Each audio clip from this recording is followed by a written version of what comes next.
Good morning, everyone. First of all, I would like to thank Wash Institute to give me an opportunity to present the case of Punjab here in this conclave. I'm really grateful for that. And since yesterday, we have been talking about grey water management. What are the challenges in that? What are the issues in that? And what are the technological issues in that? What are the funding issues in that? Those topics we have already taken up in the yesterday's session. So today I want to highlight what Punjab is doing in terms of used water management and how Manrega is being part of it. So Manrega is not all about giving employment to the rural population. Now the definition of Manrega has evolved now. So it is about giving employment plus creating infrastructure in the villages. It is about developing the villages. So in Punjab, we are using Manrega as a scheme for creating the sanitation projects in the states to make the villages better, clean, healthy. So these things we are working on. So I'll start with the presentation. So we have around 13,000 panchayats in Punjab, and more or less 80% of the panchayats have the septic tank facility, although sewerage system is not there. But septic tanks are there with all of the villages mostly. Yeah. So what happens in villages of Punjab is like all the grey water and the supernatant of the septic tanks is growing from the drains to the nearest pond in the village. So every village has one or two ponds depending upon the size of the village. So it goes to that pond. What was happening, this water was flowing from the drains to the pond, nearest pond, and the ponds were there was an issue with the ponds, like during the raining season, it was overflowing. There were issues of the bad odor in the villages. So the department was also planning for different techniques to manage the used water in the villages. So there are many models which have been developed. One is Thapar model, community soft pits, which I will be talking in the coming presentation. So first, I would like to talk about the Thapar model. Thapar is a university, technical university in Punjab. So there is an environmentalist, Baba Sichewal in Punjab. So what he has done when he saw there is a problem of used water in the villages, this thing is growing up day by day. So he made his own model based on 3 well structures, and using the aerobic and anaerobic techniques, he has developed a model which purified the water to some extent. So Department of Rural Development realized that this model is coming up very good. So they have assigned the task of reviewing this model to Thapar University. Thapar University did a case study on this model, and they redefined the model of Baba Sichewal into Thapar model. They gave the measurement to each and every structure of Sichewal model and developed a new model which is called the Thapar model. So Thapar model has this structure. One is the screening chamber. So all the water which is coming from drains to the pond is filtered through the screening chamber. Then it goes to the well number 1, which is the digestion tank. Then it goes to skimming tank. Well number 3 is called the stabilization tank. Yeah. Okay. Then it goes to the oxidation pond. So I would like to highlight the structure over here. Well number 1, it has been given slope at the bottom so that anything which is going from screening chamber, which is left out, it gets settled at the well number 1. So it is deep in depth because so that anaerobic techniques can be used and that water get cleansed over there. Then it goes to the well number 2. Well number 2 is a skimming chamber. Water goes from the top and comes out from the bottom of the well. Why it is so? Because the oil and the grease settles at the top, and the fresh water comes from the bottom to the stabilization pond. Stabilization pond is again given a slope so that any left out particle is there that gets settled over there. And from that third well, it goes to the oxidation pond. Oxidation pond is basically using aerobic technique. It's not a deep in depth. So it is on that, using the sunlight, it is purifying the water in the pond. So this is the structure basically there. So Thapar model has defined the measurement or these dimensions of this well because flow of water is very necessary for cleansing of the water. So that because of that, Thapar model has given the dimensions to all these tanks and wells and the pond.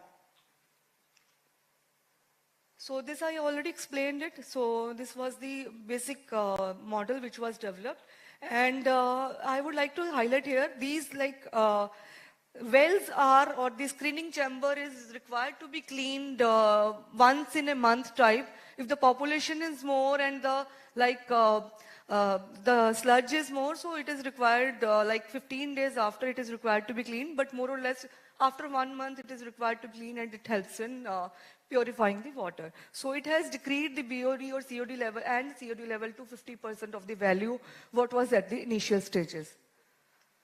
Till date, we have 15,000 ponds in Punjab. All of those don't require the Thapar model, but we have already developed the Thapar model in 1,200 ponds and 644 are under process.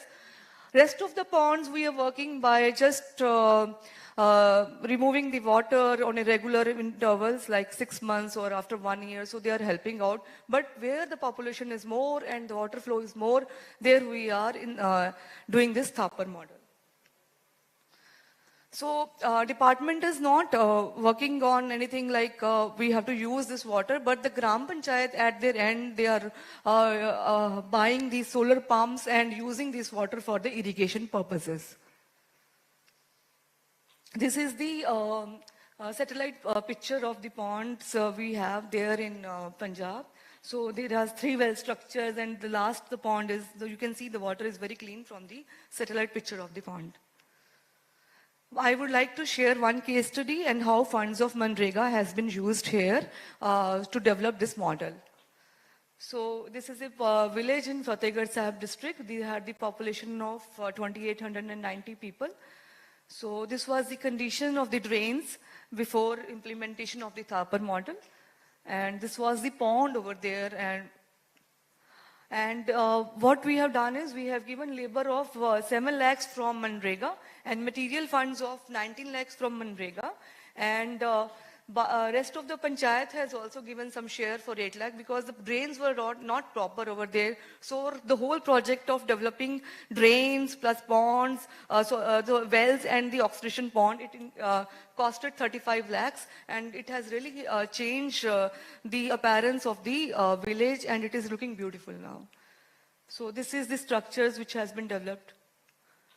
So this is already I have explained the sizes and all of the chambers. And this is the chamber. This is again, I have explained how the water is flowing from one well to second well.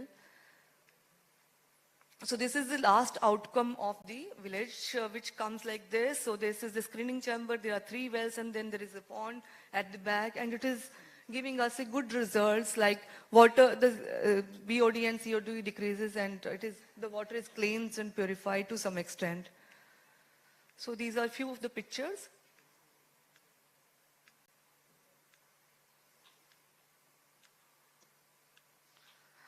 Now I would like to tell you about the second model we are adopting is soak pits. Soak pits, most of the states are using soak pits for cleansing of water, but we are using soak pit basically because of the reason that in Punjab, the water level is depleting day by day, and we want that water should percolate back to the ground so that it can give some rise to the water level in Punjab. So we are using community soak pits at the government buildings specifically. Like I'll show you one project of the government schools.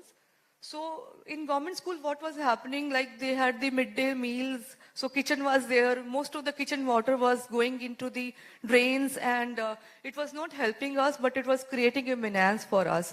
So what we have done is we have created community soak pits in the schools and it has saved a lot of the water and it has percolated, it has a lot of water into the soil.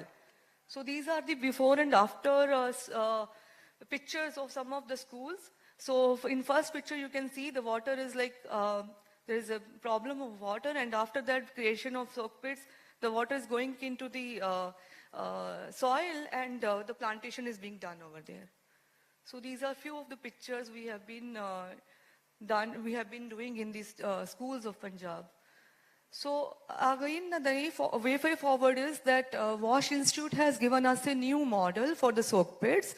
So we are getting it evaluated, and plus in terms of the expenditure, and after that, that will be implemented in across Punjab. And we have already given training about it to the all the technical advisors under Manrega. We are also in contact with Central Groundwater Board, Ministry of Jal Shakti, for the scientific inputs for management, exploration, and monitoring assessment. So they are giving us the data district-wise, where and what type of soak pits we can develop. So accordingly, by collaborating with them, we are doing the this project there, and we are trying to increase the groundwater in Punjab. These are few of the appreciation of our community soak pits at the ministry's level.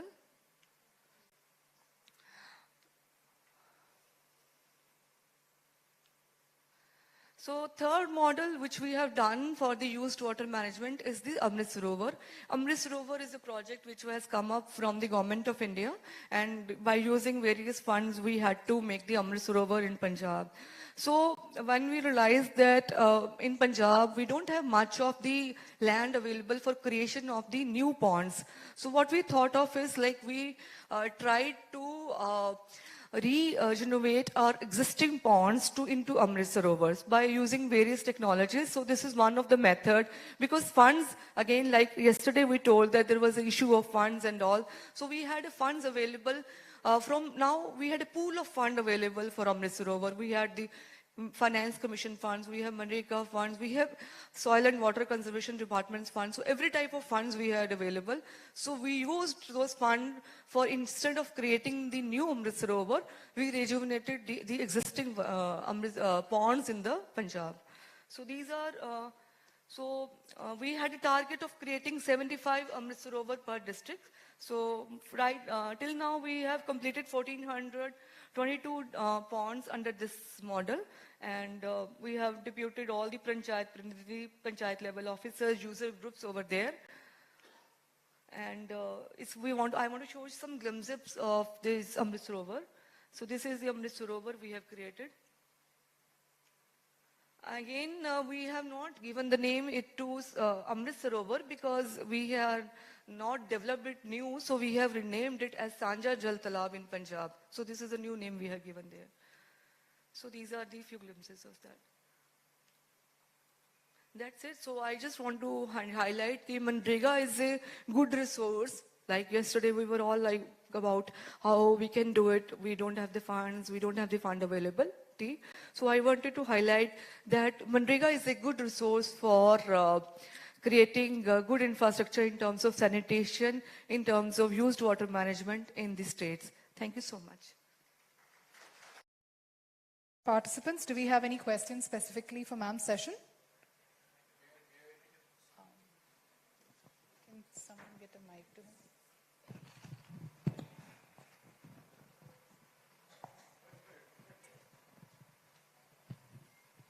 Ma'am, I am Rakesh, I represent Jalodbas, particularly working for removal of sludge from different locations. So here I could see 2 or 3 places where the sludge is collected.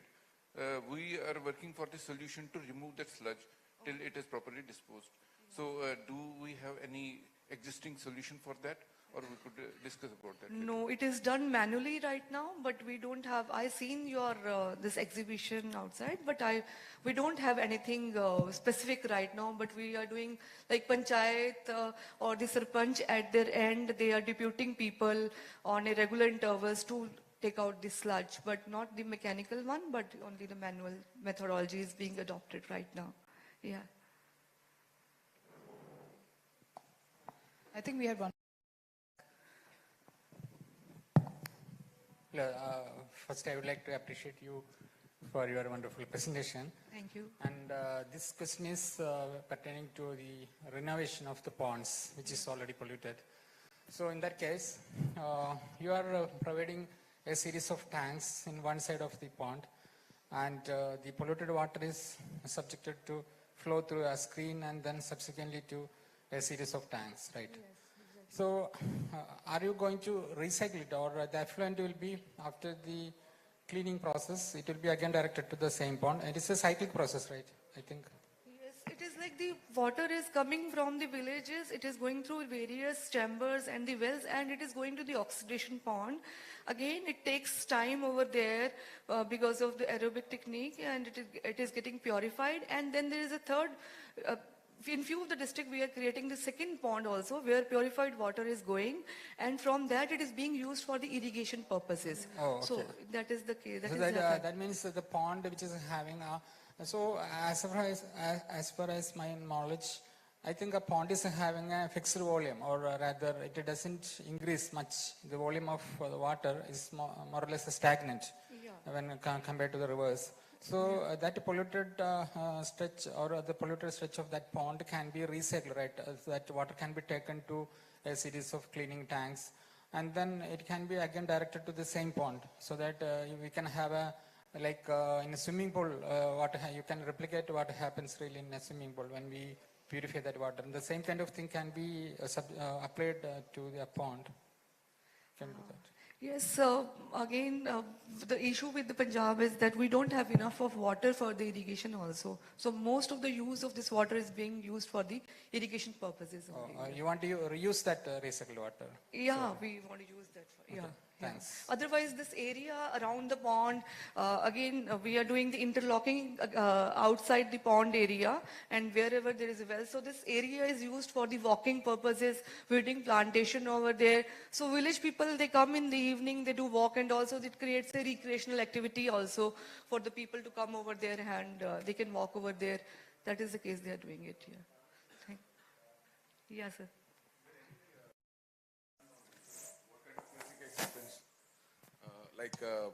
You have any testing procedure, like a periodical testing is done, because whatever water goes into for the irrigation, exactly. Is it as per the pollution control board norms? Is there any testing being done before it is let out? Yeah, because that is done by the Gram Panchayat and it's on, because if they are using for the irrigation purposes, they are doing that study and then testing, and then they are using it for the irrigation purposes. After that, only doing it.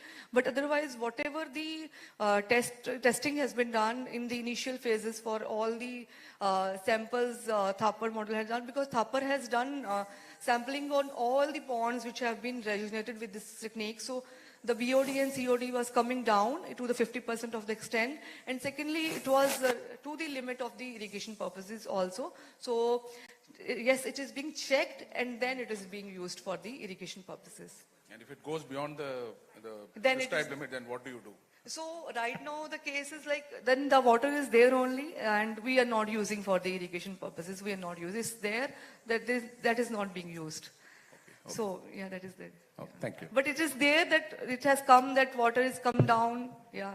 I'll just add to his question. Yeah. So there will be nutrients because BOD is removed around 50%, but nutrients are there. Yeah. Do you see it as an advantage for the irrigation purpose, or do you see it as a problem? Because nutrients are required for the irrigation purpose, right? Yeah, but again, we cannot let it go directly to the edible crops, no? So that checking is must, because Punjab, we are mostly into the edible crops. So that is the case, yeah. Thank you, ma'am. Thank you. Thank you so much. We are closing this session with that question. We now move on to our next session.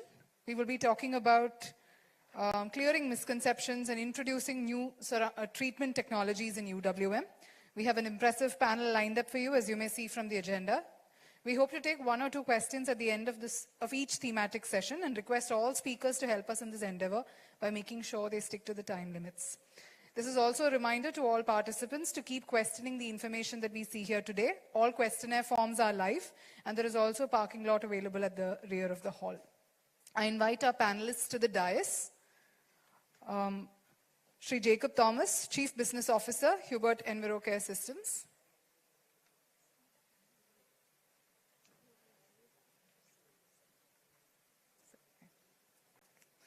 Shri Andrews Jacob, Senior Program Manager, CDD Society.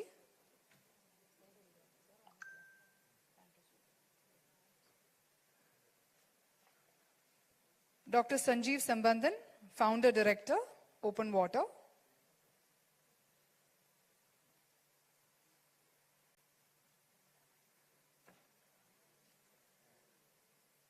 Srimati Preeta Sri Kumar, Assistant Vice President, Bhauma Envirotech.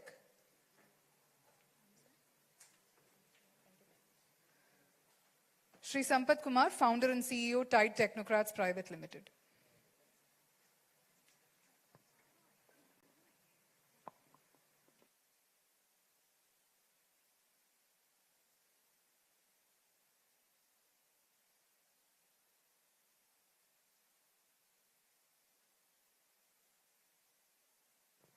A big round of applause for our panelists, please. So I'll just explain the format. We'll have all the panelists on stage. We'll do our presentations for 15 minutes each, and then we will move on to questions. So it's just for you to, be able to take the questions in one go. Yeah? Presentations one by one, sir. So now I invite Sri Jacob Thomas, Chief Business Officer, Hubert Envirocare System, to lay down the context in his session on advancements in STP technologies suitable for Kerala's context.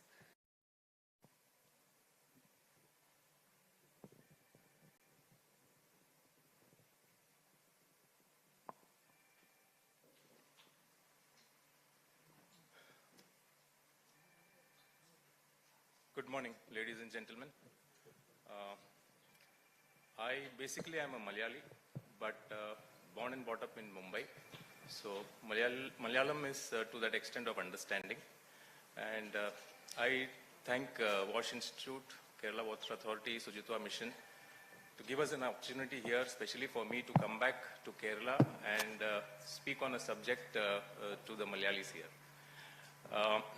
I'm going to straight away get into the topic because 15 minutes is the time given to each one of us, and I think we'll be too tight. So specific to sewage treatment and advancement that is happening in wastewater treatment, especially for us as the private sector people, there are a lot of things that we see as changes that are happening in the segment. So as we are aware, sewage treatment basically comprises of various processes, which starts from primary treatment, goes on to secondary, tertiary, and so on. Primary, we are aware that it is basically screen separation, bar screens are there, oil skimmers are there, grease traps are there, and then it gets on to the secondary treatment, which is basically,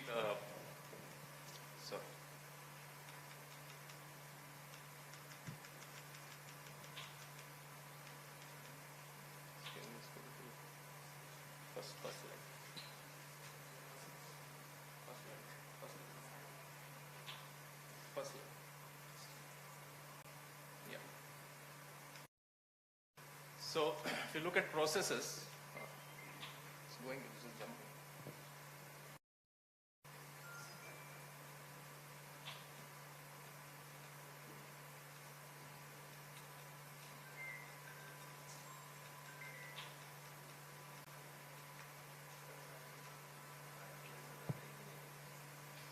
I will just take this opportunity to announce, please keep your mobile phones on silent because it interferes with what the speaker is saying as well. Thank you. Okay. So when it comes to sewage treatment plant and primary, we just spoke of. Secondary treatment has evolved in terms of various different technologies. The things that we know of are conventionally the activated sludge process, the extended aeration activated sludge process, followed by rotating biological reactor, fluidized aerobic reactant system. Currently, we are aware that the technologies used are sequencing batch reactor, submerged aerobic fixed flame reactor, and MBBR. MBBR is something I think most of us are very familiar with, moving bed bioreactor technology, where civil systems are typically in the cases for even for small systems as well as larger systems. And these systems are basically, in capacities for smaller plants or even for the largest capacity. In smaller plants, there are packaged MBBR design. Packaged systems could be in FRP, it could be in MS modular construction, and so on. And the technology that today has evolved is into the membrane bioreactors. So I'm going to basically speak on membrane bioreactors, but before I speak on that, I am going to talk about the tertiary treatment as well. We know that the secondary treatment is further followed with something called as a tertiary treatment, and tertiary treatment might have a sand filter, carbon filter, hypochlorite dosing. In certain cases where BOD requirements are lower, they would go for ultrafiltration. Ultrafiltration followed maybe by a micron filter, cartridge filter. So these are all various technologies available for the tertiary treatment to ensure that the quality standards are far higher. Going one step forward, we also have also cases where reverse osmosis is connected to the sewage treatment plant. There are cases of electrodialysis where, applied current in an electrolyte solution is used, for correction. Also demineralization for the ionic load reduction. So these are all the various processes that happens from primary, secondary, tertiary, and finally the quarterly treatment. Now, a typical comparison of various technologies is, in a pictorial view to understand, we have the extended aeration, which would be something similar to this. Conventional activated sludge process, which will again be, recycling the sludge and using it.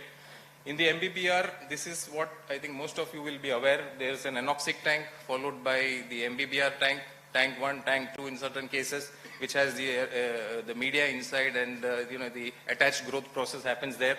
There could be a lamella clarifier, there could be a tube settler, followed by the clean water collection in a treated water tank, and it is meant for gardening or any kind of application. So sludge that accumulates is either, it goes through a sludge drying bed, it can go through a filter press, it could go through a screw press, a centrifuge, a sludge handling system, or it could be used directly for, unloaded in a tanker and taken it for disposal. So these are all systems that we are aware of. Similarly, we have a SAF system where it's a fixed film biological reaction, and it is in a tank where there is attachment of the microorganisms onto the fixed film that is provided inside the tank. It is considered to be more efficient. It is much more practical, and ease of operation is there. Then we have sequential batch reactors. Again, in batch processes, the sewage is taken, treated, disposed, again taken, treated, and disposed. Then we have package systems. Again, in MBBR, it could be as low as a 1 KLD capacity, and it could go up to 500 KLD capacity. It is available in MS fabricated, it is available in FRP, and so on. If you make a typical comparison of these technologies, and if you look at what is the advantage that an MBR system has over the others, in terms of technology, I think it is, all of these technologies suit the requirement of capacities which is low as well as high. But when it comes to the treatment capability, and when it comes to the treated water characteristics, if you notice ASP, MBBR, SBR, they would give you a BOD reduction of less than 20 to 30, that's the range. But when you look at an MBR, it straight away gives you a less than 5 milligram per liter of treatment capability. So that is where the MBR wins over the other conventional technologies. Now, when you look at the tertiary treatment, because we spoke of primary, secondary, and tertiary, the MBBR has to be followed with a tertiary treatment, which could be sand filter, carbon filter, ultrafiltration, whichever be the addition. That addition is required to reduce the BOD load from 20 to a BOD load of less than 10. So which means an MBBR requires the MBBR as a secondary treatment, followed by the tertiary treatment plant, sand filter, carbon filter, and an ultrafiltration to get a BOD less than 10 or TSS less than 1. However, if you notice the MBR, you do not require the tertiary treatment, you do not require the ultrafiltration, just the MBR directly gives you a BOD less than less than 3.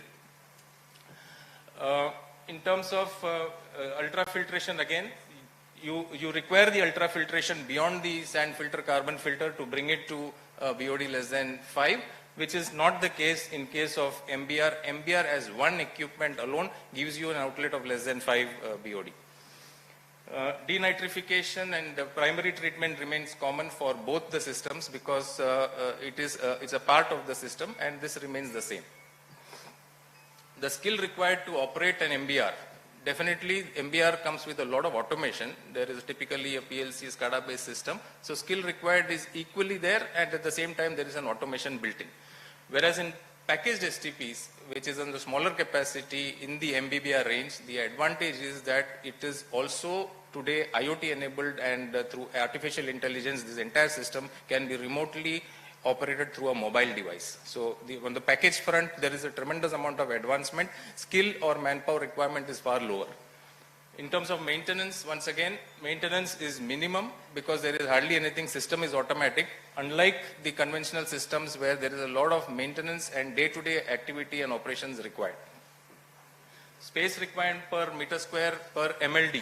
If you notice, the space required is practically 50% of the conventional system. I think that's the biggest advantage, especially to Kerala context, where the conventional technology in terms of civil work will be substantially high, whereas when the moment it is MBR, the technology itself has an advantage where the space required drastically drops down. In terms of life of media, there is no sand filter, carbon filter in case on MBR. Okay, there is directly the membranes, so there is no replacement of media required. And conventionally, the media required might be replaced in 5 years, 10 years, whatever. But in that case, it is no media use, so it's not applicable. Membrane life is an important thing because in terms of media, in the ultrafiltration, when you add the MBBR followed by ultrafiltration, right, in the conventional MBBR system, to get a BOD as per Kerala less than 3 mg per liter, the membrane life is an important aspect. When it comes to MBR, the life guaranteed by today the membrane manufacturers are as much as 5 to 7 years. So that is another advantage when it comes to the MBR. Installation cost, a very important factor. Naturally, the capital cost seems to be very high. For per lakh per MLD, it works to about 3 crores, 3.5 crores, right, for a capacity, But if you look at the advantage, the MBBR system has to be followed with tertiary treatment plant, which means sand filter, carbon filter, and ultrafiltration. So in general, the capital cost also remains the same. There is no addition of tertiary and ultrafiltration in MBR. So therefore, the overall cost, if you notice, it remains the same as the MBBR. So you're saving on space, you're saving on labor, you're saving on many other things. At the same time, you are able to maintain the same capital expense. MLSS concentration, if you notice, it is 8,000 to 12,000. Again, an advantageous to the system. Footprint area, like I said, civil work is far lower, so footprint area is much, much lower than the conventional MBBR with the tertiary, with the ultrafiltration. Pollution standards, in order to meet, you need to have sand filter, carbon filter. In the case of MBR, you directly get at the MBR outlet itself the norms for pollution. Reuse for flushing, a very important point. This can be directly, there are also packaged sewage treatment plants which are MBR based. So you don't require anything, it can directly, used for flushing as per the norms of the government. Capital cost, like I said, it is the same, it doesn't vary. Civil work required is far lower. Process is definitely continuous. This is the typical schematic. I'll actually skip to the next one. This is more easier to understand. If you look at the entire process flow diagram, this is typically our process flow diagram which we use for our systems. It starts with inlet, which is a primary treatment, core screen, fine screen, grease trap, oil skimmer system. Goes on to the equalization tank where it is collected and pumped. From there, it typically goes through a rotary drum screen in order to ensure that solid particles are totally trapped. Further on to an anoxic tank where there is an agitator, and anoxic tank is followed by the aeration where we externally give the air supply for aeration. And then it goes on to the membrane tank. So membrane tank is a housing where the membrane is like a cassette. Just insert the membrane into that and that's done. Outlet, again there is aeration there, and there is a CIP action which is continues there. Further on, you directly get treated water. It need not be passing through a sand filter, carbon filter, or ultrafiltration, or even any other treatment facility. It directly goes into the treated water tank. From there, you pump it out, which is ready for reuse. Sludge naturally gets collected, passes through whatever sludge handling system that is thought about. In terms of treatment capability, if you notice, directly the BOD reduction is 5, Kerala standards less than 3, so directly less than 3, which is 98.6% reduction on BOD. COD and TSS and everything, if you look at it, is straight from one cassette which is inserted in the tank. You get an outlet straight as per the norms. In terms of clarity of water, you can see this is an indicative of one of our sites. It is crystal clear water that comes out from the MBR. This is an image of our packaged sewage treatment plant in MBR design. Normally we do it in MBBR design. It is an FRP based system. Capacities are from 20 KLD up to 200 KLD, especially for smaller applications, smaller residential, hotel, hospitals, schools, convention centers, This is a very modular thing. It can be placed above ground, underground. So we have inserted, we use Mitsubishi membranes, which are hollow fiber membranes.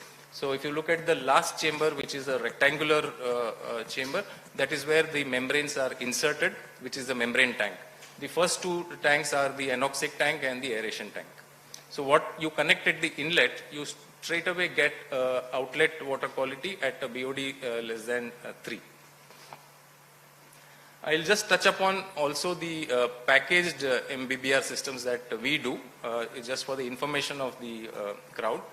We are into package systems which are, like I said, starts from 1 KLD. We have it up to 500 KLD. These are basically FRP vessels, and it has the complete MBBR chambers, which means you have the collection chamber, which is the sedimentation chamber, followed by the anoxic tank, aerobic chamber inside that. Then there is chlorination and sedimentation, and there is also a filter feed tank, so which is divided into 5 chambers. So even the filter feed tank need not be externally connected. The filters will have a storage facility inside the tanks where you can directly pump into the filters. These are available in underground and above ground installations. For example, the first picture on the left is a hospital where the distance between the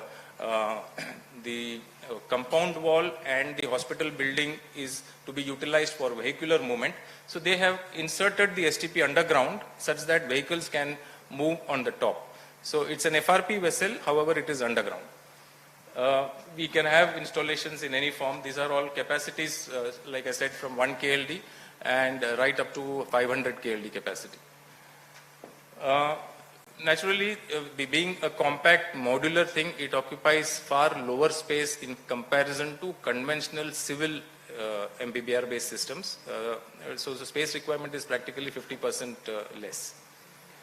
In terms of operator, we have this entire system on an app-based IoT platform. Through artificial intelligence, most of the parameters are captured and operated through the mobile handheld device. Very low maintenance, peak flow can be up to 2.5 times. Just in case there is an emergency load of sewage, additional load, it has an inbuilt capability to have 2.5 times the load that it can take care of. Beauty about it is, since it's a closed system, there is no smell in around that area. So most of these installations that we have in Kerala and outside, we have close to about 600 installations. Most of them are very close to the utility building. There is no stench. There is, at the same time, the blowers used are very unique. These blowers are Japanese blowers, which are basically diaphragm pumps. And the noise level, typically in an STP, the noise level is very high because the aeration blowers, they develop a lot of noise because they are typically belt driven. These blowers being air pumps, the noise levels are lesser than a cell phone vibrating. So it becomes very practical to have this installation very close to the customer's occupancy at the same time. Wherever the installation are, in a resort, for example, it could be very close. So it could be underground. It could be, it could be very practically closer to the utility. These blowers also are low in power consumption.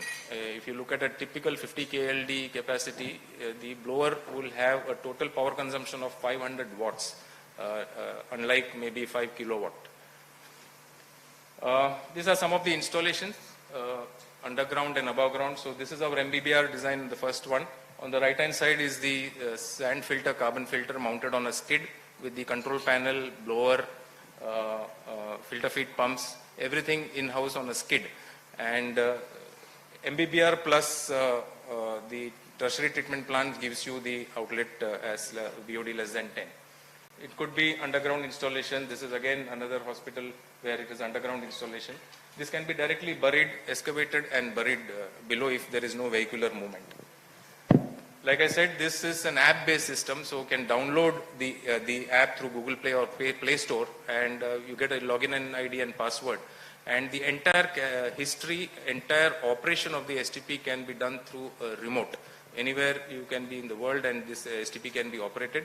Not only that, through artificial intelligence, some 25 critical parameters of breakdown is already captured here. So in case something goes wrong, for example, there's a blower breakdown and aeration doesn't happen. Normally, when the stench starts coming, somebody goes to find out what has gone wrong. But in this case, it comes as a notification upfront, and corrective action can be taken before things go out of control. It is through an IoT gateway, so there is a SIM card, and it is through a cloud-based system that we are remotely doing. Even all our installations worldwide, we have it on the IoT platform. That's it. I thank the team here to give us an opportunity, and thank you very much. Thank you. The stage recognizes Srimati Preeta Srikumar, Assistant Vice President, Bhauma Envirotech. Next, we have our panelist from CDD, Senior Program Manager, Sri Andrews Jacob, to explain nature-based solutions and treatment technologies. We understand there were a couple of questions to Architect Lata Raman yesterday. We will make sure to have Sir answer them as well. Thank you. I wanted the questions to be out, but it's still not out. Okay, good morning, everyone. Do I use this? Okay, so my name is Andrews Jacob. I am from CDD India. CDD stands for Consortium for DWATS Dissemination. It's okay. CDD India established in 2002 for informally, but registered as society in 2005. We are network-based organization in throughout India, also in South Asia. And CDD work on wastewater treatment system, fecal sludge management system, water body rejuvenation, solid waste management system, and also an integrated urban water management system. Across these services, we work on technical consulting services, also capacity building services, research and development, and also knowledge publications. So this is the global and universal formula. What cannot be maintained should not be built. So that's where this maintenance is coming as a big, huge aspect in sustainability of used water management systems. So when I say all these things, then two things comes.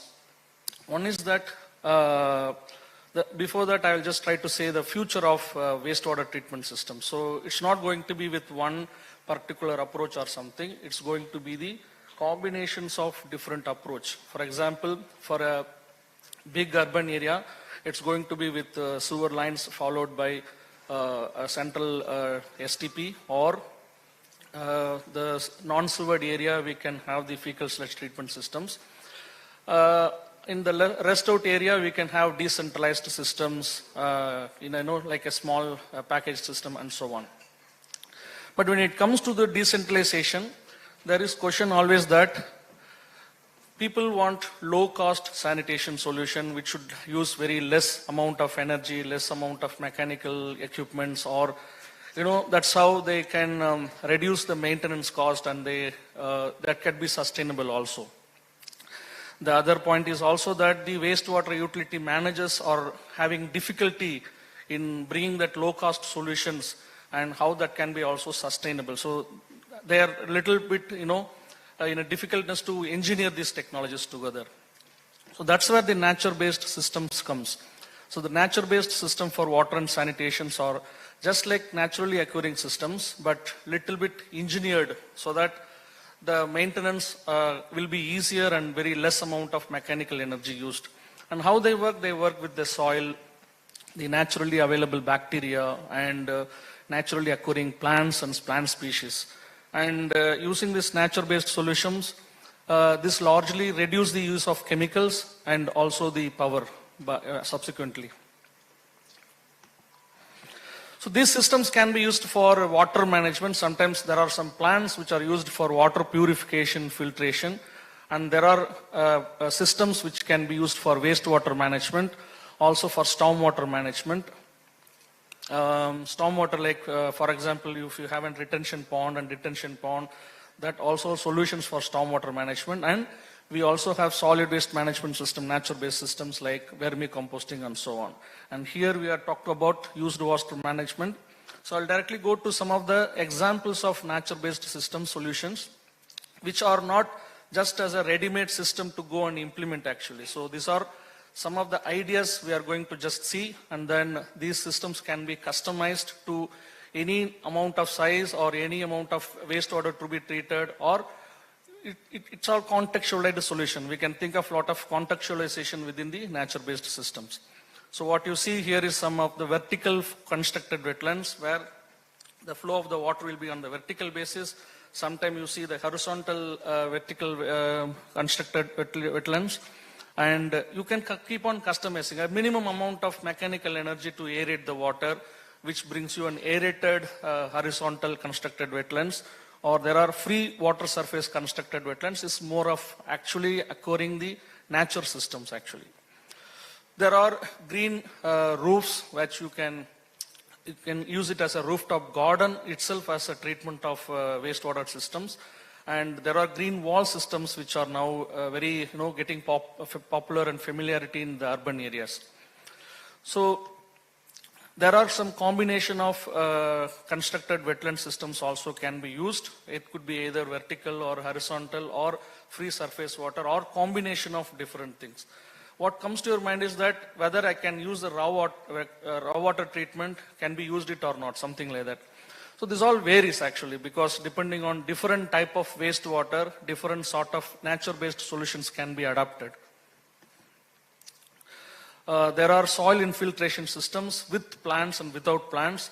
Sometimes these are the basic things which also allowed us to design the fecal sludge treatment system, planted drying beds and unplanted drying beds. So what I'm saying is that these are all ideas. With these ideas, we can keep on developing innovative designs. So now, this is actually the approach to wastewater treatment system, that sometimes it can go directly with the constructed treatment wetlands, or if your solids and parameters are a little high, then you can go kind of an underground STPs followed by these nature-based systems like constructed wetlands. So again, I'm mentioning that the solutions are not rigid, it's all contextualized solutions, and to make them enduring systems in the used water management. So it starts with the traditional systems of twin pits. It could be one of the underground drainage, underground STP, but these are like very, very old systems, and it can be still a robust system in some places. But in Kerala context, we need to think on understanding the groundwater level and the soil seepage characteristics, then we can think of some systems. And these systems have been, like in Kerala Institute of Local Administration, Thrissur, we have demonstrated almost 14 different underground sewage treatment plants. Anyone visits Kila can also have one kind of a tour there to understand different types of treatment systems. This is one such. And there are septic tanks. These are the normal septic tanks. They actually treat more than almost 50% of the treatment itself. So followed by a septic tank or any other constructed wetland treatment should be one appropriate solution there. So there are improved septic tanks. They are nothing but septic tanks, but additionally added with some more chambers. That also we can design. And sometimes these improved septic tanks can be added with an anaerobic baffle reactor stuffs actually. There are a lot of packaged treatment systems available, which we saw just now, and also we are going to see some more packaged treatment systems soon. There are FRP prefabricated systems available, also ferrocement prefabricated systems available. These are the ferrocemented grey water treatment systems which have been implemented in Kerala.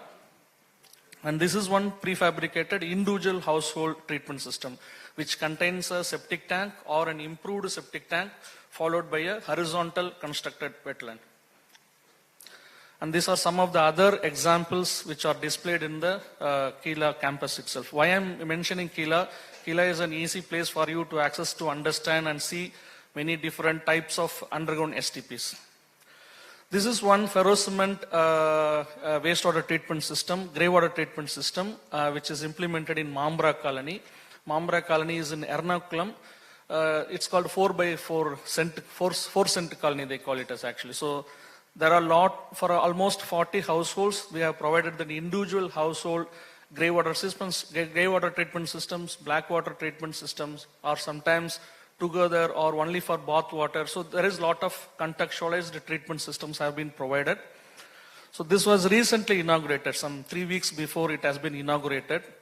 So those who visit Ernakulam, Kochi, they can also have a chance to go and see how a model colony has been created with different sort of individual household treatment systems.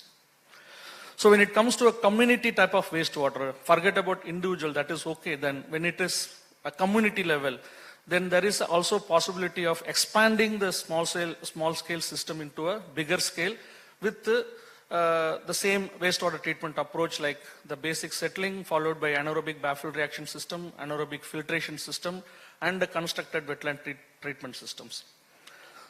So this is what I was telling, that what you see here is the primary the one is the primary septic tank type, then followed by an anaerobic baffled reactor system, then followed by anaerobic filter system, then a constructed wetland system. So these four modules can be utilized as together for a heavily polluted wastewater, or sometimes this can be customized for less polluted water, like moderately polluted water.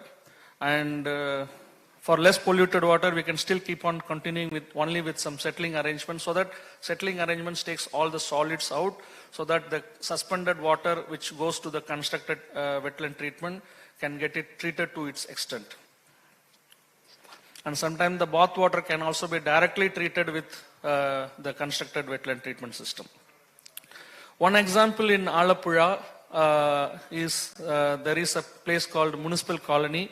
You know, Alappuzha has two major canals, Vade Canal and Commercial Canal, and you know how pristine it was, and now you can see how it is looks like because of the discharge of wastewater. So one pilot has been implemented here for 50 households. All the 50 households wastewater are collected through shallow sewer systems and is treated and are treated through the DWATS treatment system, and the treated water is discharged into the small drain, which finally subsequently ends in the Vada Canal. So these are the pictures what you see, the before and after. So before it was just disposed in the backyard of the households, which again go to the small drain and then to the canals. Now it's all like connected to the sewer line, so there is no pollution or no smell in that area actually. And the beautiful of the thing is that this system is maintained by the community people itself.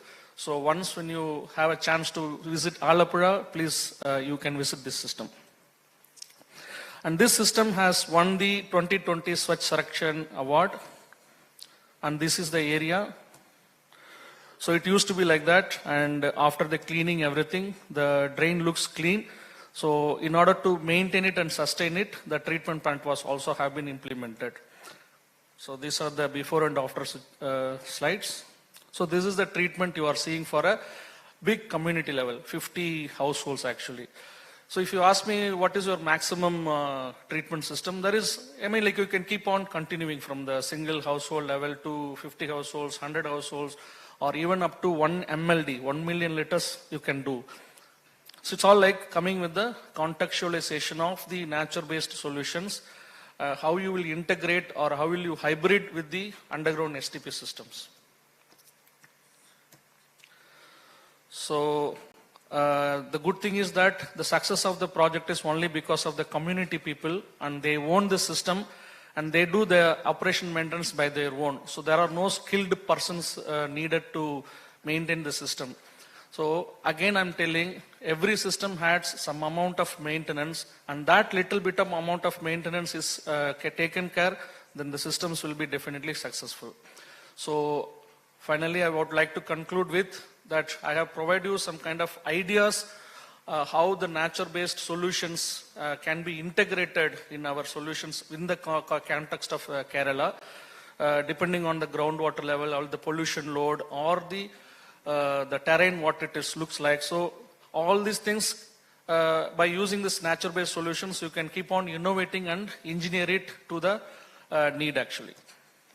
So this is one project which is going on in Trivandrum itself. This place is called Apollo Colony. The idea is to collect all the wastewater of the households, will be treated by DWATs and will be safely disposed into the nearby water body. So you know the pollution levels of water bodies in Kerala, and these kind of efforts, not to the maximum treatment, at least the initiation should be already started now, so that in the incrementally we can go and finally ensure our water bodies are clean and pristine. Thank you. Thank you, sir. We will take questions at the end of the panel. Beyond that, there is a registration form which is being circulated. Next, we invite Dr. Sanjeev Sambandhan, Founder Director of Open Water, to present the packaged STP solution. Yeah, firstly, thank you very much for giving me this invitation. And apologies, I've got a bit of a scratchy throat, so you need to bear with me. So I'm a professor at IISc Bangalore, and I'm actually a professor at the Department of Electronic Systems Engineering. So, but out of a passion for doing something in the water domain, I created a startup at IISc, and we named it Open Water. And this was, probably about 4 to 5 years back. So I'll talk a bit about the kind of solutions we have thought of, wearing different hats, and probably there might be some kind of an interesting fit for various needs. So the whole concept of the solution that we have envisaged is you have your entire homes, or you have apartments, and you have your industries and so on. And we want to pack the entire STP or an ETP system into a little box. Okay, now what the size of this box is different based on the throughput. But most importantly, what we want to do is we want to be able to turn on and turn off our STP. Okay, so there should not be any settling in time like you would see in microbial systems. And in case there is a shock load, or in case there is no water. A good example is during COVID days, where all the apartments had an overflow of water and the microbes couldn't treat it. And the factories and workplaces had no water coming in, so those STPs also died out. So in order to address such problems and to find the correct setting, what we thought of was to move away from microbial systems, move away from membrane systems, and we went back to a very old technology, which has probably got a very bad name, and it is called as electrocoagulation. Okay, but we recognize the problems of that technology, and this is where we have innovated. Okay, so we are putting on our engineering hats. We have come up with very cost-effective solutions in terms of power and in terms of maintenance, and that is what I want to sort of present today. So this is the range of products that we build. I'm sorry, the pictures are a little skewed, but we can go all the way from very small packet systems, which is about 1 kiloliter per day or even 5 kiloliter per day, all the way up to 200 kiloliter per day. Now, when it comes to ETPs, the scale is not limited, but when it comes to STPs and treating domestic water, it does not make economic sense to go beyond 200 kiloliter per day at the moment. So, let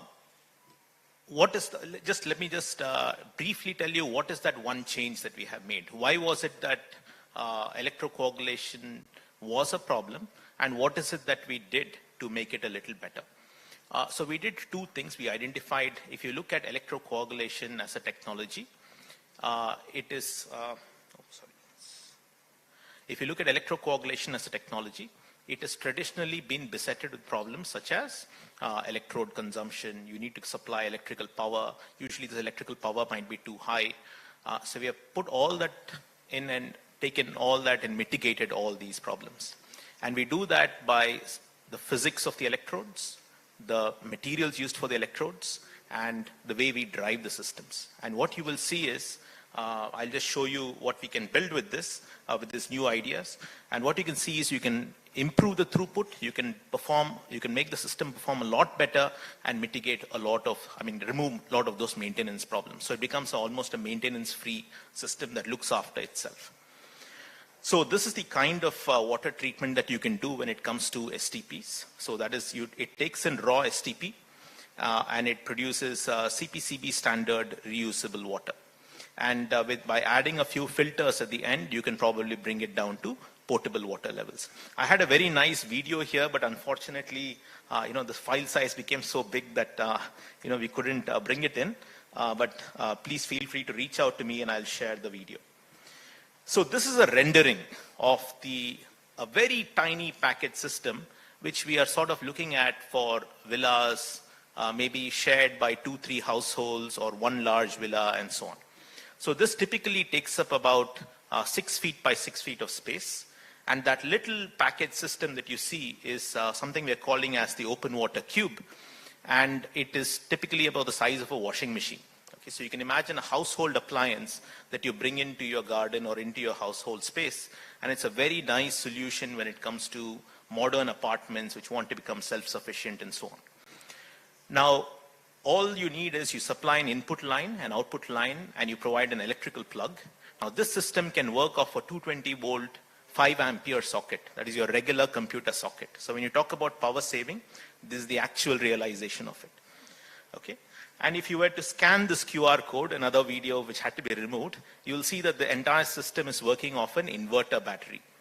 Okay. So the idea is, let's go to places which are, let's say, hill station, or places which do not have access to frequent electrical power, or places where you do not have any space. You cannot build, you cannot do any construction, you cannot build an STP in those places. But it still needs to treat wastewater. So you have this. So this is not a rendering now, this is the actual product, yeah? So this is the actual product that we have built. And you take this little product and you plug it in, and you can run it off an inverter battery pack. So whenever you get electrical power, you fill up your battery and you can drive your wastewater treatment system. Okay, so that's the whole idea. And most importantly, as I told you, it is fully automated. You can run it off your cell phone, shut it off. You have, many of the features that the gentleman just before spoke about. You can turn it off and turn it on. And most importantly, it does not have any latency. You can turn it off when you want. You can shut it down because there are no microbes. And there are very simple ceramic membranes which go inside this. And it is also noiseless. We do not need aerators or blowers. It is just a simple continuous flow system. Most importantly, I will describe what the maintenance is. So just like an AquaGuard system needs to be, you call the person every 6 months and they come in and refit a cartridge. So here you can give us a call every 6 months and we will bring in a pack that looks like a little battery pack for a car. Okay, now that pack contains all the electrodes. And we just come in, pull out the old electrode bunch, fit this in, shut the box, and it's free to go for the next 6 months. Okay, and each replacement is ballparked at around 10,000 rupees for every 6 months. So that's the kind of a cost. And I already mentioned the power. It's the typical power socket used by a household computer, 220 volt, 5 ampere socket. So that's all I have to say. I kept it short because I was told it's 15 minutes. But all this work, has not come without a lot of support. I'm very thankful to WASH. We had a lot of discussions early on. They have seen this product. They gave us a lot of tips. And there are so many other people who have helped us out, including all the people who have given us a lot of attention. We have been fortunate to win a lot of awards. We won the first prize at the Google Fest. We have been a prize winner at the Slush events in Finland, and many such awards. So I'm very thankful to that, and I'm very thankful for your time.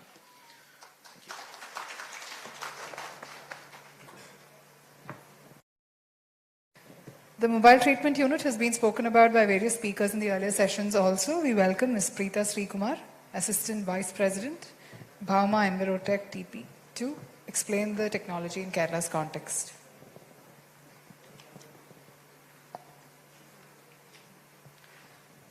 Good morning, everyone. First and foremost, I express my sincere gratitude to WASH Institute for providing us with this invaluable platform to showcase our talent, to showcase our product and solutions. At Bhauma Envirotech, we are proud to introduce our product, Mobile Septate Treatment Unit, MTU. WASH Institute has developed this technology, and Bhauma and Kamavida are the commercial partners of MTU. Bhauma is a registered startup company partnering with many national and international research organizations. We are more than just a team. We are a collective of dedicated professionals with more than 2 decades of R&D experience in solution development and project implementation within the domain of water and sanitation. Our solutions are tailored to the socio-economic context of India, reflecting our commitment in addressing the nation's pressing challenges in water and sanitation.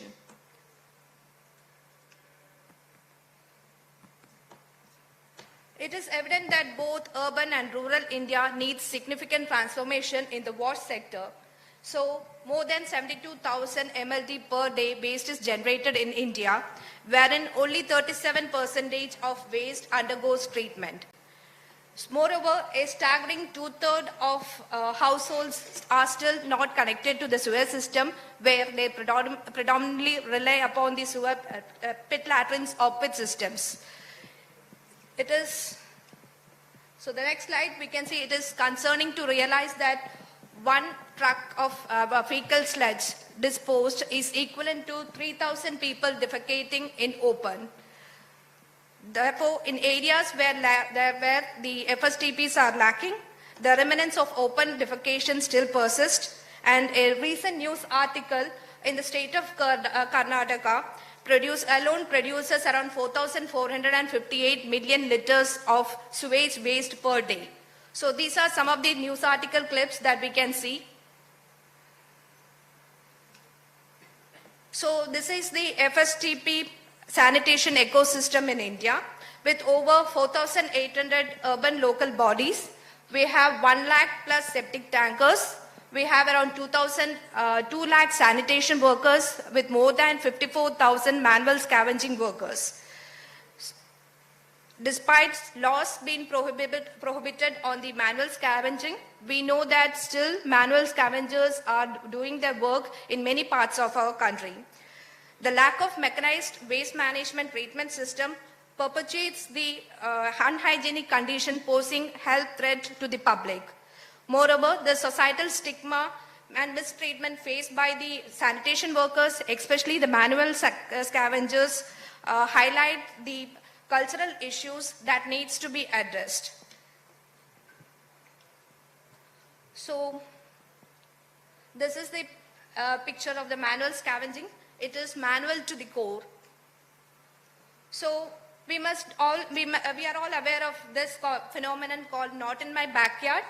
So, in the case of the proposed sewage treatment plant in Abikal Tod back in 2022 in Kozhikode, the local residents opposed this the treatment plant and stemmed upon the concerns about potential odor, pollution, health, noise, traffic, and other negative effects that they believe that could bring to their neighborhood. So this was the protest done in Abikal Tod back in 2022. The protest against this project indicates a classic example of "not in my backyard," where the individuals and the communities resisted the development of projects in their vicinity, even if they acknowledge that this benefited the society in a larger context. So in order to address all these challenges, yes, in my backyard, Bhauma, with the support of WASH Institute, has introduced the Mobile Septate Treatment Unit, MTU. It is a groundbreaking system mounted on a truck. It has a treatment capacity of 6,000 liters per hour. So this treatment system directly goes to the source by efficiently treating and processing the contents of a septic tank right at the household itself. The treated effluents meets the treated effluents meets both the national and international standards and environmental compliances.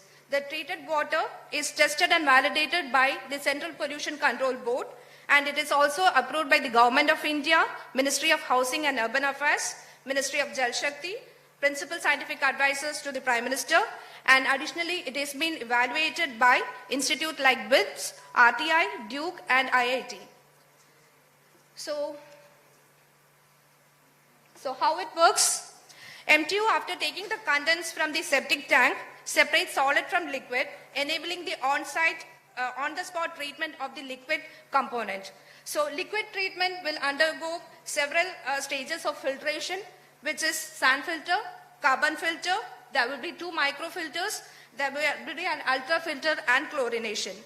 The comprehensive treatment efficiently removes pathogens and helminth eggs from the influent. Moreover, the dry sludge can be further refined into compost or briquettes. Operating as an on-site system, the MTU harnesses electricity from the household itself, where the treatment of fecal sludge is done right at the source. The treated liquid can be either drained out in the on-site itself, or it can be used for secondary purposes. And while the solid residue can be taken to any of the centralized STPs. So this is a cutting-edge waste management and environmental sustainable solution. This solution is more effective in small towns lacking STP units, and this emerges as a fitting solution for septic treatment needs.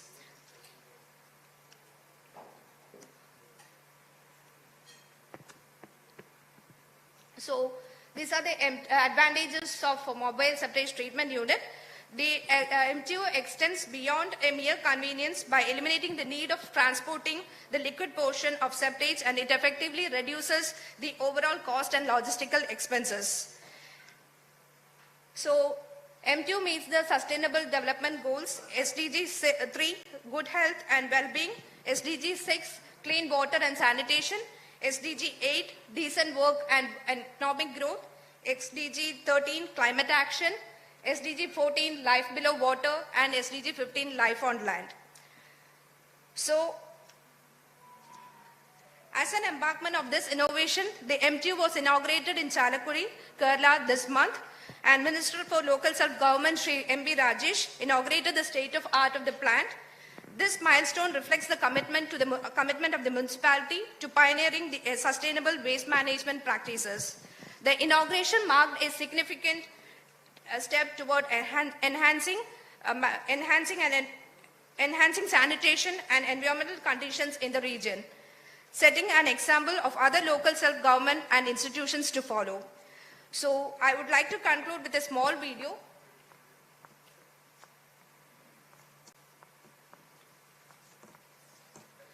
Thank you all for giving me this opportunity. Thank you.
Thank you, ma'am. Our next session is on the packaged FSTP. We have Sri Sampath Kumar, founder and CEO, Tide Technocrats Private Limited, to explain the technology to us.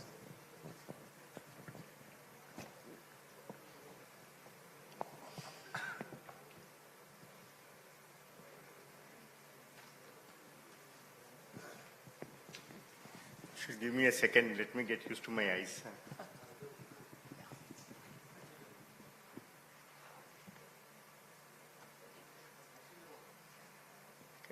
Maybe I will use that. Okay. Thank you. Which one? Yeah, sure. Good morning, and thanks to WASH for giving me this, WASH Institute for giving me this opportunity. I represent a company called Tide Technocrats. We have been in the waste management business for some time now, and one of our activities over the last 6-7 years has been the FSTP projects.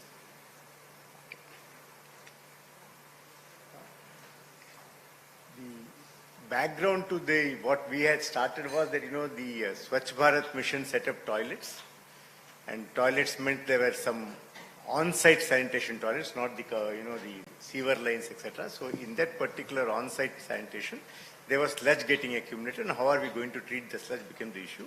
I think mobile cleaning system is one such option. We did the other side of the option, which is a fixed fecal sludge treatment plant. And that's exactly where we are coming from. So how have we looked at this fixed fecal sludge treatment plant? And interestingly, I'll tell you, fixed fecal sludge treatment plants, there are so many different technologies. Ours is one version of it. The kind of wastewater which comes from the septic tanks, this is, I think, the starting point of the thinking. The pH is 6.8 to 7.2, fairly reasonable. The COD is higher. It's in the order of about 15,000 plus in general. We have seen numbers till about 30, 40,000, but 15,000 plus. The BOD is also high. Interestingly, the BOD-COD ratio is almost 1:4 here.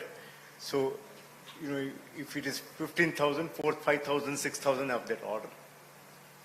The one important component here is that there is a lot of suspended solids, which is one thing which I think the conventional sewage treatment plants have an advantage because they have a fairly low septic suspended solids. Here we are at least 0.5% to 2%, in some cases up to 3 to 4% also.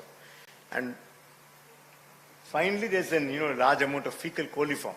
Okay, so it's about 2,000 is some is a safe number I was writing down when I wrote this, and it should be there have been cases we have seen very high numbers, but this is a very common number. Also, one more thing is that this particular on-site containment systems are not fresh wastewater. They are old wastewater. That means somebody is having the septic tank having water for the last 3 to 5 years. Somebody has got it for the last 3 years. So there's a different, so each septic tank is a unique, there's unique case. There is no average. So that's the other thing based on which the plant design needs to be put into place. Okay, so what we ended up doing, and which I think everybody, all the other people do, but the way the implementation of this problem is done is different for different people. First is, of course, there has to be a place where it gets collected. Okay, so in the mobile system, you are using the septic tank itself as the collection. We also have one more tank, some sort of a collection tank. I wouldn't use the word equalization tank because these are all, if even on a given day, if I get from 3 tanks, septic tanks, the waste is only 3 septic tanks which I am getting the waste. So there's really not much of an equalization happening here. These are simple, pure collection tanks. Then, since the solids are so high, 0.5% to 2%, I have to separate the solid and liquid before I can treat the liquid and I can treat the solid separately. So there's a solid-liquid separation step which is there. Followed by a liquid treatment. So the liquid which has been separated, which is now more or less like in sewage. COD less than 500 or of the order of 500, BOD of the order of 200, 250, 300. So you are already in that range of the sewage. So you have a simple sewage treatment plant which has to be there. We have been using an MBBR. MBBR, as was pointed out in the first presentation, MBBR followed by a tertiary treatment and sort of a disinfection system will be required. Then the next one is the solids treatment. Now there is a significant amount of solid which comes. Like if I am handling something like a 15,000 liters in a day, and I have got a 2% solid. Whatever dewatering I do, I never can reach in solids concentration of more than 20%. So if I'm talking of 15,000 liters, I'm already having a 1.5 tons of solid, which needs to be treated, which has got 80% water, but it's 1.5 tons of solid, separated solid, which needs to be treated. So there has to be a treatment system, and which is, I think, the difference which we have sort of got in as to how we can treat these solids. And of course, having got this solid, having got this treated liquid, what do we end up doing? There's some amount of reuse which is being done. Okay, so what are the main components of it? First is the collection tank. It's a simple tank. There's nothing dramatic about it. We could have a 1-day tank or a 2-day tank depending upon our ability to ensure that our plant works. Most of the time a fecal stress treatment plant is never in the center of the city. Very difficult to do that. So it's either in the solid waste management facility or in some isolated location. So basically availability of power, availability of manpower, all that becomes an issue. Most of the time you can't work for more than beyond 6 to 7 in the evening because the conditions are not very great. So you will possibly work for a maximum of 1 shift or 2 shifts. So you have to have a system where you can, if there is some extra effluent ends up coming on a given day, you have to have storage capacity. So 1 day or 2 day storage capacity is what we end up doing. Then there is the treatment system. So basically the package part of this here, in this is that we have containerized the whole story. So that means all our equipments are in some containers, except for the storage tank, the holding tank, everything else is containerized. Then there's a solid liquid separation equipment. There's a volute press, something called a volute press which we use. It's basically a screw press but with a slightly different kind of a configuration in terms of the screen. So that ensures that we can actually, with a polymer dosing, we can get down the solids content. And we have generally been successful to get the solids percentage in the dewatered solids to something like about 17 to 22, 23%. That's the kind of number which we have been reaching. Single step. So there's a water, filtrate water, and there's sludge.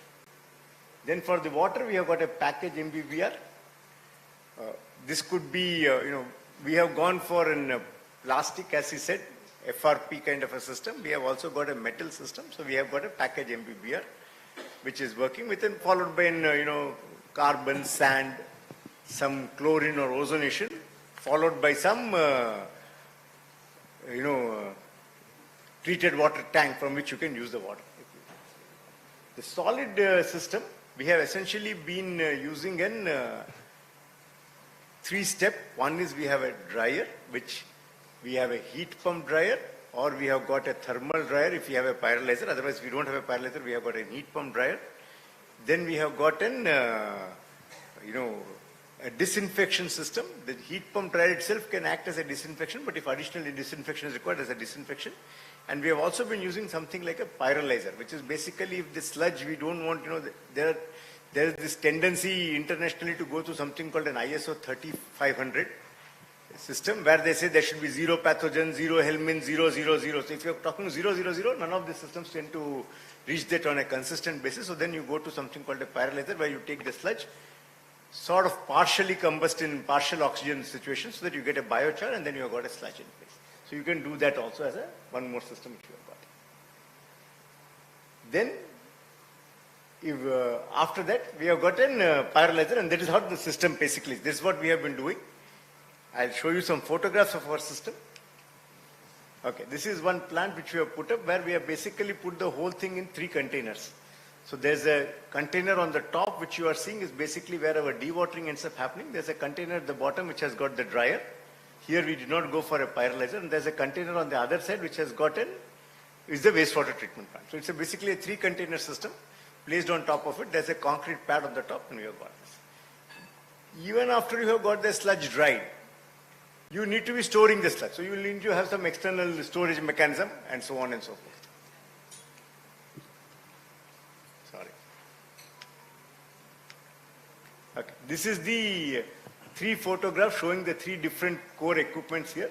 The one on the left is the the solid liquid separator, which is basically a press. One of the reasonably efficient presses which I have seen, with a power level of about less than 4 kilowatt. Okay, we can handle the whole system in terms of the pumping the water from the tank, dewatering the system, dewatering the liquid, the sludge being separated out and the liquid being separated out, and the system working is less than about 4 kilowatt is the kind of power. Then there is the heat pump, base dryer, that's the second one. And then there's the wastewater treatment, which is a simple MBBR. We have our own versions of the MBBR, different kinds of thought processes are there in terms of where you want to do it. We typically believe in a single reactor MBBR as opposed to a multi-reactor anoxic and all that stuff. We believe in a SRMT, what we call as an SRMT, single reactor, treatment system. So, and then there's an overflow mechanism into which you go, and then there's a settling mechanism, and then we take the water out and then take it to the tertiary treatment plant. So this is what our system is. So essentially consisting of a series of three, I seem to be pressing something wrong. Bottom. Yeah, bottom, yeah.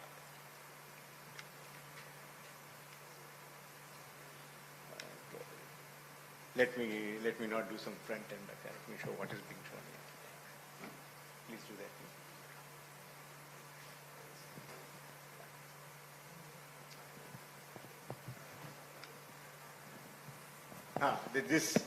Okay, so finally what we are doing is those three containers. Within the three containers, we have our equipment and there's a treatment plant going there. That's what the package part of it. It is not as small as shown previously and not as compact, but it is given the kind of wastewater we are dealing with. This is and this is the broad numbers, okay, which will tell you what we are doing and how does it make sense or not. Okay. The first thing is that we have got systems which can go up from 5 KLD to about 100 KLD. At this point of time, the biggest we have done is about 70 KLD. We have not hit the 100. Okay. The capital cost is of the order of 600 rupees per liter, which from anybody who is doing sewage, it will look higher, but this is the number which is there for the FSTP. The operational cost for treatment is 20 paise per liter, which I think is more or less in the right range. The electricity is about 7 units per every 1,000 liters. That's the kind of power requirement for the system. And the land is about 3,000 square feet, which is what that place is. The physical place required for our treatment may be lesser. It is something like about 600, 700 square feet, but then there's a way for the vehicle to come in, the vehicle to get out, and so on and so forth. So it's about 3,000 square feet. And then the site deployment can happen in about 4 weeks. That means we get our container, put it, connect all my pipes, connect all the electrical system, etc., etc. It takes about a 4-week effort for us. The outputs are treated water. The sludge is exceedingly good material. I should tell you that. I really wouldn't love to do the biochar in general, but sludge is an exceedingly good material. We have got an NPK values of almost 3% each, which is one of the best composts which I can think of, really. Exceedingly good material, and wherever we have used it, we have got exceedingly good results for it in terms from the farmer's response. There's a 3 people requirement essentially for this kind of an operation. Generally 1 shift, as I said, maximum 2 shifts. There is a remote monitoring possibility, the IoT, whatever is standard technique we want to put into it. And once we start the operation, within about 7 days, our wastewater treatment is fully operational. So then within 7 days, the plant gets operational. So that's after about 4 weeks of installation, about 7 days. Typically, when we take a commitment, it's about 3 months to 6 months for installation, because there's an, whatever regulatory requirements, whatever cleaning, site development, etc., which is involved. So to that extent, we'll typically take anywhere between 3 to 6 months for setting up the plant. So this is what is the presentation from me. Thank you so much. Thank you, sir. I trust this session has been useful in learning what has been done well, what can be improved upon, and what needs to be eliminated from practice in Kerala's context. As promised, we will take a couple of questions from what we have received online.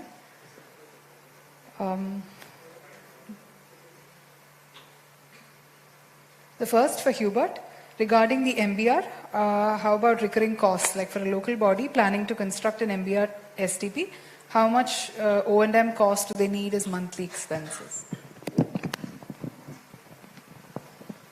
Hello. It depends on the capacity.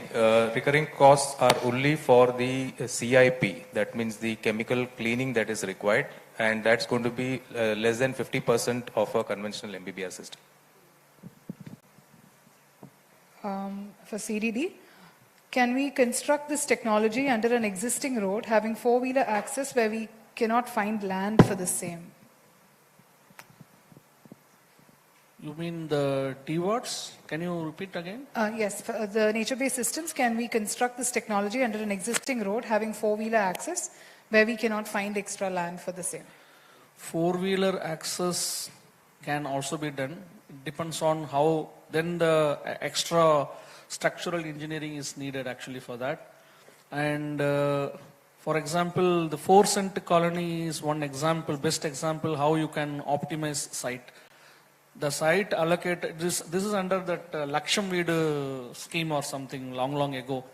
And these people are having only 4 cent for their households. And there are little amount of garden area left.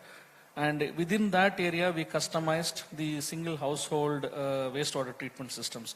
So it's all depend on, again, I use the word contextualized because there are no hard and fast rules we follow, but we understand the problem and contextualize it. If you want to go use it for a four-wheeler, then again additional structural needs are there. If you want to make a roader, then you need to again go for a structural importance. So the point is about the treatment. The treatment-wise, the nature-based solutions will work. If you want to make the top surface for any use, it's up to you what sort of use you want to do, and you have to incur the additional cost for that.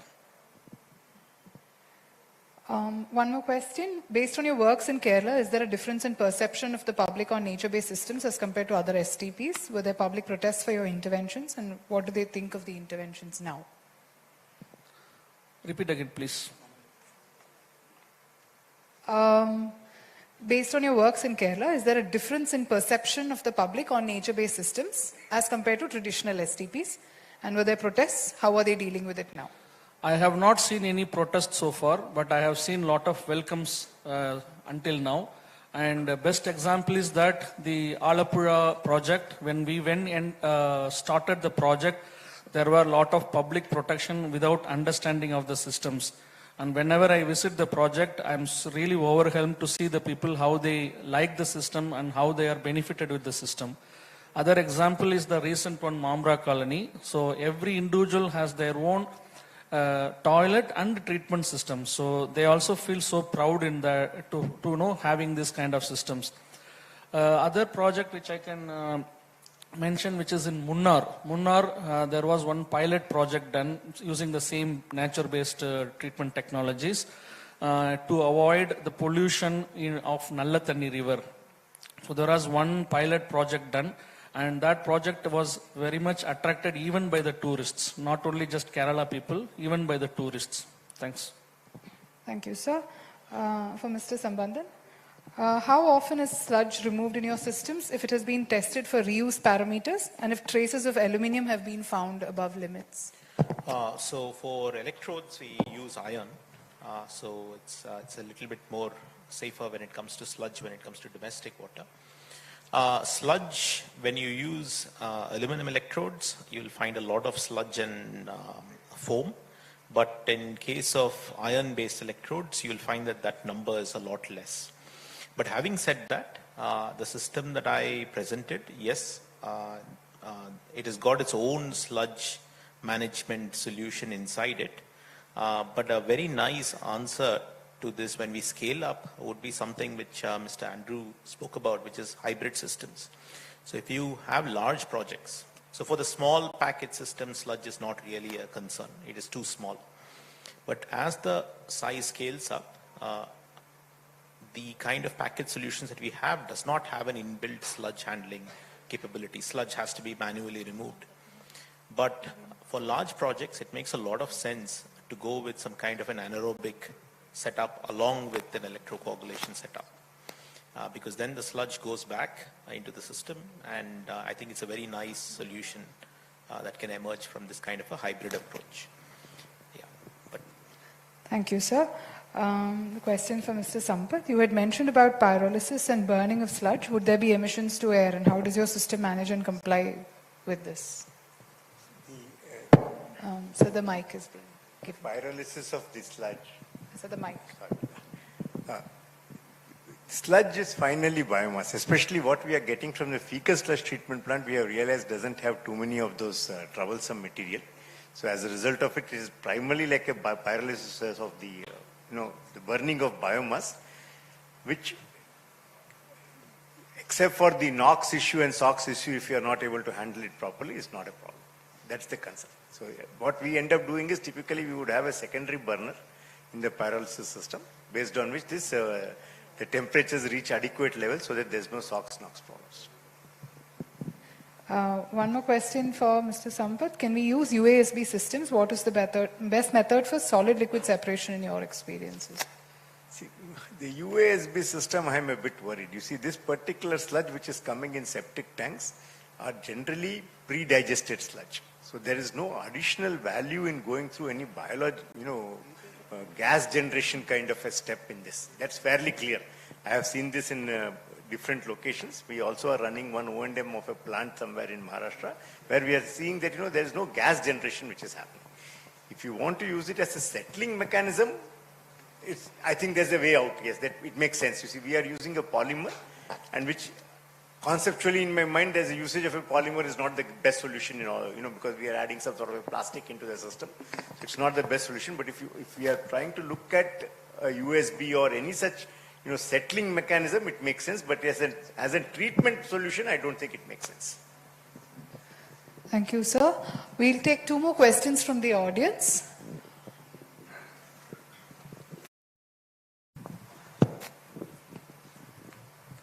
Good morning. This question is to Mr. Jacob Thomas from HEX. This is pertaining to the MBR. So you have described the MBR process and MBR, and I think in Kerala scenario we have a very high installation cost for MBR, and not for Kerala, for any of such kind of installations. But my doubt is with regard to its principle of operations. So the MBR is essentially a solid liquid separation phase first, and whatever suspended or microbial contents are that, it is being removed through the staining process. But the liquid thing, the supernatant or whatever, that has to be addressed with the biological decomposition, biological reduction. So are we applying any suspended growth process, or for that any attached growth process for that? And that essentially follows all our principle of BOD removal using bacteria or anything of that kind.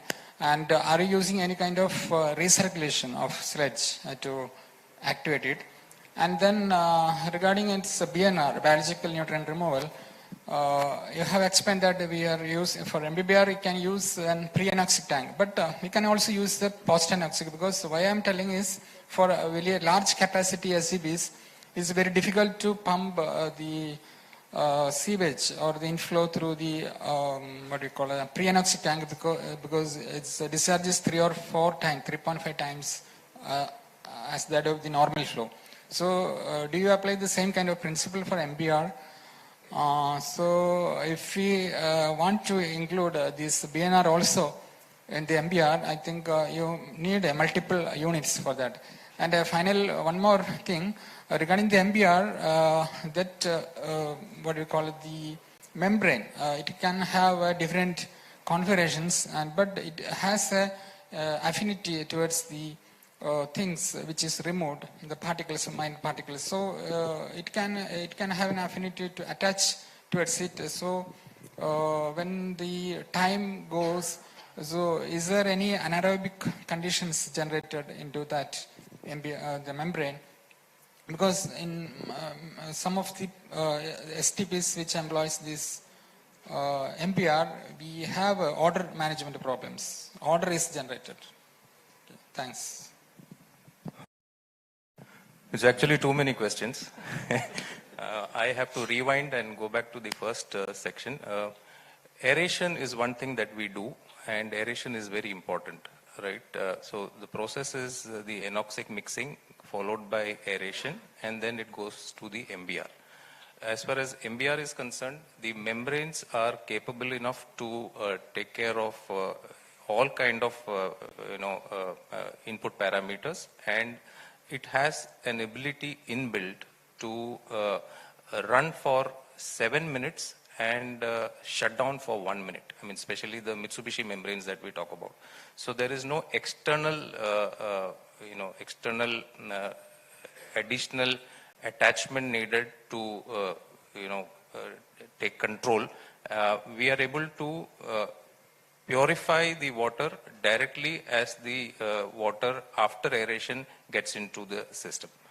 I think your rest of the questions probably we need to take a break outside and address it. So I am going to do that. Thank you.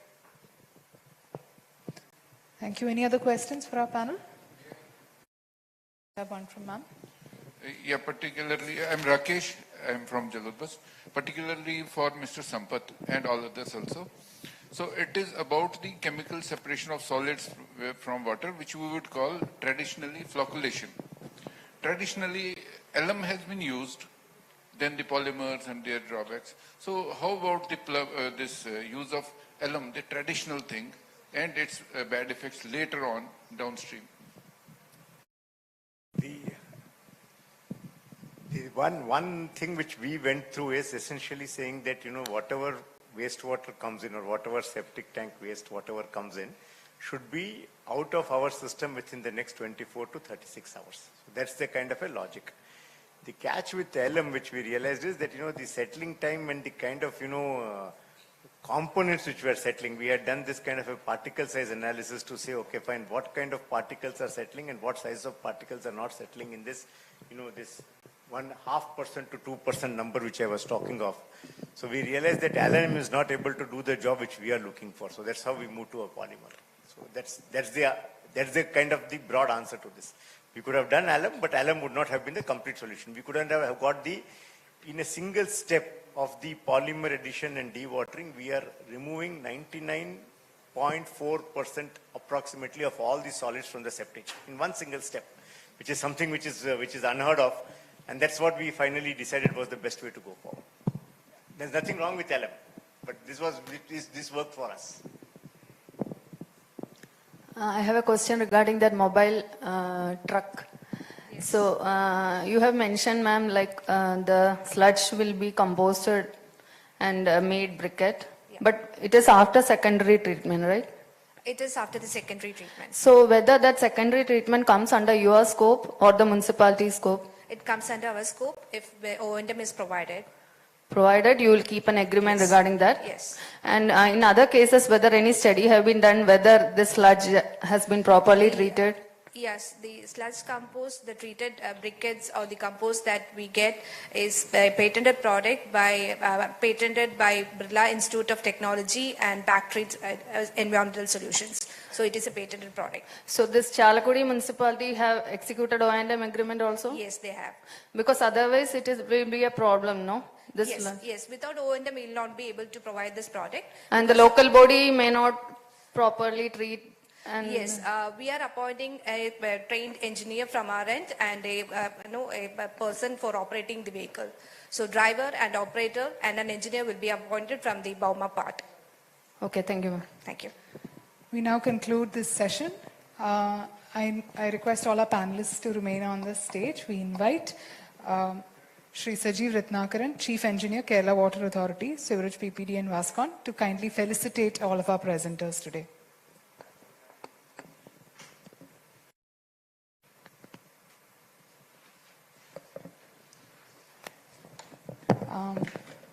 From the stage, we have Shri Jacob Thomas, Chief Business Officer, Hubert Enviro Care System.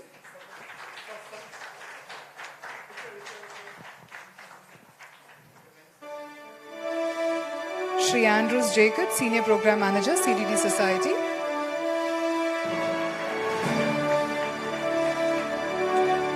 Dr. Sanjeev Sambandhan, Founder Director, Open Water.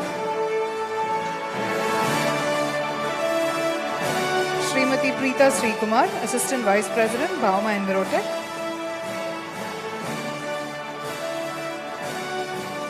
Shri Sampath Kumar, Founder and CEO, Tide Technocrats Private Limited.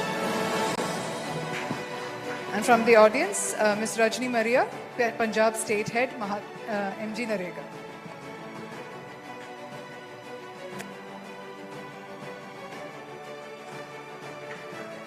Thank you to all our panelists. We now break for tea. Thank you. We now break for tea.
There's a small announcement. A few participants are yet to sign their registration forms. We will be circulating an image on the WhatsApp group.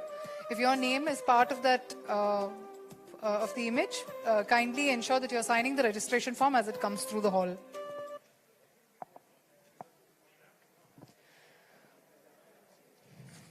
Welcome back. We move on to the next session.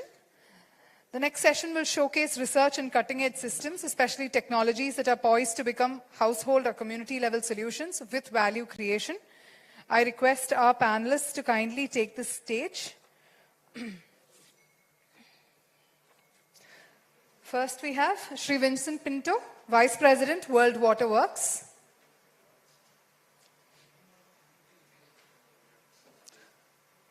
Dr. Ijaz K, Scientist, KSCSTE, Center for Water Resources Development and Management, CWRDM. Dr. Praveena Gangadharan, Assistant Professor, Department of Civil Engineering and Project Director, Global Sanitation Center for Excellence, IIT Palakkad. Shri Vipin Shashidharan, Sanitation Expert, Suchitwa Mission. And Shri Pradeep Kumar, Co-Founder, Mufin Solutions.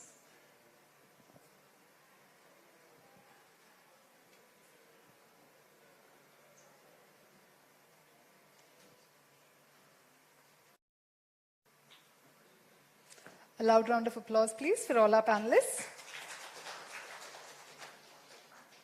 We begin with Shri Vincent Pinto, Vice President of World Water Works. We will see his presentation on efficient and improved STP designs.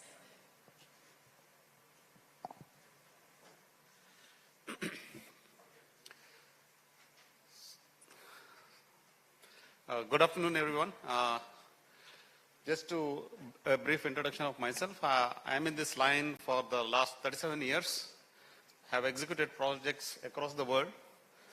I work as the Vice President Business Development for World Water Works, as well as I have my startup called Tibbering, where I get the latest technologies to be manufactured in India from across the world. So I quickly get on to my presentation. It's 15 minutes, right? So try to stick to that. So this is almost everybody has said this. We have the population outpacing all our developments. Naturally, the problems, challenges are enormous. A few years ago, the total amount of wastewater that was treated was pretty low. We were having some stats like 80% of the wastewater is untreated, but I think it has come down to some 55-60% now. Even in that, whatever is treated, we have got a lot of issues. I mean, we are not able to meet the standards because of various reasons. So, what are the driving factors of a design of a treatment plant? Influent parameters, treated water discharge norms. What do you want to do with that water? Whether you want to reuse it, discharge it to the land or to the lake bodies or whatever it is. Availability of space, which is a huge thing in India.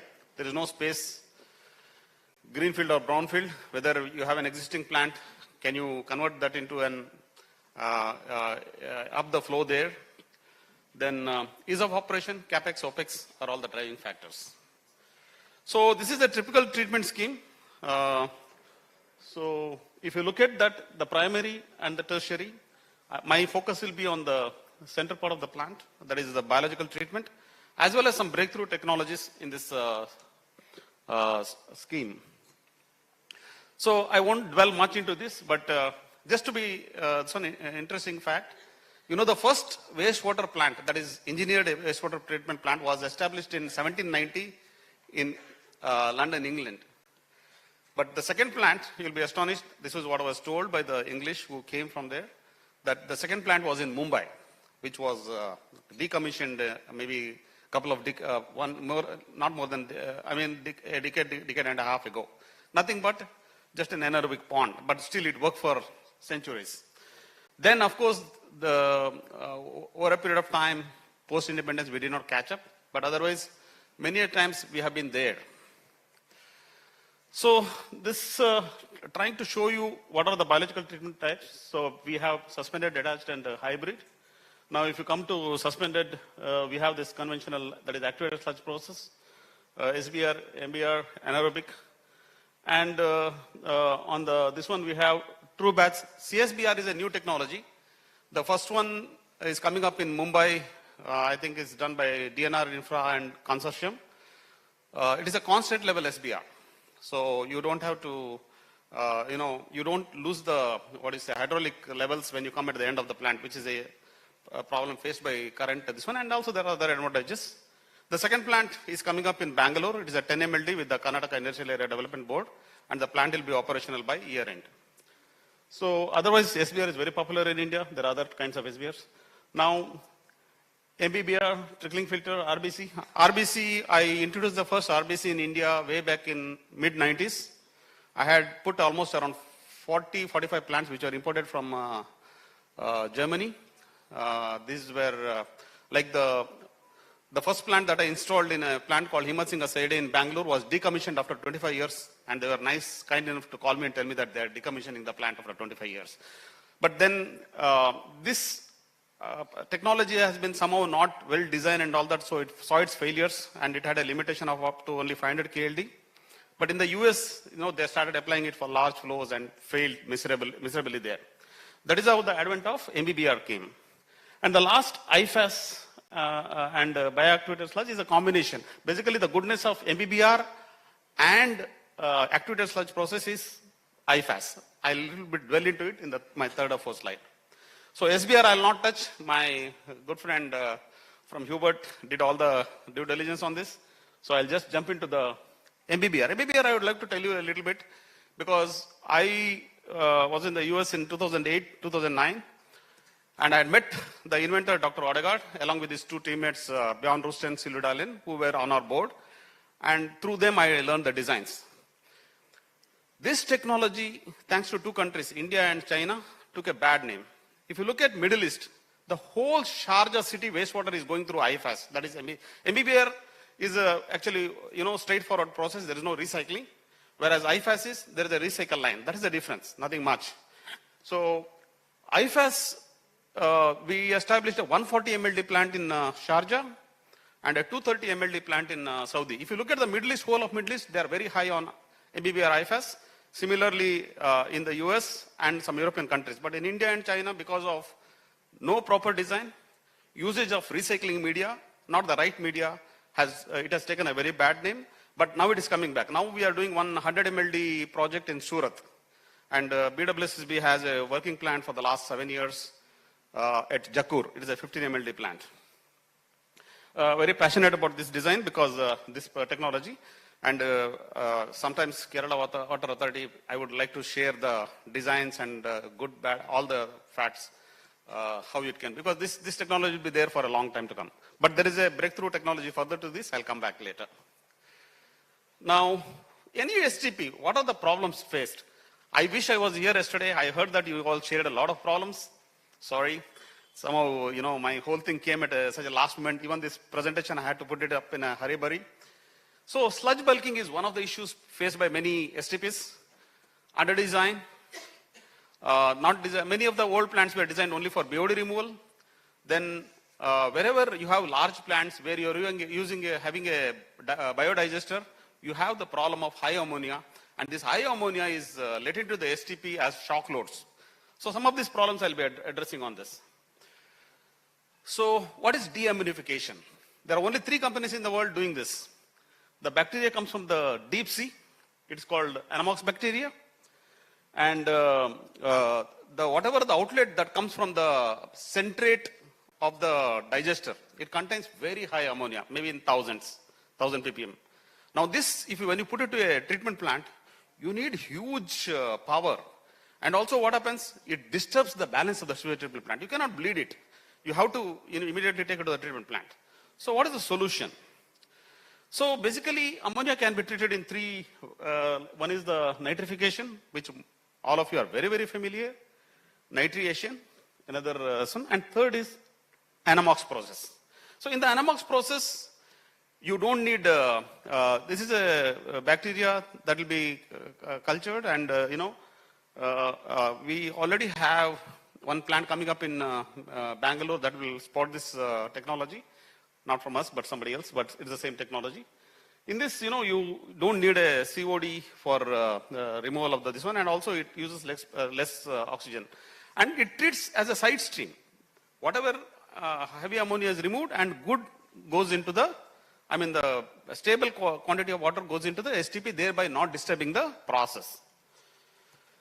So these are some of the, this one, how it's done. I will not dwell into this much because my clock is ticking. So the next problem, sludge bulking.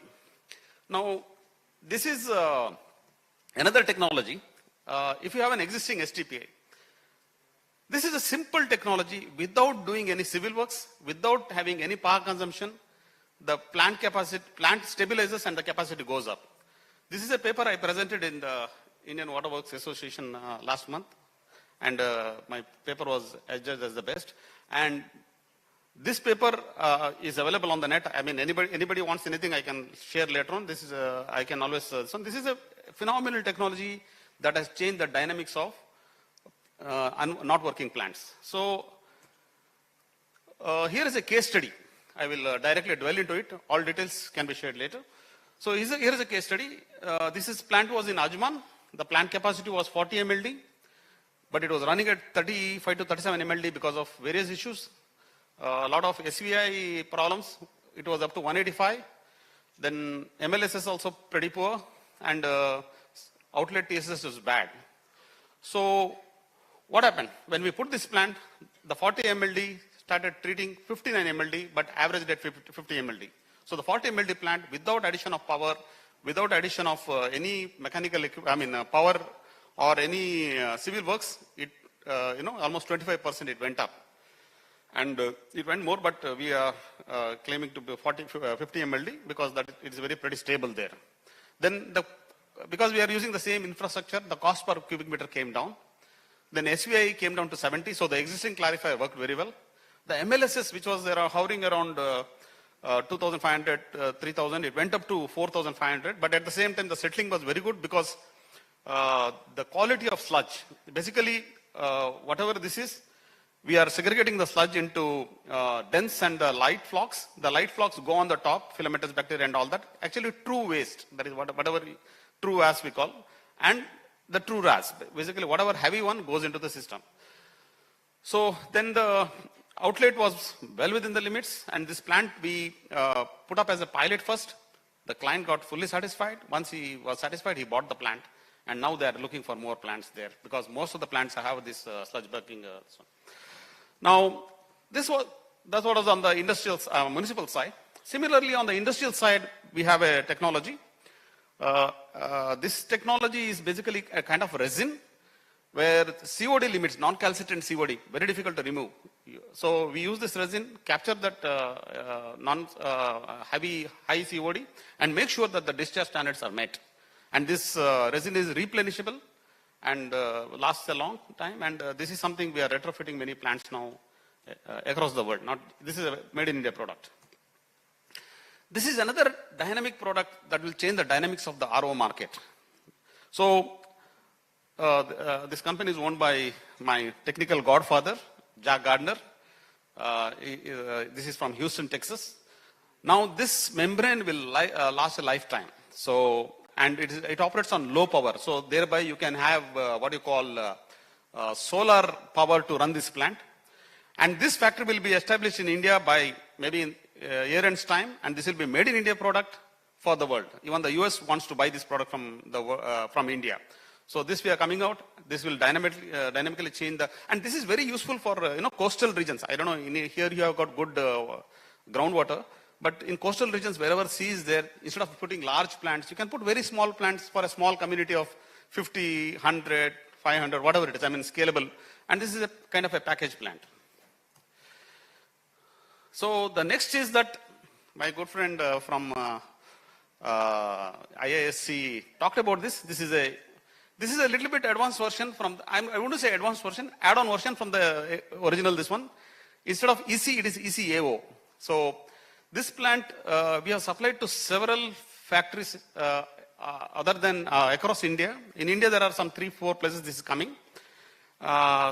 This has got a very simple, you've got a DAF to remove all the suspended solids, then followed by a ECAO, and then, it goes into the vacuum distillation, which I'll be talking a little later on. So this is how the plant looks. The whole container treats around 1,600 meter cube per day. That is 1.6 MLD.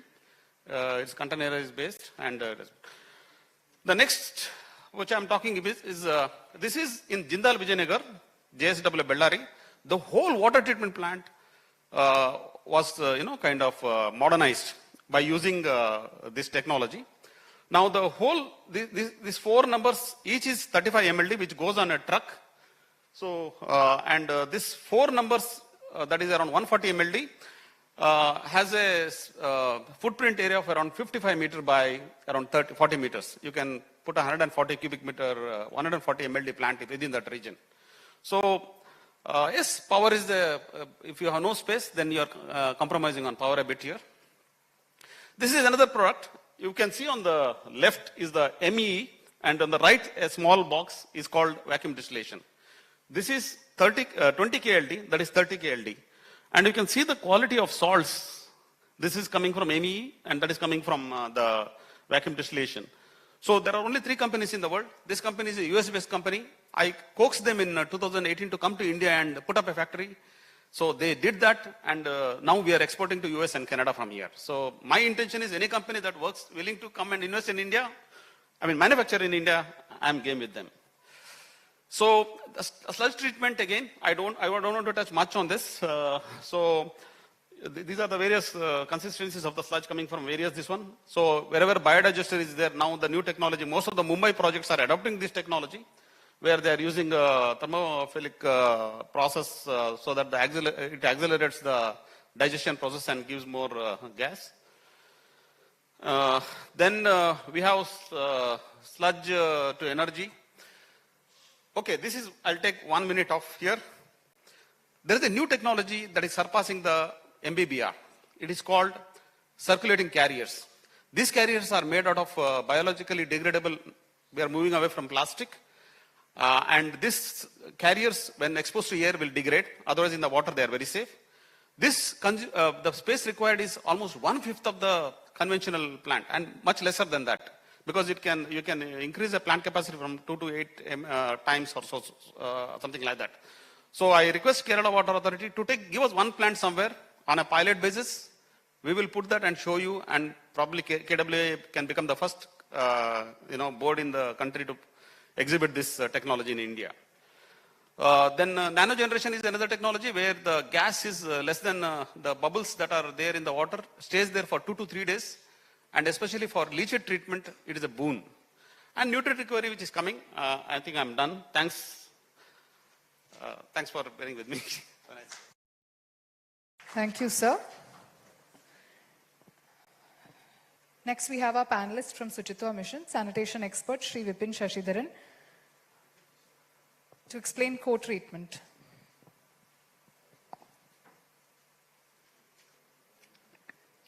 Good morning, all.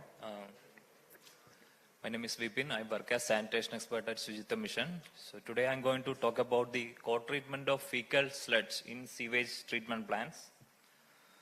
So if you see what is co-treatment, like co-treatment, like if you see what is an STP, the process is designed like it will receive the wastewater through sewer lines and it will be treating the wastewater. So in co-treatment, what is happening is, like in addition to this load received through sewer lines, will be like from the on-site containment system through trucks, the septage will be coming and it will be treated in the STPs. That is the process of co-treatment. So this co-treatment process can be implemented while designing new STPs. Also, the existing STPs can be modified to have this co-treatment option. So if you see the used water management strategy, like for an urban area, in the core sanitation zones where the population density is very high, we depend upon sewer network based sanitation system. Like we'll be providing sewer network and this wastewater will be collected and transported to STPs. But the areas where there are less population, or when we say the areas outside this core sanitation zone, so there we'll have to depend upon these on-site containment systems like septic tanks. From there, what will happen? This septage need to be emptied. So this septage which is emptied can be treated at fecal sludge treatment plants or the existing STPs. The existing STPs can be modified to have this co-treatment option. So while designing an STP, we take into consideration various parameters like hydraulic flow, organic loading, total solids loading, etc. So while designing an co-treatment option, there are various factors which we need to consider.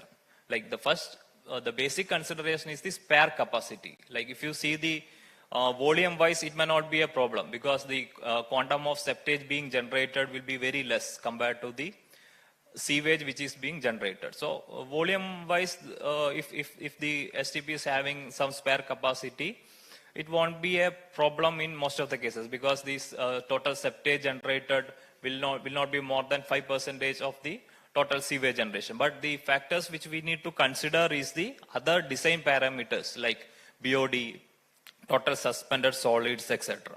So I will explain that with a small example. Like let's consider an 1 MLD STP, which is designed for about 300 milligram per BOD, which is designed for 300 BOD, and it is receiving a septage volume of about 3%, and the BOD of this septage is, let's say, it's 4,000 milligram per liter.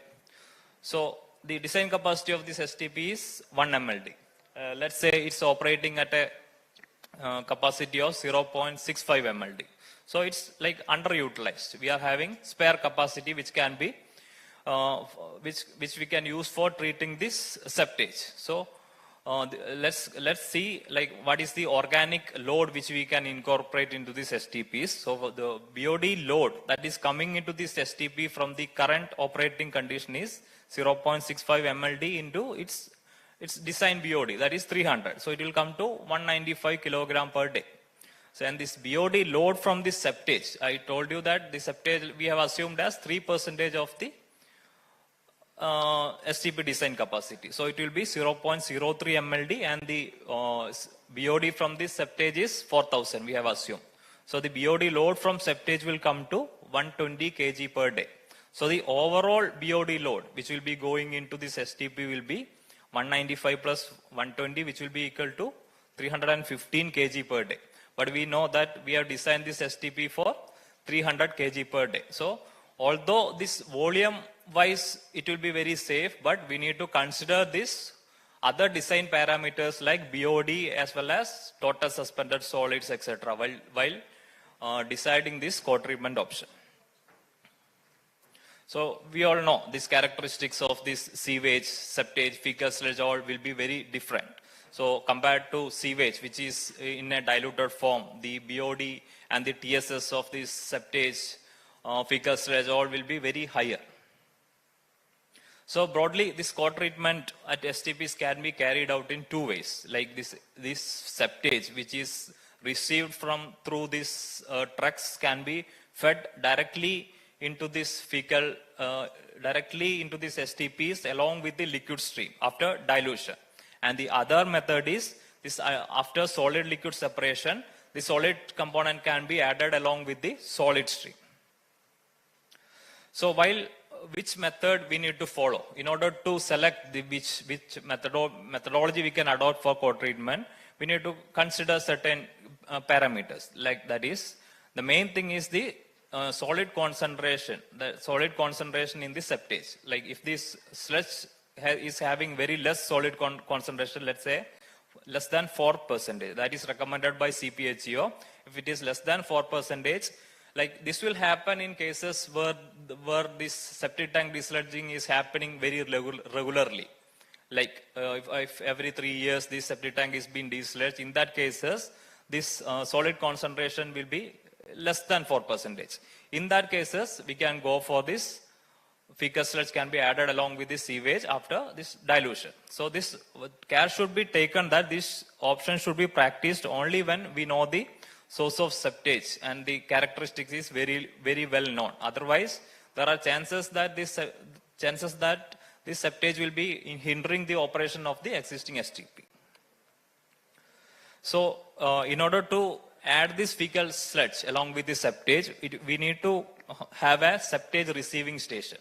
So, this septage receiving station will consist of a septage unloading area that will allow gravity draining of septage holding tracks, and there will be preliminary treatment units like screen chamber, grid chamber, and there will be a septage storage tank with mixing arrangement and control valves. This will allow the homogenization, and also this regulated flow can be fed into the next process.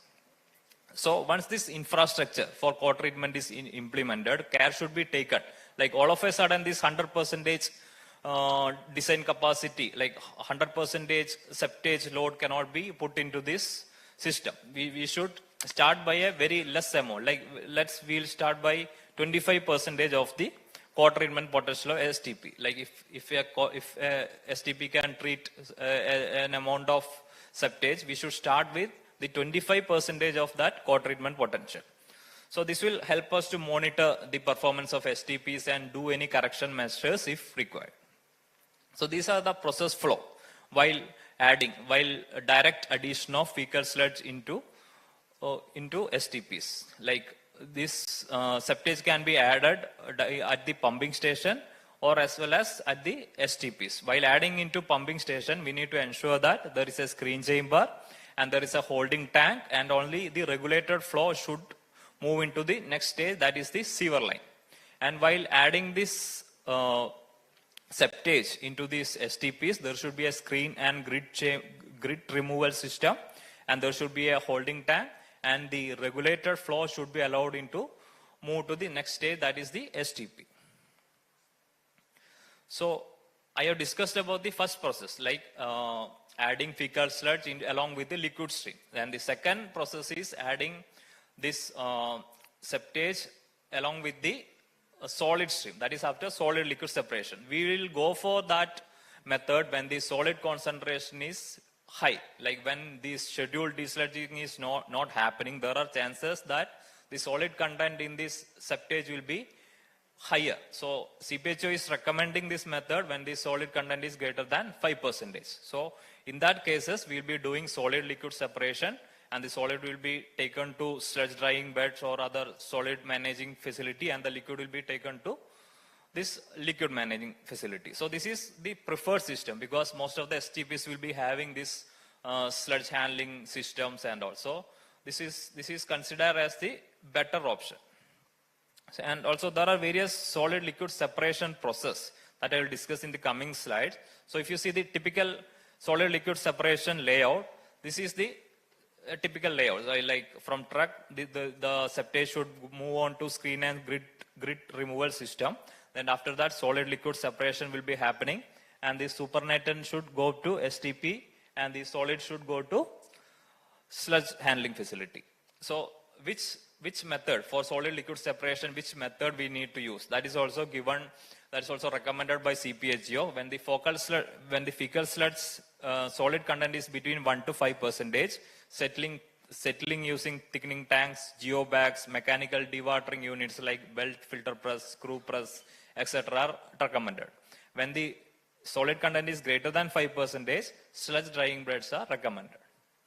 So there should be septage receiving facility. That is the most important thing which we need to design while constructing a co-treatment system. So while designing a septage receiving facility, care should be taken to ensure that the quantity of septage to be received, like we need to have an idea of how much quantity of septage is going to come, and the number of trucks to be simultaneously emptied, and also the design and dimension of the desludging truck, especially the turning radius, and its power to operate in reverse mode, because usually this truck will come in reverse direction and empty the septage. So the slope should not be very high. Those design parameters we need to check. And also the odor nuisance, if there is any odor nuisance, like we need to have odor nuisance control systems in our design. So this is a septage receiving station.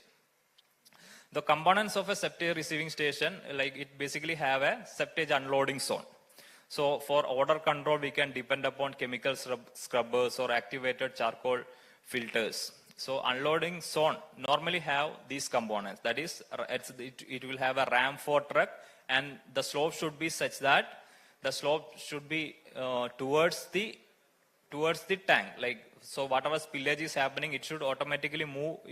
By gravity, it should flow into the chamber. And also there should be a water hydrant with pressurized water hose to wash down any spillage or the truck components after dumping. And also this chemical mixing such as lime or chlorine can be done in the septage at the rate of 2.4 kg per 1000 liter. This will allow to neutralize the septage and also make it more treatable and also to reduce the odor. And also this septage receiving station will be having its normal components like screens, grit removal system, holding tank with submersible pumps, etc. So these all components should be properly designed for a septage receiving facility. So now I will brief what all things I have done. So first step is to estimate the quantity of fecal sludge in an area. So as per IS code, we are having a thumb rule like 0.21 liters per capital per day. That will be the accumulated sludge from a septic tank. So this septage generation from an area can be estimated using this thumb rule. So this 0.21 liter into population of the area will give you the septage generation. Like it's a thumb rule. We can generally estimate the septage generation from a local body. So for a 50,000 population, the approximate septage generation will be 10.5 KLD. So this will be like, if you don't have data, we can depend upon this. Otherwise, like from these desludging operators, we can interview these desludging operators and find out the actual septage being generated in the area. Then after that, the next step is to identify the STPs for co-treatment. So ideally, these STPs should be located at a distance of 15 kilometers so that it is financially viable. And the next step is to assess the STPs or the septage pumping stations for its capacity. So whether it's having enough capacity to accommodate septage, that need to be assessed. Then which process which we need to choose. So we have discussed, like, if the solid content is less, then we can think about directly adding the septage into STPs after dilution. If the total solid component is high, then after solid liquid separation, this solid part can be added to this solid part of the STP, and the liquid will go to the normal liquid treatment part of the STP. So the main thing is the buffer capacity, like how much capacity is available to treat the organic load or the septage coming into the system. So the co-treatment capacity will be given by the design loading capacity minus the current loading capacity. I will just explain that with an example. Let's consider a 1 mld STP that we are having within a 10 kilometer radius from your local body. Let's say the STP is designed to treat sewage with BOD of 350 milligram per liter and total suspended solids of 500. But currently the STP is receiving only 0.5 mld of sewage. The BOD and solids of receiving flow is 150 milligram per liter and 300 milligram per liter. The fecal sludge sample test show a BOD of 3000 mg per liter and the TSS of the septage is 5000. Then we need to find out how much fecal sludge can be handled in that facility. So first we need to find out the extra organic load that can be handled. So that we can find out from the design capacity minus current loading capacity divided by BOD of fecal sludge. So from this calculation, we'll get as 91 KLD. Now, this much BOD can be accommodated in the system. Then we need to consider the other parameter, that is the total suspended solids, which we can accommodate in the system. So that will be given by design capacity minus current loading capacity divided by TSS of the fecal sludge. So when we are doing this calculation, it is coming as 70 KLD. So in this case, we need to adopt the value whichever is lesser. So it will be able to accommodate only 70 KLD of septage as per according to the initial design of the STP. So we'll be choosing this second value, that is 70 KLD. So this is an example for your understanding. Thank you. Thank you, sir. Next, we invite Dr. Praveena Gangadharan to discuss her research on new generation sanitation. She's Sanitation Center of Excellence, IIT Palakkad.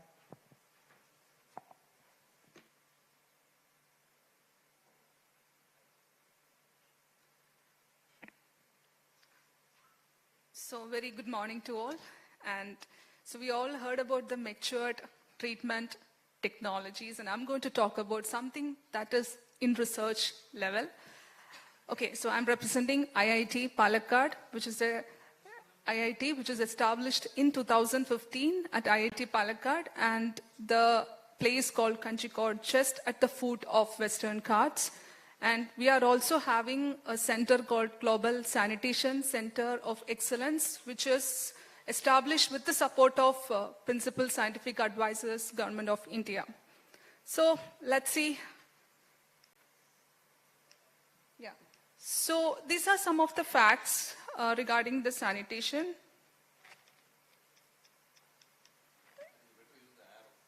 Yeah, I think something.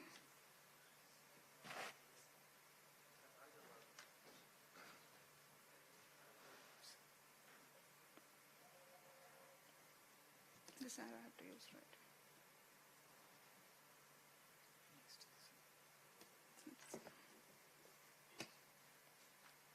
Okay, so these are some of the sanitation facts, and when you come to India, India has made a considerable progress in terms of sanitation, as per the Swachh Bharat mission, and the open defecation has been reduced significantly. And when you look at this data, you can find out that the sanitation has been improved from 2015 to 2019 in many states.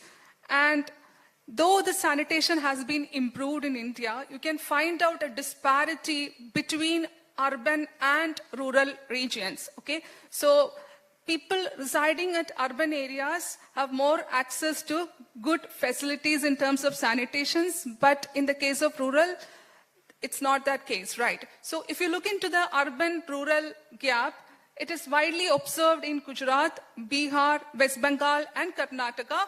But in Kerala, this gap is not that evident. So we are in a safe position. So let's look into some of the sanitation systems currently adopted in India. As we all know that there is an offsite systems where the wastewater is getting generated, and then it will go to a sewer network, and then finally it will go to a sewage treatment plant where it is getting treated and then disposed. We also have an on-site systems. In morning we heard about CDD and all. So we also have other on-site systems where the wastewater is getting collected, septage is getting collected, and then the truck is, once it is filled, it will be carried into a FSTPs. So what are the challenges in India? Okay, as a researcher, when you look at the challenges, so the first challenge is you can say that the quantity of the wastewater being generated in urban and rural. Okay, so we have a large quantity of the wastewater being generated, and if you look into that, all the treatment systems are employed to serve in urban regions, but what about the rural regions? So in order to solve this sanitation gap or sanitation issues, we need to consider the demand of rural as well as urban. And you can also see that there is a huge capacity gap in terms of sanitation technologies. You see that, the orange indicates the quantity of the wastewater being generated, whereas the sewage treatment plant, the capacity of the sewage treatment plant adopted or available in our country is, this capacity is very less. That means most of the treatment plant cannot serve or cannot completely treat the wastewater that is being generated. So generally, if we say that, 72% of the wastewater is not getting treated and simply letting it off to the environment and cause pollutions to the water bodies. Okay, so we need more technologies, more research in this directions to bring suitable technologies in order to fulfill this gap. And of course, we have our own limitations for the conventional sewer-based sanitation technologies, because lack of availability of the land and operating maintenance conditions and all would be very huge in terms of conventional sewer-based sanitation technologies. So what would be the solutions? What can we think about it? So when you talk about the solutions, as I already mentioned, there is a huge gap exists, and we need innovative approaches. We need to develop a lot of technologies that can fulfill the demand. So what are those technologies? When we talk about this innovative technologies, we should think about, resource-oriented approach. That means we have to see wastewater as a wealth, and we have to recycle as much as possible from the wastewater. So we can also think about non-sewer sanitation technologies, and we need a testing platform, and we need to validate these technologies before implementing it into the field. Because, the technologies in one place may not work in the other place. So we have to have a vigorous testing, and that would be required. And of course, the technicality is very important, but at the same time, we should have a viable business model so that the technology is not only incompetent in terms of technicality, but also, business can be achieved. And the final one is we need a good regulatory framework. So these are the gaps that we have to think about it, and we need to address it immediately. So when you talk about, resource recovery approach, I'm going to talk about something in research level, not in the matured way. So always we have to see that, when you mix all this wastewater and then it is getting treated and then it is disposed of. But how about, segregating the wastewater at the source? So when you segregate the wastewater, we can segregate it as gray water, yellow water, and brown water. And why we need to segregate this wastewater? Because their compositions are different. So when you talk about the composition, the gray water, they have it contains 75% of water. So huge water content, and we can recycle the water and we can reuse it. Because in terms of pollutions, other nutrients and all will be very less in terms of gray water. And if you look into yellow water, water content is minimum, but at the same time, the nutrients load are very, very high. So we can actually convert it into fertilizer, this yellow water. And what about the brown water? If you see that, the water volume is very less, but at the same time, it has a huge organic matter. So we can just convert it into biogas or fertilizer. So this could be the thought process. And I'm working in the area of urine. So let's talk about what kind of research that I'm working on. So, and the reason is why I am working on urine. If you see that, urine is simply discharged into the environment, either directly or, through urinals, it will be coming to a septic tank, right? And over a period of time, this will be leached to surface water and cause some pollutions, or, through domestic wastewater, it will be coming to a sewage treatment plant where it is getting treated. But it is again discharged into the water body. But you can see that over a period of time, because of, what is this? This is called eutrophication, the excessive growth of algae. So why it is happening? It's because of the presence of nutrients, nitrogen and phosphorus, and urine is identified as a candidate for this behavior, the eutrophications. So we can, on other account, if you look into urine has 96% of water, and remaining it has a nutrient. So a person can produce, 1.5 liters of urine every day, and which consists of 11 gram of nitrogen, 1 gram of phosphorus, and 2.6 gram of potassium. So see, if you look into that, urine is a rich source of water, nutrients, and organic content. So we can actually reuse urine. And how about using urine as a directly fertilizer? So it's not advisable to use urine as a direct fertilizer because of the various reasons. And what could be the reason? Because of its volume, it will cause transportation cost. Of course, the odor is another issue. It will also cause health issues because of the presence of pathogens, and also because of the solids, it can also hamper the soil quality. So we have to think about separating the urine at the source, and we need an appropriate treatment. So we can recover water from urine, we can also recover nutrients from urine, and we can also recover energy from urine, because urine is an excellent fuel.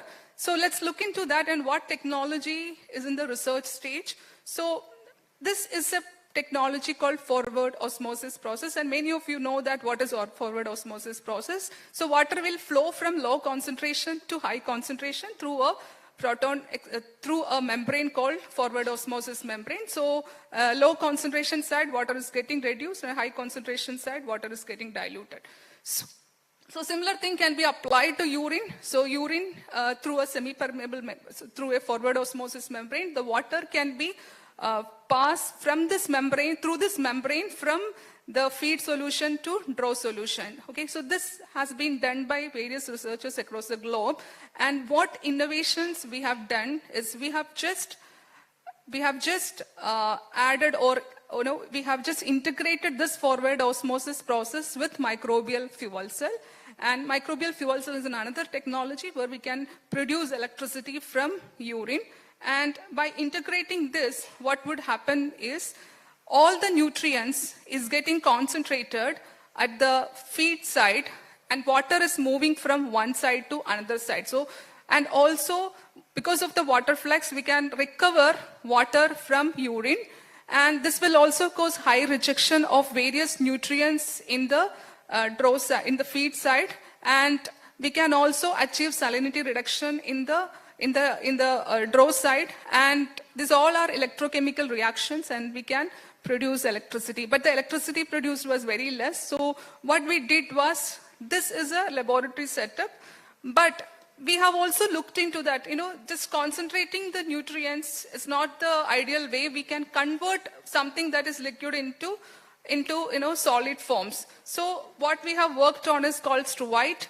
Struvite is a crystalline compound of equal molar concentrations of ammonia, magnesium, and orthophosphate. And in urine, this ammonia and phosphate are abundant, but the magnesium is very limited. So we added magnesium in terms of an electrode. So this is an experimental setup of us, and this is a combination of fuel cells, and also having a solid liquid separation unit which can separate solid and liquid, and also there is an adsorption column where it can be purified whatever the contents present in the urine, and this is the output that we have received. So the quality of the water that we can recover from urine is this much, and also the fertilizer, this is the fertilizer that we have achieved from this, and the electricity that we can produce is also like this.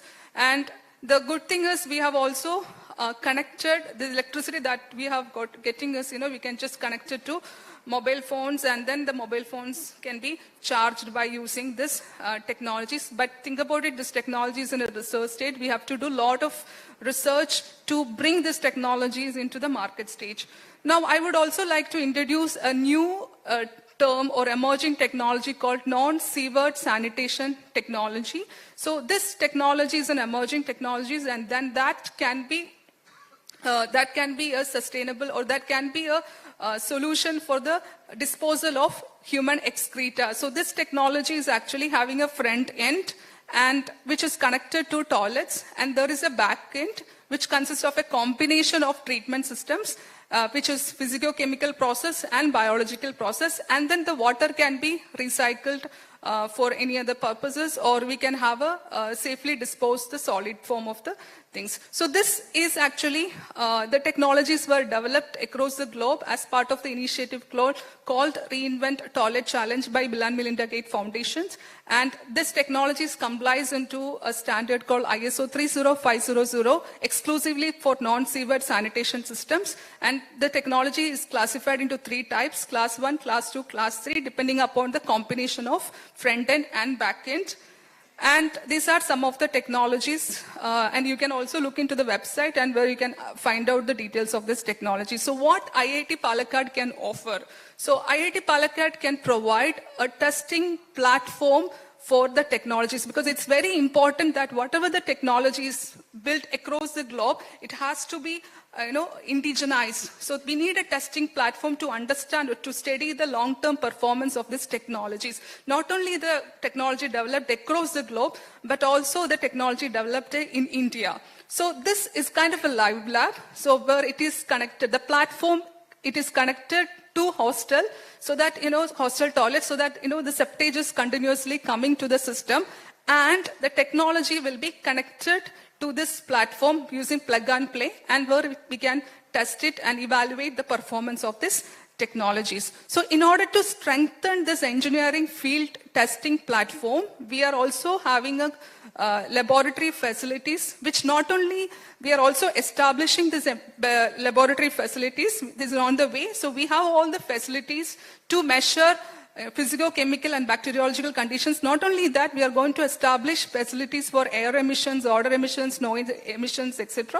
So we can test the viability of the technology. So to conclude my talk, so what are the innovative approaches that we have to look into? As I said, there is a huge demand for technologies. So we have to, when we think about technologies, it has to be in a resource-oriented approach, so that, the technologies would be sustainable. The second one is that there are a lot of research and development is required, but most of the technologies are confined into the lab. There are a lot of research is happening in India, but everything is confined into the lab. So we need a good platform for the technologies to push these technologies into the market stage. So we need a testing and validation platforms. We need a lot of startups in sanitation sectors. But not only the technicality, the business models are very, very important. We should have a viable business models, and regulatory framework is also very important, so that, whatever the technology developed, it will meet certain standards. So not only protecting the environment, but also for the users. So with this concluding remarks, I would like to conclude my presentation, and thank you so much. Thank you, ma'am. One of our panelists, Dr. Ijaz K, is on his way to the conclave. He's running a bit late. We invite Shri Pradeep Kumar, co-founder Mufin Solutions, to speak about energy efficient systems in wastewater management. Good afternoon, and thank you for the VAS Institute inviting me to make a presentation on slightly different aspects, I would say, especially acknowledging Praveen's intervention, including this energy part into this entire discussion. I have been hearing since yesterday the technology, the issues, the challenges, the government policies regarding this grey water, utilization of grey water. And one thing I found which is missing is nobody is talking about what is the running cost of these mechanized systems we are going to have it. I mean, we heard that there are systems which can be less mechanized. We heard that the new technology which brings it with many kind of mechanical electrical systems. It's important to understand this entire ecosystem when you're talking about either wastewater or the water supply system. I believe that there are people in the hall who are some way involved into the managing the water and wastewater sector. And you know that, that how it is important to understand the energy implication. When I say energy, it's not only the kilowatt hour which we are going to talk about. Energy has a lot of other expenditure to talk about, which I am going to mention in my presentations. As the topic says, energy efficiency in water and wastewater system, which is something it's in the next 15 minutes I'm going to explain. To begin with, why we are going to talk about water and wastewater sector energy efficiency. There is a close nexus which I just wanted to show you. You're talking about the nature, drawing the water from the riverbed, treating it, generation of power, whether it is the wastewater utilization. It's a very close, every angle it is linked. So there is an energy and water nexus which we cannot avoid it. This is something I have been talking to many municipalities. Just to give you quickly background, I have been working in this field from the last 26, 27 years, have been interacted with many municipalities and water utilities in India, more than 200, 300 across world, 33 country program where we are talking about municipal water and wastewater energy efficiency. So this is what it is, something which is linked to the climate change. It is important. Now the country has a legalization that working every policy towards the climate change mitigation issues. So whatever the energy which we are going to save it at our source end where we are using it energy, it has impact on the generation end. So it is very much linked to the climate change which you're talking about. Every city, municipality has a role to play it in terms of combating with the climate change. So the kind of urbanization we are talking about, now the cities can't afford to follow an inefficient path. Incorporating energy efficiency in water and wastewater systems, including the design stage energy efficiency or the existing, is very much important. One of the projections says by in the next 5 or 6 years, almost like 50% of the population in developing countries will be in the urban areas. It means that it is going to be a strain on the energy and water related issues. So for the financial viability, we heard yesterday that these systems, these requirement is dependent upon center grants, center assistance, the International Development Agency. So there is a huge dependence on the external body to become a financial viable thing. So it is important to understand how we can really minimize the expenses which is going to become as a recurring expenses. Very important to understand that capital cost, the one-time cost of having the new system, having the new technology in place is one criteria to look into. The another criteria which generally we forget that what is the operating cost, what is the recurring cost the system is going to have it. And energy is one of the important and one of the something which is manageable in the sense is need to be considered when you think about designing it any plant or system which has a huge component of electricity in terms of the pumps, motors and machineries involved. There are systems which is a very less, generally the package system I would say has a standard size in terms of pumps and motor which has I would say not a significant energy cost into that because it operates on fixed head and flow system. I will explain you how this is connected to that. So what is the context? If you see that every liter of water or wastewater that passes through the system has a significant energy cost. How many of you really understand that if water is flowing, water is leaking, it's simply going, has an energy cost because there is the pumping involved in that. In developing country and very much true for the India, the supply of water may easily consume half of the municipalities or any water utilities, but it is roughly around 50 to 60%. It's very high. Sometimes it is more than the manpower cost which is coming. many studies, Center of Science and Environment has done studies a couple of years back, and they have figured it out that there are cities where the energy cost is the top cost, which is, and then the manpower cost comes to the thing. Cost recovery is a big challenge. We heard yesterday Kerala Water Authority, they are putting some charges on the user end, but whether that is leading to the cost recovery. It's a nominal charge which the user is paying it. Right now, we don't have any idea what is the cost of the wastewater treatment, the sewage treatment is something. It's a thumb rule basis, certain calculation has been done, and then it has been put as a policy document. So cost recovery is something which we have to really seriously look at how any water utilities or municipality can be self-sustainable. So when it comes to talking about energy efficiency in water and wastewater system, one thought comes to, yes, there is a pumps and motor which consumes energy. Actually, this is not true. It's a system when we are talking about, it's a complete system, ecosystem we are talking about. We take water from the river bed, we take water from the canals, open channel. It goes for the treatment, it goes for the supply and the raw water supply system, the treatment at the source level, then conveying to the, for the distribution, then coming back to the leakages, then so everywhere there is some kind of system involved. The pipeline, which we are going to talk about, the C value of the pipeline, the gradient, which we're going to talk about. Very important from the wastewater perspective. I heard yesterday that there are plant which is going to be commissioned, but the network is not ready. Just imagine that what kind of designing is going to happen. If the plant is going to be ideal for the next 1 or 2 years, the entire design parameter, the pipeline scenario is going to be changed. So how those plant is going to be really functional efficiently. So these are some of the things which we have to really think while working on the concept, while working on the idea.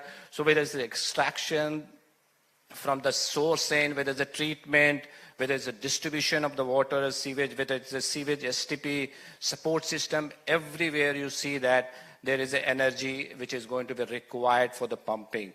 So very important from point of view to understand. So what is happening? What is happening in the current context? How much really we know our water supply and wastewater system? How many of you Kerala Water Authority guys or the people, do you really know that what is your energy or electricity bill? Do you know that how much particular pumping station its bill is coming around? You know how much the water supply bill is coming around? Are the bill is having it any kind of penalty or contract demand kind of concern? Is there any incentive which is more available which can be availed for the simple thing? Many states have the power factor incentive. What is your O&M budget? You know your budget which gets sanctioned every year, but what is the really O&M budget? How it is segregated between water and wastewater operation? Do you have any ideas to do that? Any idea about what is the kilowatt hour per MLD, whether it is in the water supply or in the wastewater supply? Do you really know that each station, what is the kilowatt hour per MLD? Very easy to calculate as to begin with. But actually, this kind of analysis, this kind of thought process practices, still not there. There are some municipality who has started it. Delhi Jal Board has a dashboard established into their station, which simply shows that what is the kilowatt hour per MLD. It at least gives them a sense that every operator, which is in, I would say, ITI or not the engineer's level, but he knows that how much the energy is getting it consumed that. This is important to know all these things when you wanted to manage it. I heard in the morning that there is a saying that something which is cannot be managed should not be built. But with that, I wanted to say that something we wanted to manage, it has to be monitored. So start thinking about how you're going to monitor your energy bill, energy expenditure on that. So one thing which is the last bullet, it says our data, which is very important for us when we're talking about managing the energy needs. Our pumping is right now everywhere there's a practice of doing it, and that how much is the water or wastewater is getting it treated or supplied based on the theoretical calculation. There is no sub-meter involved. So it's based on the running hour of the pump into the pump capacity, which is not the right way to do that. There is a significant difference when you put a meter into that. So meters is not costly affair. Just start putting in the meter. Yes, we heard in the morning, I'm not going to touch about, there is a lack of government policy or incentive to reducing the energy consumption. Since this subject entire is not known to even the policy maker from the what is the expenditure, especially it is coming of the authorities, the water authorities, municipality has a limited knowledge of, I would say, technical or financial knowledge about design the project. Metering is something very important to understand, difficult to establish the baseline. Because unless you have a baseline, the next thing which you have to move is the benchmarking of the system, benchmarking of the different pumping station, which pumping station is operating. So within your own network, there is a benchmarking, then you do the benchmarking with the peer, with the other city and all. So these are some of the things which I would say is important to understand. So for the existing system, there is a wastewater water supply which was designed 10 years back, need to be re-looked into because the system might have undergone several changes. The head and flow requirement might have changed. Pump is working.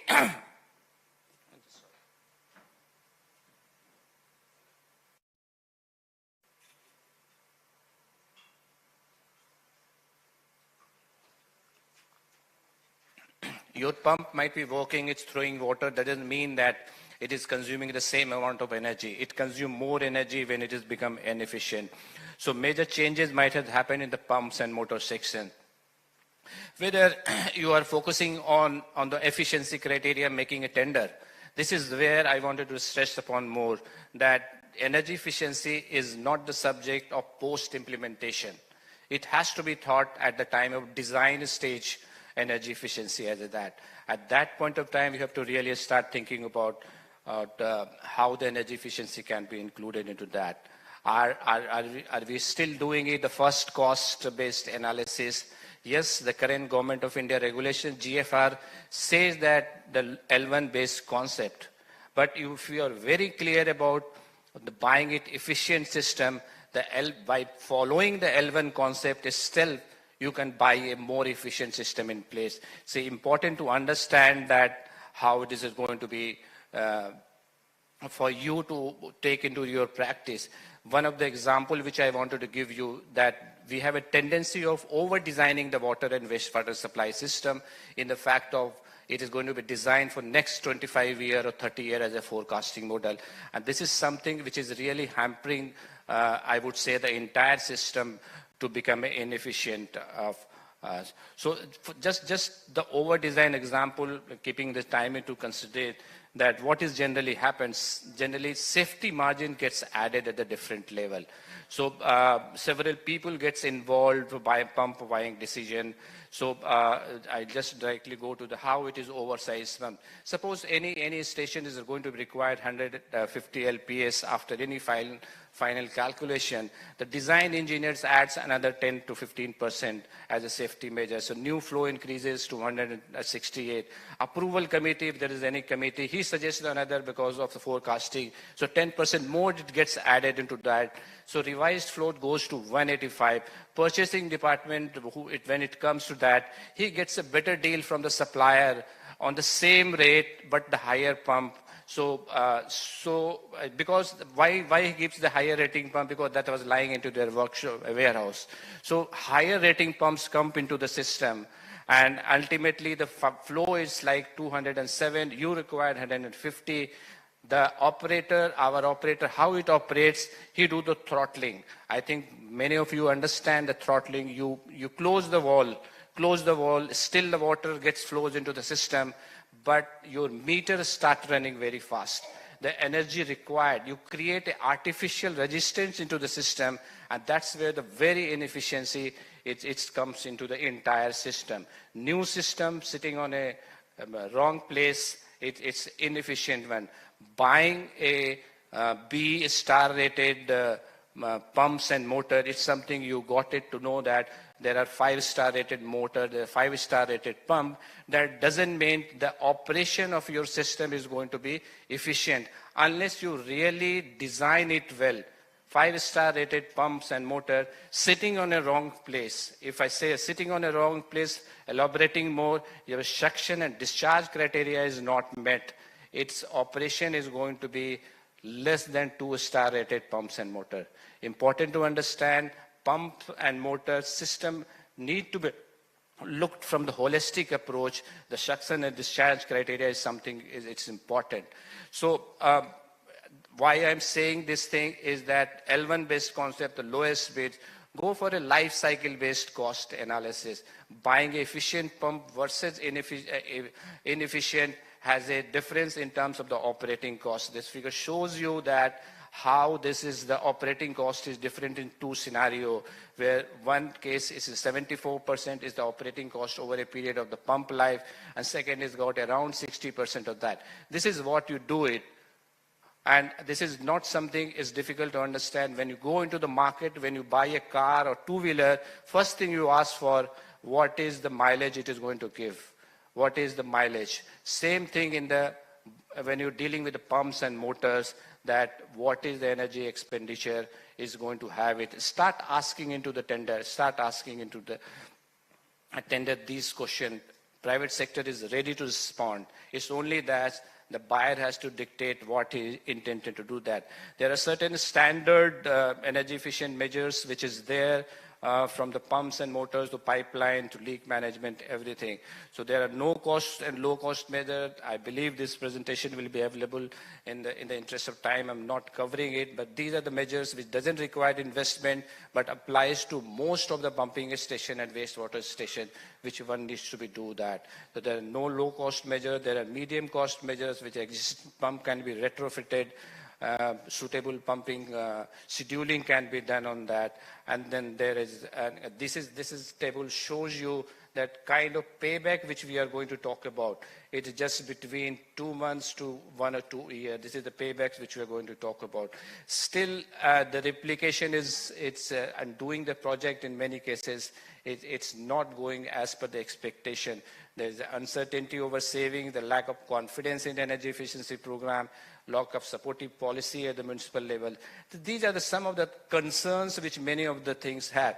But these questions are being asked today and likely will grow as the nation is moving towards the adoption of climate change and energy legalization. Bureau of Energy Efficiency as a center organization has been working on this issue. People can get in touch with me from where the assistance can be gathered. So for the way forward, I think there's a long-term strategic roadmap is very much required. Value the partnership with the private sector because they bring the technology, they are with you for the O&M. Municipality need to build their capacity to do the complete evaluation design process. Banks and FII has to be really geared up for do a cash flow based financing. So this is what I say that some of the way forward with the optimization of existing system, it's augmentation, rehabilitation, designing per se, start a modular approach of the wastewater operation. If something you have designed it for the 30 years, let's do the pumping installation for the current need, have a space for the additional pumps, lay down the pipe for the 30 years, but the pumping operation has to be for the next 5 or 6 years. Keep adding more pumps into that. That's the one of the approach where you can really work on, avoid a throttling operation, all the pumps into the running into that. So integrated energy efficiency design approach, which is something which is very important. These are some of the steps I say that many of the municipality and water utility has worked. They have established the energy management cell as a mandate to do work on that. So this is something which has to be think about whether it's possible or not. This is, I always wanted to say that water utility and municipality needs some kind of policy by themselves, not necessarily coming from their state.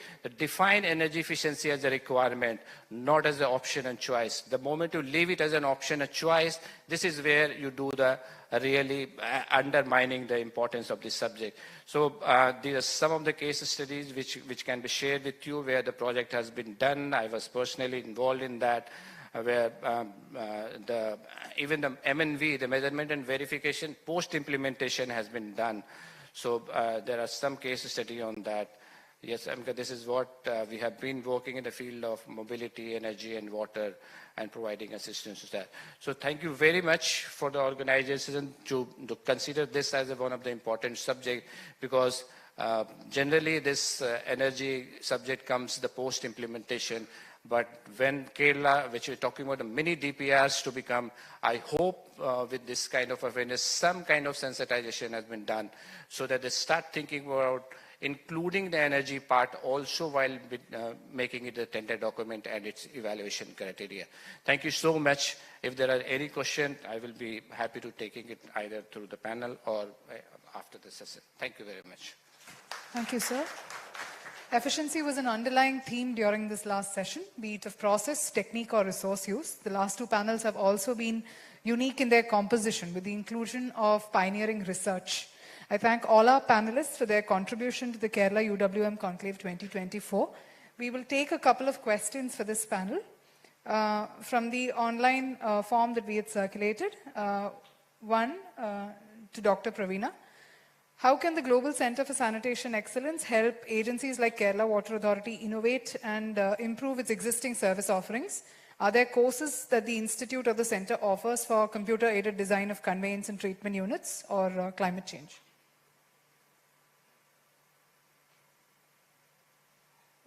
Thank you for this question. Yes, Global Sanitation Center of Excellence, GSCOE, is working on various aspects. The first aspect is the technology validation of various technologies that has been developed across the globe. The second aspect that we are working on is we are also working in policy development, because as we all know that we don't have a proper standards for biosolids. So we are in touch with the PSA's office to develop standards for biosolids. And also we are into the skill development.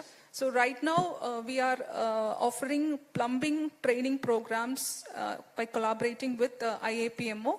Of course, in the downline, we are also going to develop certain courses in sanitation area, and that would be our long-term plan. Yeah, so that would be usually experiential learning programs, not only the theory, but also we would include a lot of practical aspects so that the candidates would get more into the practical aspects of the sanitation areas. Yeah.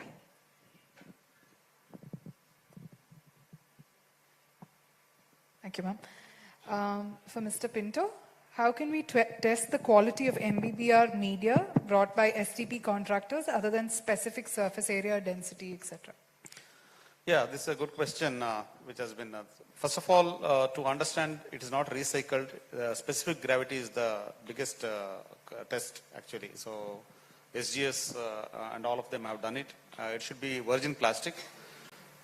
Two main things is, one is virgin plastic, one is specific gravity. Specific gravity should be between 0.94 to 0.96, and virgin media they will find out. So it has to be given to the laboratory.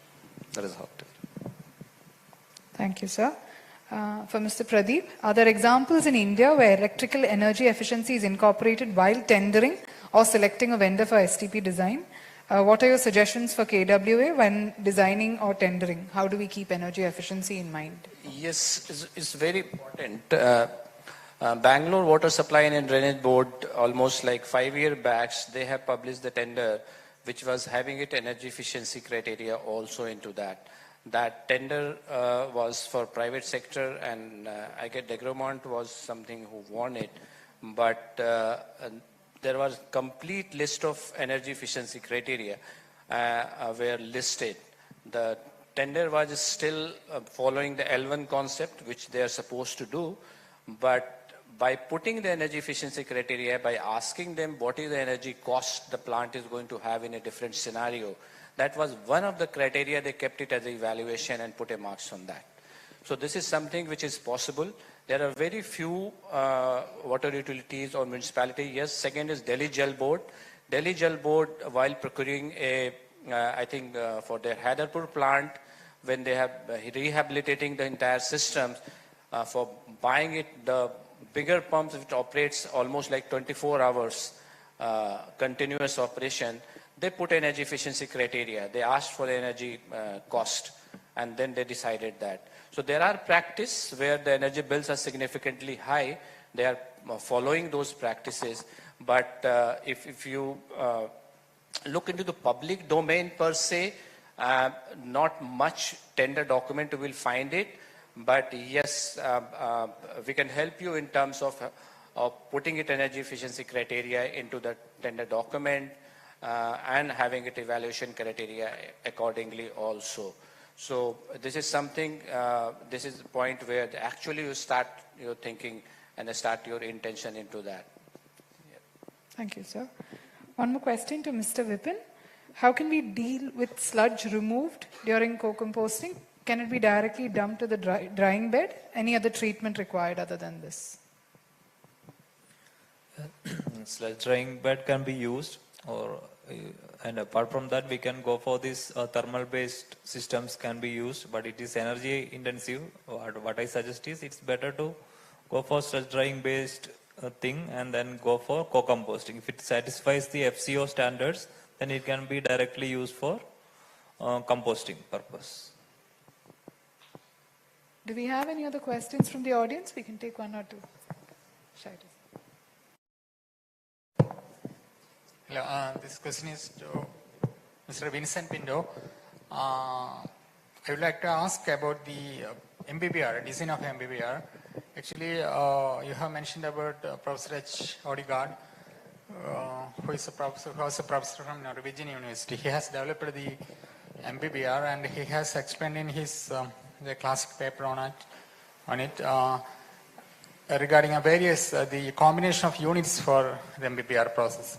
So instead of going for coupling it with the activated sludge, why don't we use multiple units? For example, especially an MBBR always face a difficulty in removing the nutrients like nitrogen removal, etc. So do you recommend a pre-anoxic process or a post-anoxic process or a combination of pre-anoxic and post-anoxic? Or rather, and in other way, do we really require the combination or addition of an activated sludge to MBBR to promote to enhance its performance like a high bus and all? So you have told about the performance of MBBR in Western Europe and USA, and when compared to the China and India, and mostly now in India and China we have a copy MBBRs. I think we don't have a real MBBR. And the other thing is we depend upon a design using the surface area loading rate methodology.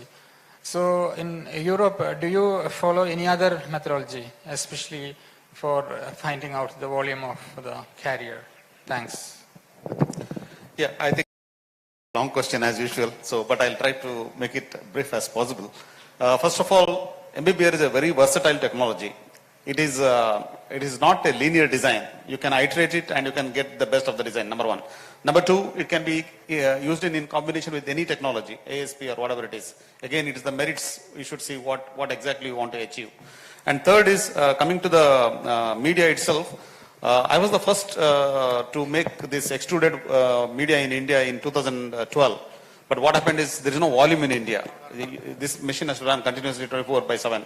I again tried in 2019, but I couldn't again because volume is not available.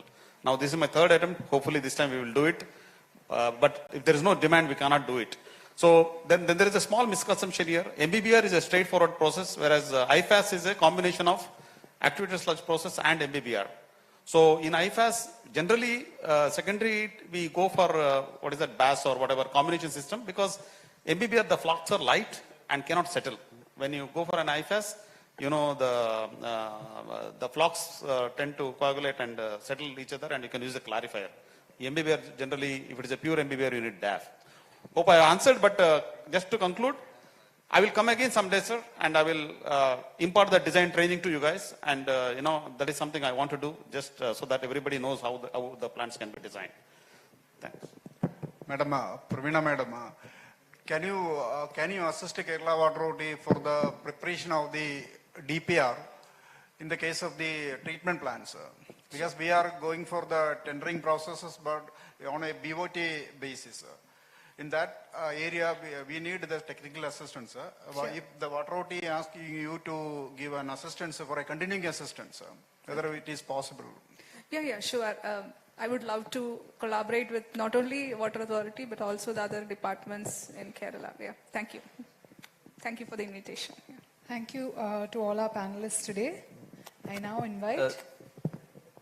do we have one more question? If you allow one question, please. Sure, sir, go ahead. Sir, this is in continuation to the MBBR. So what is the minimum load which MBBR can take? See, one of the main reason why I'm asking is this. You know, now under the SBM program, there are many treatment system is going to be implemented. And most of the systems, I think, I assume that it will come where the wastewater is taken from the drains actually, which through the interception and diversion. So the projects in which I'm working, whatever I'm seeing that the concentration of wastewater is so low, it comes in the range of 30, 40, 50, 60 BOD or something like that in terms of organic load. So, but the volume of water is very high. So preferably people say that go with the nature-based system, but the volume cannot take that because it needs a bigger area. So people are proposing now the conventional system like electromechanical. So as I understand that in comparison to the suspended growth, attached growth is better and MBBR offers that. So I just have a question. Do you have any experience on working with the MBBR for low strength wastewater? And what is the minimum load with which it can be operated? So this is my question. Yeah. Thank you. Quickly, I'll answer. I know everybody is hungry. First of all, the same answer that I will come when you please invite me again. I'll come on my expense. I will impart the training to you. First of all, there is no low load or this one because this is called typically what your application is called sewer mining. Done several plants like this. So basically, it is a surface area that we are loading, and it all depends upon the fill fraction, which is generally between minimum of 30% to 70% max. Below 30%, you don't get that knocking effect and the sloughing off doesn't happen. Above 70%, there is no enough room to move. This is, and the loading is no problem. Even very low, as low as 50 BOD also we are done. So that is not a problem. So, but then application each has to be specifically looked into, and you have to design in such a way, because as I told you, it is an iteration. If you both work on the same project with the same knowledge, your design will be different, my design will be different, because what emphasis you give on. Thank you.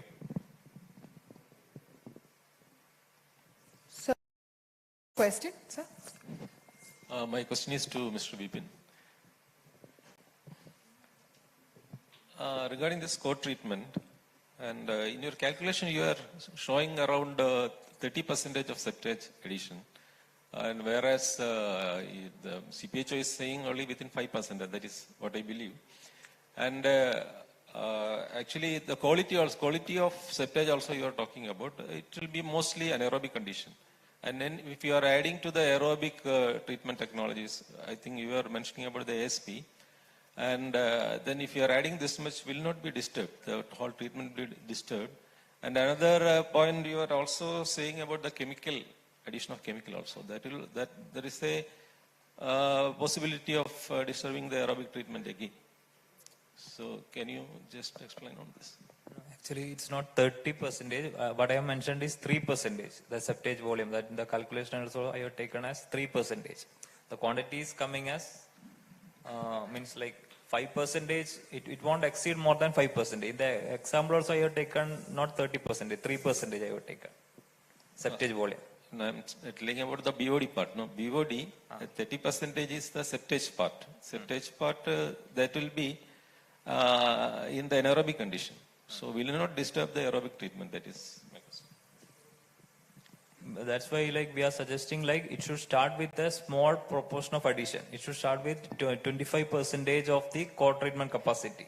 And also it should be diluted with the other sewage. So it is not that it will be completely fed using septage.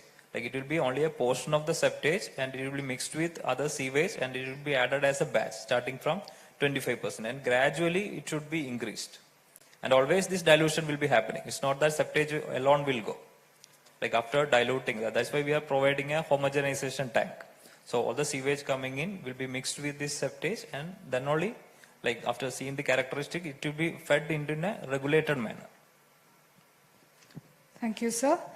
The dais recognizes Dr. Ijaz K., Scientist, Center for Water Resources Development and Management. Sir will be presenting on the microbial fuel cell technology.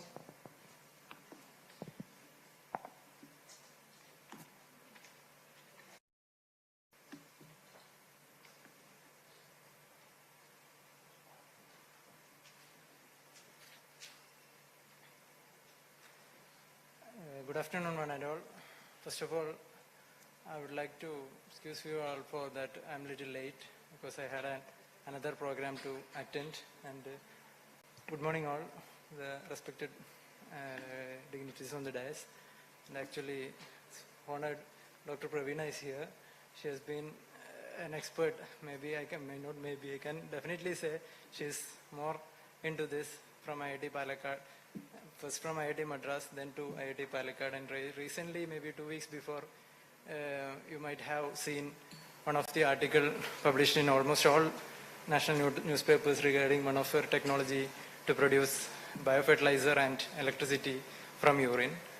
That is something, what we can say, it's from kind of a fuel cell or a microbial fuel cell. So I'm directly, since we are running late, I'm directly into my presentation.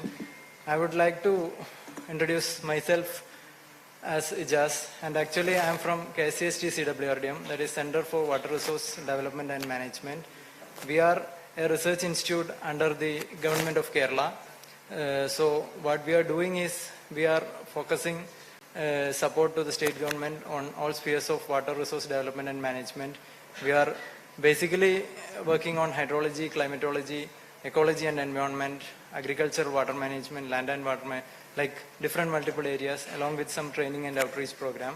So once I was invited to this conclave, and I thought, like, of course, grey water management is one of the major challenge or major prospect we are looking forward, being nationals or the Indians as well as from of Keralites. Today itself, you can see one of the newspaper has reported one article from our TERI director regarding the water stress problems in Bangalore. So he was also suggesting to go for the used water. Used water is the solution because the groundwater has been polluted or groundwater has been exploited in a much extensive way. A lot of water depletion, water level depletion is aspect. So of course, my water use or the used water management itself is an opportunity, but it comes up with a lot of challenges for us, whether it is a researcher, whether it is an engineer or a practical, even a normal public or a person itself, he can try to do it at his home, but multiple challenges he has to face it. So I was of the thought, like, why can't I try to get this opportunity to present before you people the microbial fuel cell technology. It is long before technology itself, but it has not been explored to its maximum, or maybe most of the public or the engineers is not that much aware of this technology. So coming to that, before I would like to take a short time to, since we are dealing with used water management, what exactly is this used? This is just the basics I need to discuss with you all. This is used water in the cells. What is exactly used water? Every water that comes to us goes out as an used water. So that itself is like black water, grey water, storm water itself is another opportunity place that we are not addressing at the present moment. Because Kerala itself is one of the most rainfall received country or the part of the country, and we are not exploiting it. So whether it comes under the grey water, definitely it doesn't come under. But there is an opportunity when it is treated as an used water or a water around us. So that is another one of the major area we have been trying for the last decade, rainwater harvesting.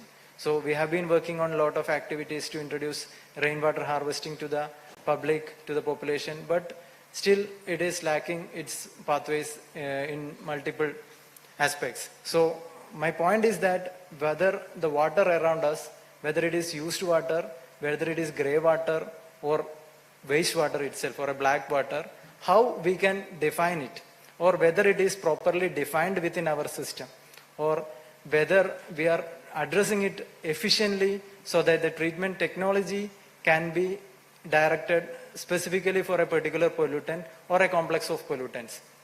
I have seen different articles, different works which have been treating grey water itself as a wastewater. A lot of energy is being wasted. Whether this energy can be utilized or reduced, the footprint or the carbon footprint or the water footprint itself can be reduced. That is the first question when it comes to the difference of the different kind of used water within us. So as everyone knows, black water is defined as the water that is coming with a high level of treatment or a high level of organics, or what we can say high loading is there. Or grey water, we can say it is the non-toilet plumbing water within the facility.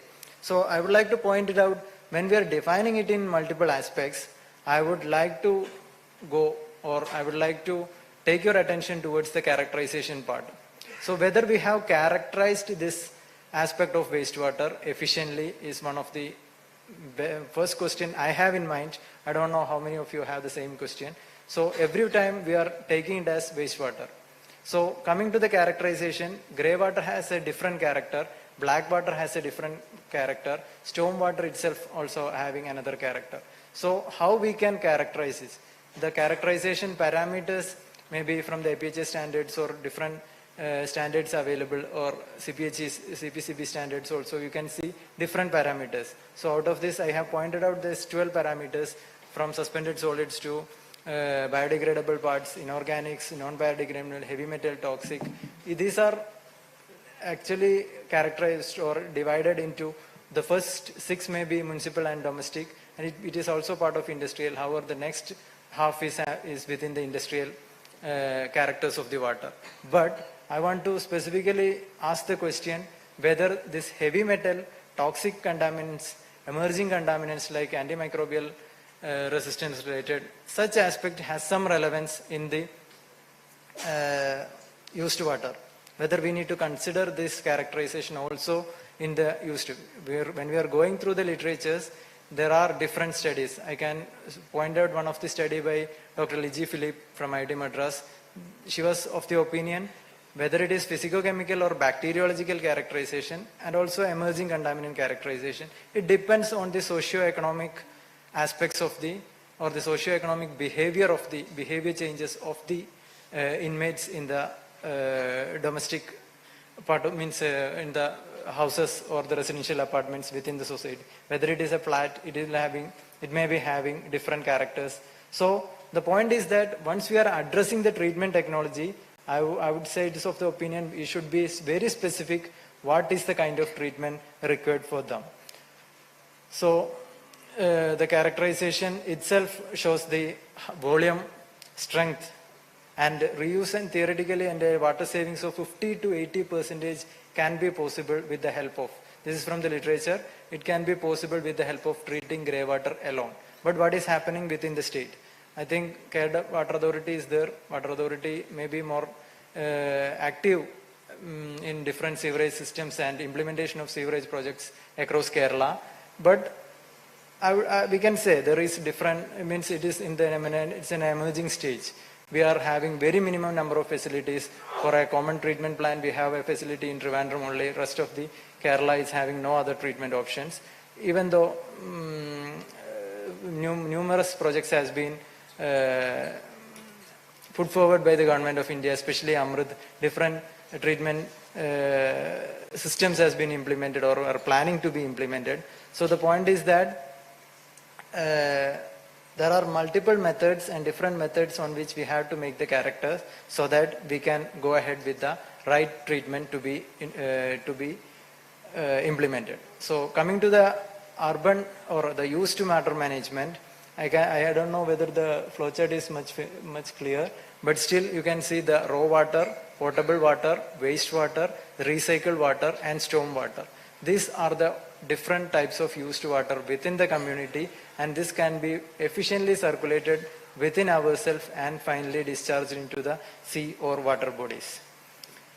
Coming to that, we will just have a check on the Indian status of used water management. This is a statistics from CPCB report on 2021-20. So it states that out of the 72,000 MLD sewage generation, 36,000 is only being treated. That is 49.3 is deficient in India. As a country, we are having a deficiency of around close to 50%. But positively, it has been reduced from 62 to 50% or 49.3% from 2014. And coming to the Kerala perspective, you can see the deficiency is 97.18%. But is it in actual? We have such a deficiency in Kerala. I think many have in their mind, we are not that poor in water management or wastewater management, but we have our own systems of decentralized septic tank and soak pits. That's how we treat our water. That's how we handle our water. So still it is our water bodies. You can see the polluted stretches report presented by CPCB in 2022.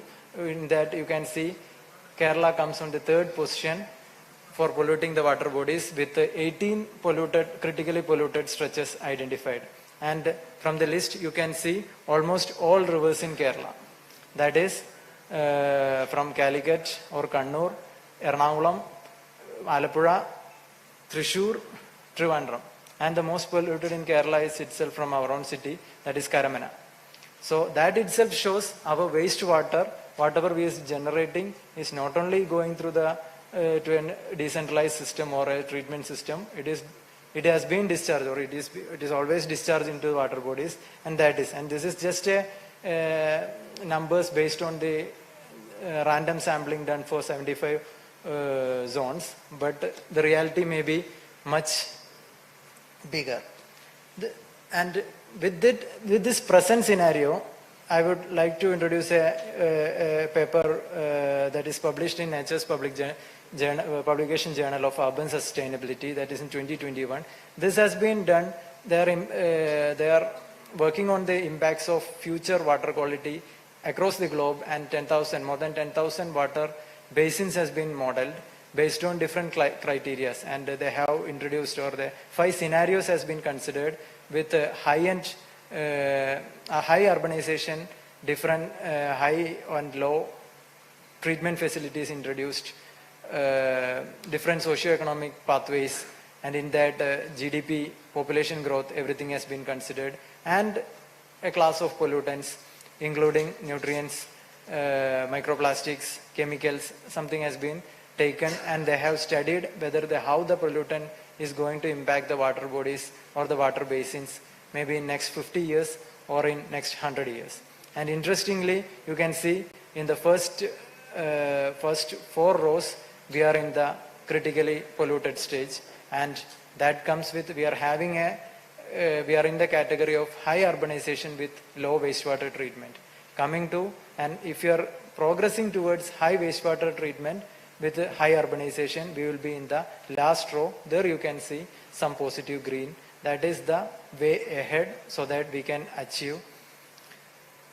So in that, we are running out of time, and that's the reason I had to quickly go to the microbial fuel technologies. Before that, whichever be the treatment technologies, as I was pointing with my presentation, first part should be characterization, and accordingly we should be specific with the kind of treatment. Then technology can be identified, and regarding the other part, maintenance monitoring, integration of IoT or automation, then the reuse strategy along with resource recovery. So coming to the last 2 points, while coming to the shortcomings of the existing treatment. Of course, existing treatments are good enough, they have advanced, but I can't say that maybe the efficient one. Different technologies has different shortcomings, and there is multiple challenges ahead for also. With this, I would like to point out the last 2 points, that is reuse and recovery of resources from the treatment, especially for grey water treatment. For that, I would like to introduce the term biorefineries for you. That is, maybe few will be aware, still biorefinery is nothing but like a refinery. We will be recovering the valuables out of the wastewater. So waste to energy, it is since it is decentralized. With this, I would like to give an introduction to the bioelectrochemical systems. That is, these are systems that are converting chemical energy into electrical energy or hydrogen or some chemical products in the microbial cell with the help of microorganisms. So as an introduction to the microbial fuel cell, the same electricity is being generated from wastewater. The bacteria is being utilized as an inoculum, or the reaction is being forwarded with the help of a bacteria, and one of the application is microbial carbon capsule cell. That is, the carbon dioxide being produced may be consumed with the help of microalgae, and from that biodiesel can be produced. These are research point of views, and MFC working is basically from the water, hydrogen is being used as a fuel, and there will be electrons. There will be electrodes, anode and cathode, that will be taking up the activities. So what is happening is electrons will be moving. Since the proton is being exchanged, electrons will be moving through the potential difference of the wire connected, so that the energy can be recovered along with multiple options or multiple scopes for resource recovery. Water quality analysis and power generation are the multiple opportunities. So I would like to take a short time for introducing a few of the studies we are going ahead at CWRDM. That is, one is self-sustainable wastewater treatment for communities. Here we are trying to characterize the wastewater within the communities. The CWRDM campus is being used, our quarters is being used, one of the developer confident groups flat has been used to characterize their wastewater, and accordingly we will be developing a pilot project with the help of microbial fuel cell technologies. We have been using clay wire membrane. These are the technical parts, so I'm not into that as of now. Different experiments has been done, different polarization studies, and of course there are some results. These are not based on exactly the real wastewater, but on synthetic wastewater. The work has been processed ahead for this, and with that we are trying to incorporate the coupled systems of MBR with microbial fuel cell and constructed wetland with microbial fuel cell, so that more efficient treatment can be achieved. So this is the socio-economic data we have collected from our quarters, and the characterization has been progressing. Different fraction of characterization has been done, and coming to some success stories, I would like to point out Professor Iropoulos from University of Southampton. He has successfully developed urine-powered mobile phone chargers. Professor M.M. Gangrekar from IIT Kharagpur. He has developed bioelectric toilet as an application. And of course, as pointed out initially, Dr. Praveena, she has been working with shale urinated catalyzed resource recovery from IIT Palakkad. So multiple challenges and future prospects are there. Still, with the lack of time, I would like to introduce the another part we are working on. This is actually a long before project, a constructed wetland based for treating the canteen wastewater within the CWRDM campus. Now we are trying to incorporate our fuel cell system with this constructed wetland, so that the grey water from this treatment campus or the canteen can be treated efficiently. Thank you all.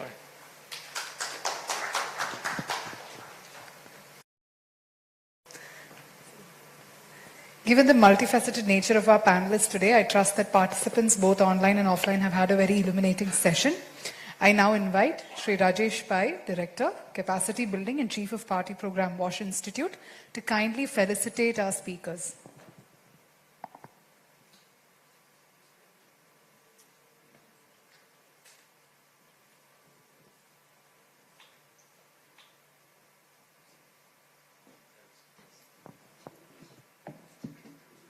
First we have Sri Vincent Pinto, Vice President, World Water Works.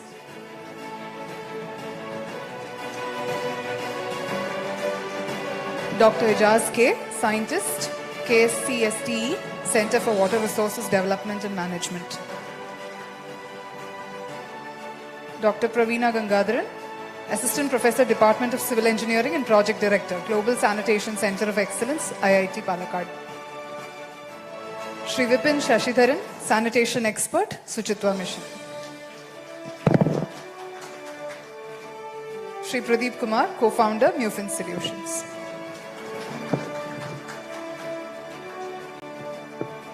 Thank you, sir. Thank you to all our panelists for engaging with us for this session.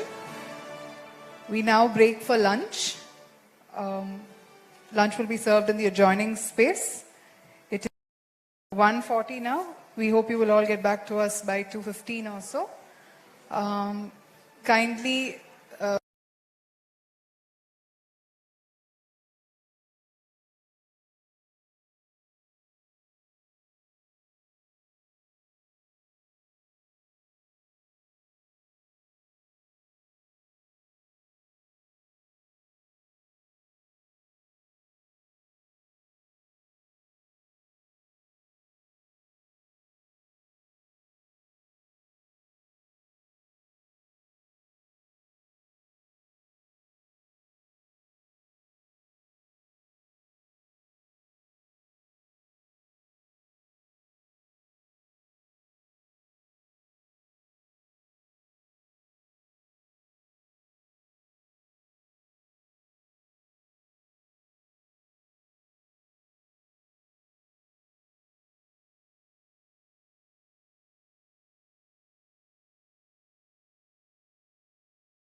Srimati Shreya Nath, Managing Partner, Urban Water Program, Well Labs.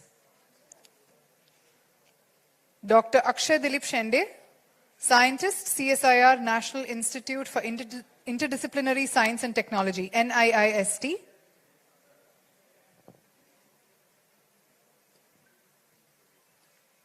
Welcome, panelists.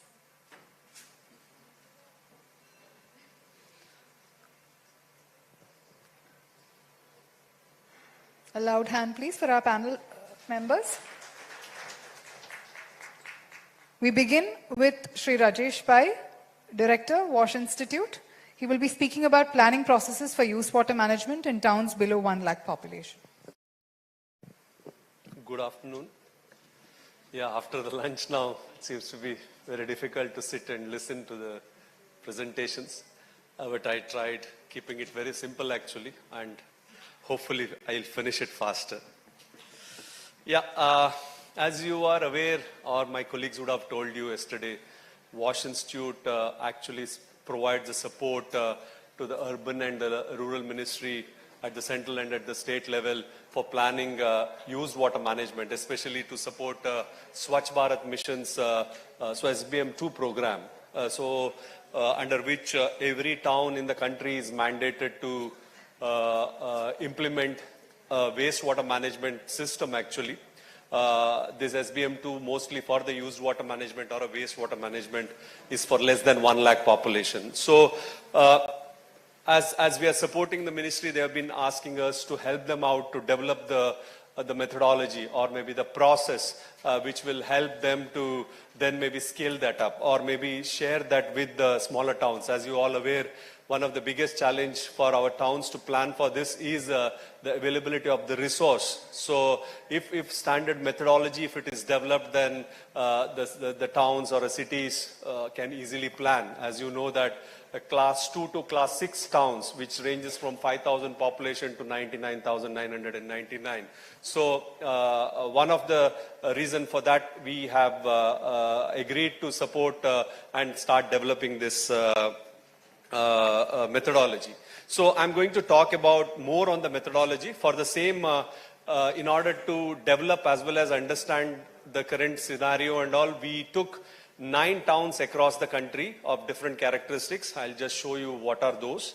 And yeah, I'm not going to talk about what are our findings, but mostly what methodology, what we have adopted to do this. So we have not yet completed. We are in mid-stage. So maybe in the next 1 or 2 months, we will come up with the solutioning part also. So as we are all aware that every city or every area or every household has some kind of water management, wastewater management been practiced. So it is not that it is not that it is efficient or not efficient, but somehow they are managing it. And infrastructure has been built by the household or by the ULBs.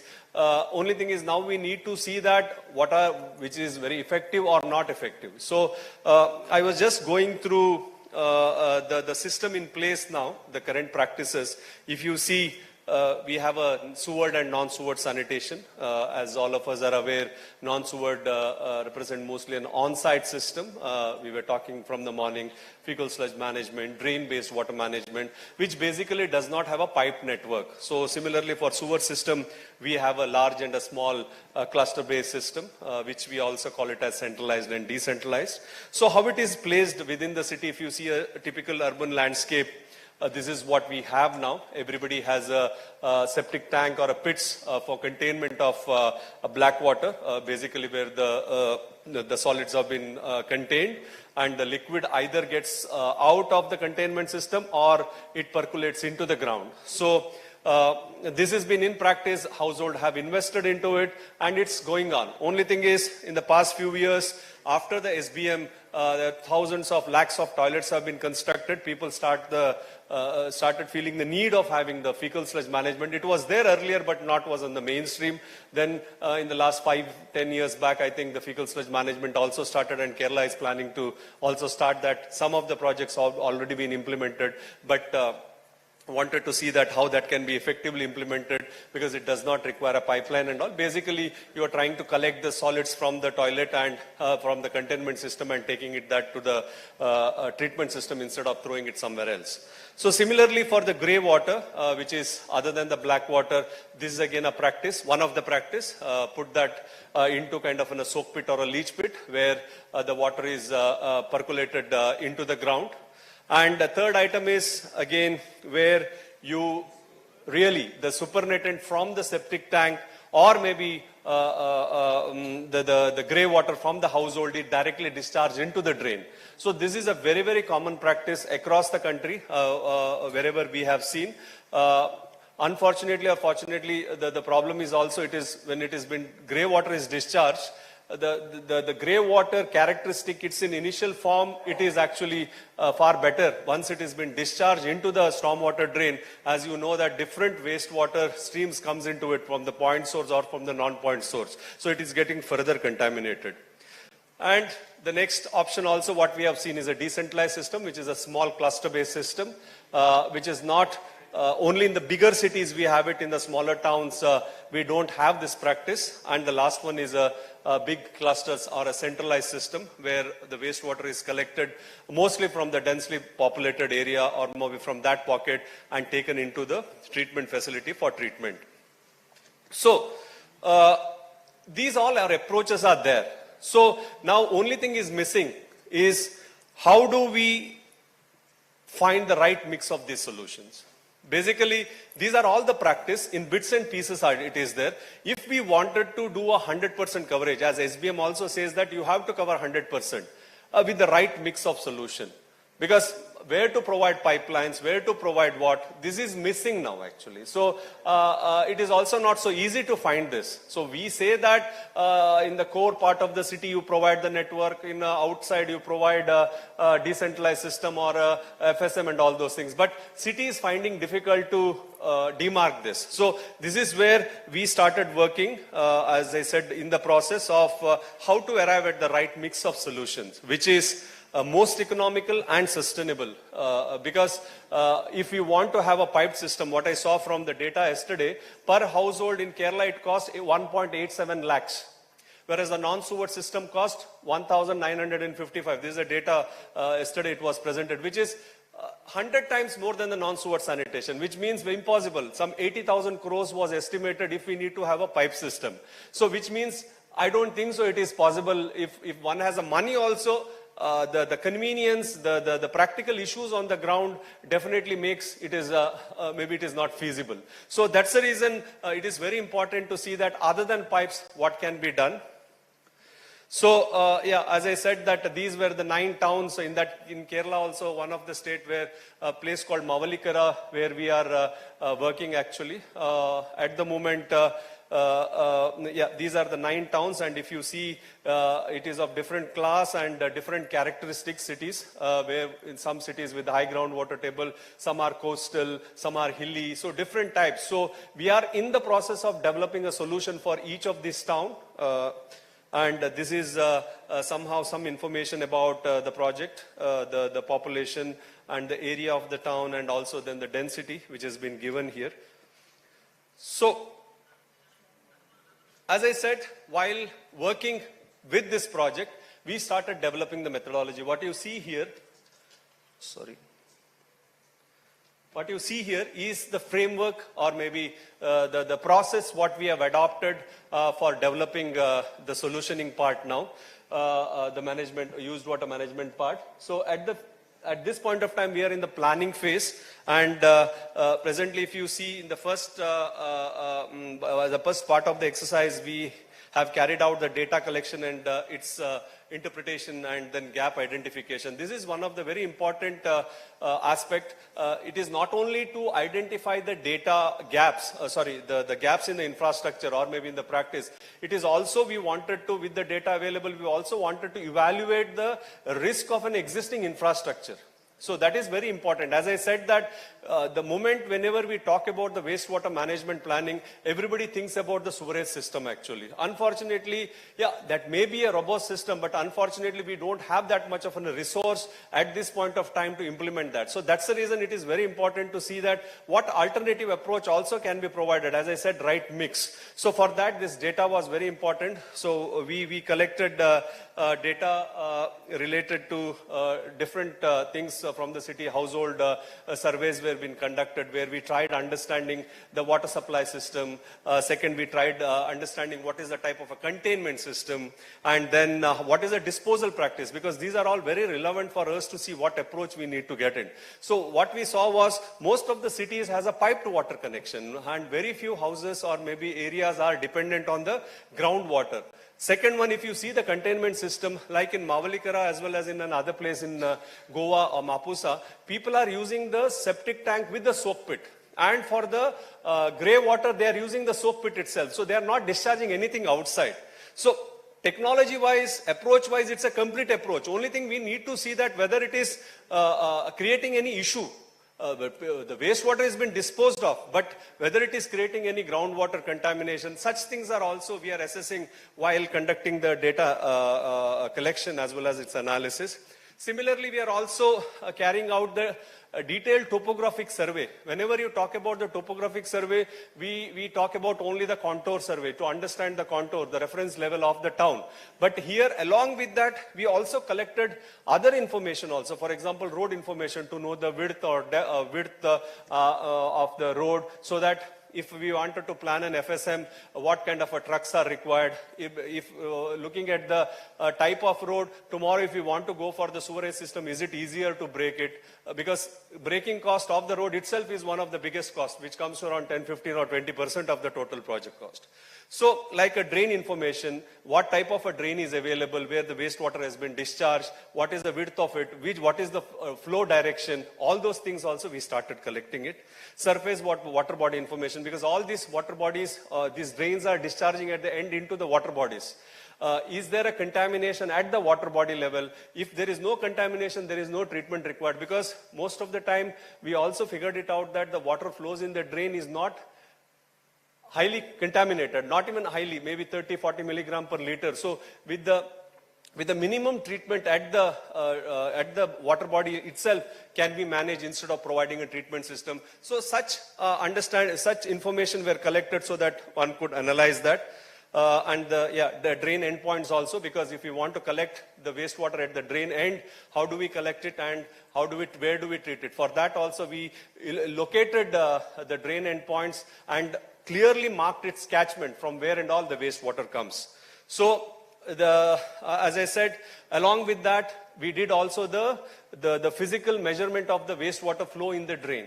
Very, very important, because as we said that black water gets into the ground or supernatant from the septic tank may come into the drain. At the same time, even the grey water also comes. So measurement of that is very important. So we did the physical measurement, but unfortunately we found that the data was varying too much. So if one has to really get a proper information, this data needs to be collected not for days, I think weeks or months together at different seasons.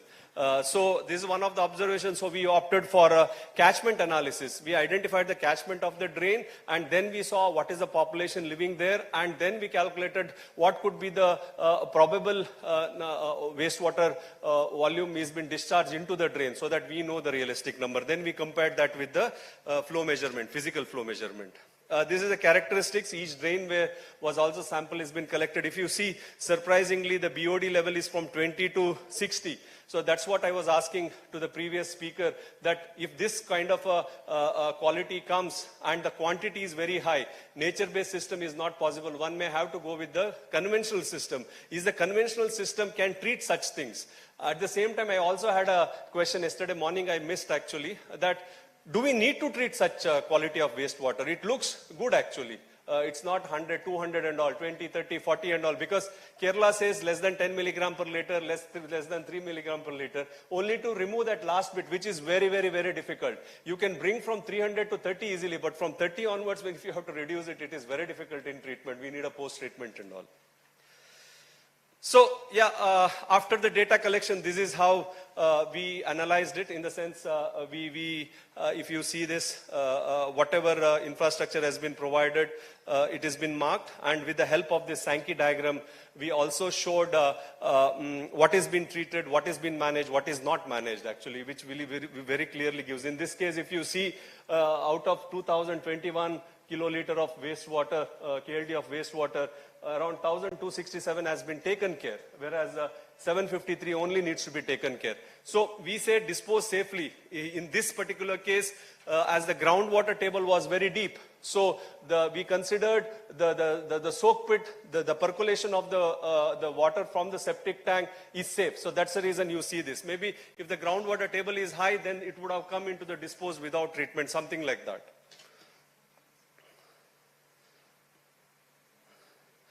Yeah, so when we then with this gap analysis, the data, whatever we have, the supply gap, and after understanding the risk involved with the practice, we started developing the approach, or maybe the treatment concept. Actually, again, as I said, we chose a method of risk versus cost approach.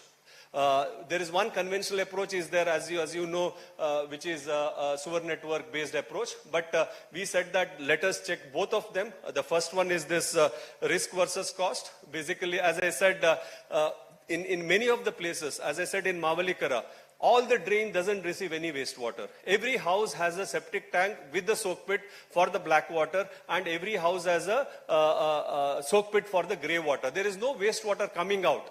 And at the same time, what we realized is also the place is using, in Mapusa, for example, similar situation, and people are using the water supply. People are not relying for the groundwater for the water supply. So, in case if the groundwater table is also very high, for example, and if the people are not dependent on that, why not the present system itself we can retain? So, we really wanted to assess that way. You got into what I'm trying to say. Basically, if there is no risk, see, if the groundwater table is deeper, then there is no problem. We releasing the wastewater after the septic tank into the soak pit, or maybe the grey water into the soak pit. It has been taken care. There is no wastewater coming out, and at the same time, groundwater table is not polluted. I would see that that's as a complete solution. Similarly, if similar case is there, but the groundwater table is high, but city is not using that for a potable purposes, then why not again we use the same? So these are some of the questions we are in the process of doing the consultation with an experts to see that whether that can be used. Because if we use that, when there is no flow of wastewater in the drain, then there is no requirement of collecting and treating it. Similarly, sewerage network is also not required. So this is what we wanted to call it as a right mix of solution, where we really wanted to understand the risk versus the cost. So we have developed the framework to analyze. Unfortunately, we will not be able to see this, in which situation what needs to be provided. We took the framework of whether the potable water source is contaminated due to lack of sanitation, or if it is not contaminated due to lack of sanitation, what is applicable there. So the framework will help us to take that decision. So this has been developed now. As I said, this was one of the approach we are in the process of applying in different cities. The second approach is a conventional approach. As everybody knows, the moment you ask a consultant to do it, they will do it very nicely and give it. But within that also, we actually tried finding different methods. Rather than doing the entire town with the sewerage network, we asked the consultant to work on different possibilities within the network also. Wherever, for example, if the low-lying areas are there, one can avoid taking the pipes there and having the pump station, rather than whether decentralized systems can be possible there. So likewise, 3-4 scenarios have been worked out, and we are in the process of understanding the costing for this. So once we get this information, we will compare that with the risk versus cost, which we really wanted to propose, considering the resource requirement for the town for CapEx as well as an OpEx. In case if we find that the previous one is good, which I suppose that may be, so then actually we will have a good understanding, and then there is a possibility that we will disseminate all this information. Yeah, so technological solution wise, it's very, very simple, because it's all available. We don't have to invent anything. It's all available. As we say that if we wanted to go with the on-site disposal, we have a treatment system for on-site, household level, or also at the community level. And then this is for the FSM actually, the co-treatment as well as standalone FSTPs, as you see here. And pipe networks also, the technical know-how is there, only problem is the cost now and acceptance of the people to have this. And then interception and diversion, this is mainly used for the drain endpoints, collecting at the wastewater at the drain and then taking into the treatment system. And the last one is a technology for treatment. So these are, everybody is aware about it. There is an information is available. So we are only in the process of now trying to find out what is the best approach one can have. Either it's a risk versus cost approach, or it is a conventional approach, or it is a mix. So that is where we are now working on. Hopefully in the next 1 or 2 months, we will be able to get some solution. And with that, then we will try to develop the booklet on the methodology, which can be used by other towns actually to implement this. And also we are planning to carry out extensive capacity building also to make people aware about this methodology and also handhold them to implement this. Yeah, that's all from my end. The implementation strategy we have not yet touched actually, because we are in the process of developing the planning framework itself. Once that has been done, we will consult the cities and try to find out how they wanted to implement. Yeah, that's all. Thank you very much.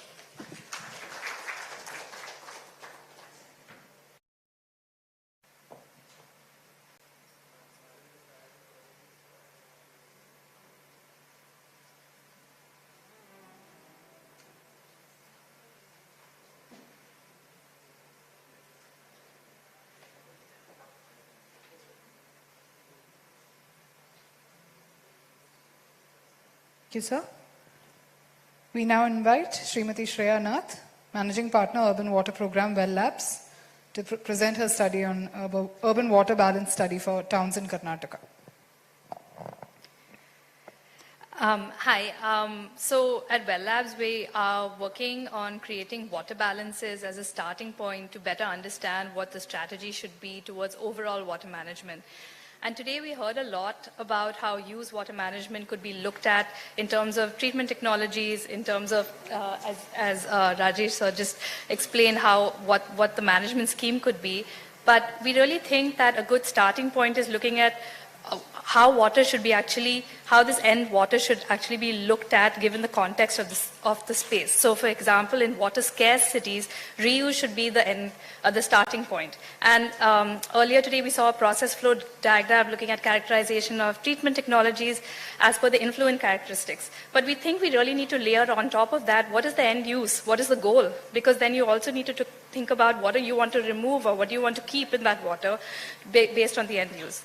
And for cities which are water abundant, like most of the places in Kerala, I think there zero pollution is what we really have as a goal in mind. And there the economics for treatment become really important because reuse is not the goal there.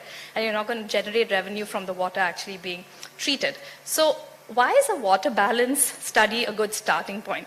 A water balance study allows you to understand opportunities where you can actually have more circularity, also focus on what you can do throughout the year in terms of harnessing rainwater or reusing wastewater, which are your two main local sources.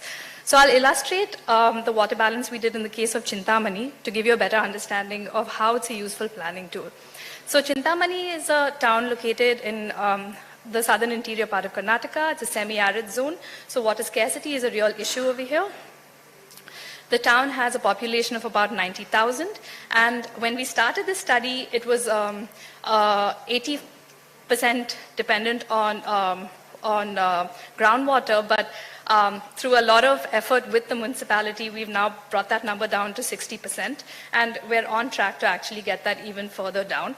The reason why groundwater dependence is something we want to move away from in this case is one of the I'll just come to that slide, but one of the key things is that they are running over 100 bore wells 24 hours a day, 7 days a week. So almost 25% of the town's entire budget is allocated just for water pumping, which leaves them with very little for other development.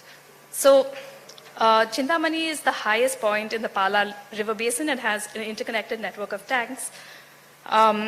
And the key water challenges that it's facing are that the lakes are polluted, they're completely filled with untreated sewage, and because it is located in an agricultural zone, we haven't yet done the source attribution study, but we do know that there is actually fertilizer inflow that's also going into the lakes, which is something else we would need to look at towns which are on the fringes of large agricultural zones. Groundwater is severely overexploited. We see that there are bore wells that go as deep as 1,800 to 1,900 feet.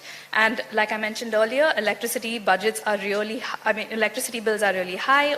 40% of the municipality's operational expenses are currently spent on water and supply infrastructure, out of which 22% of the overall budget is just electricity.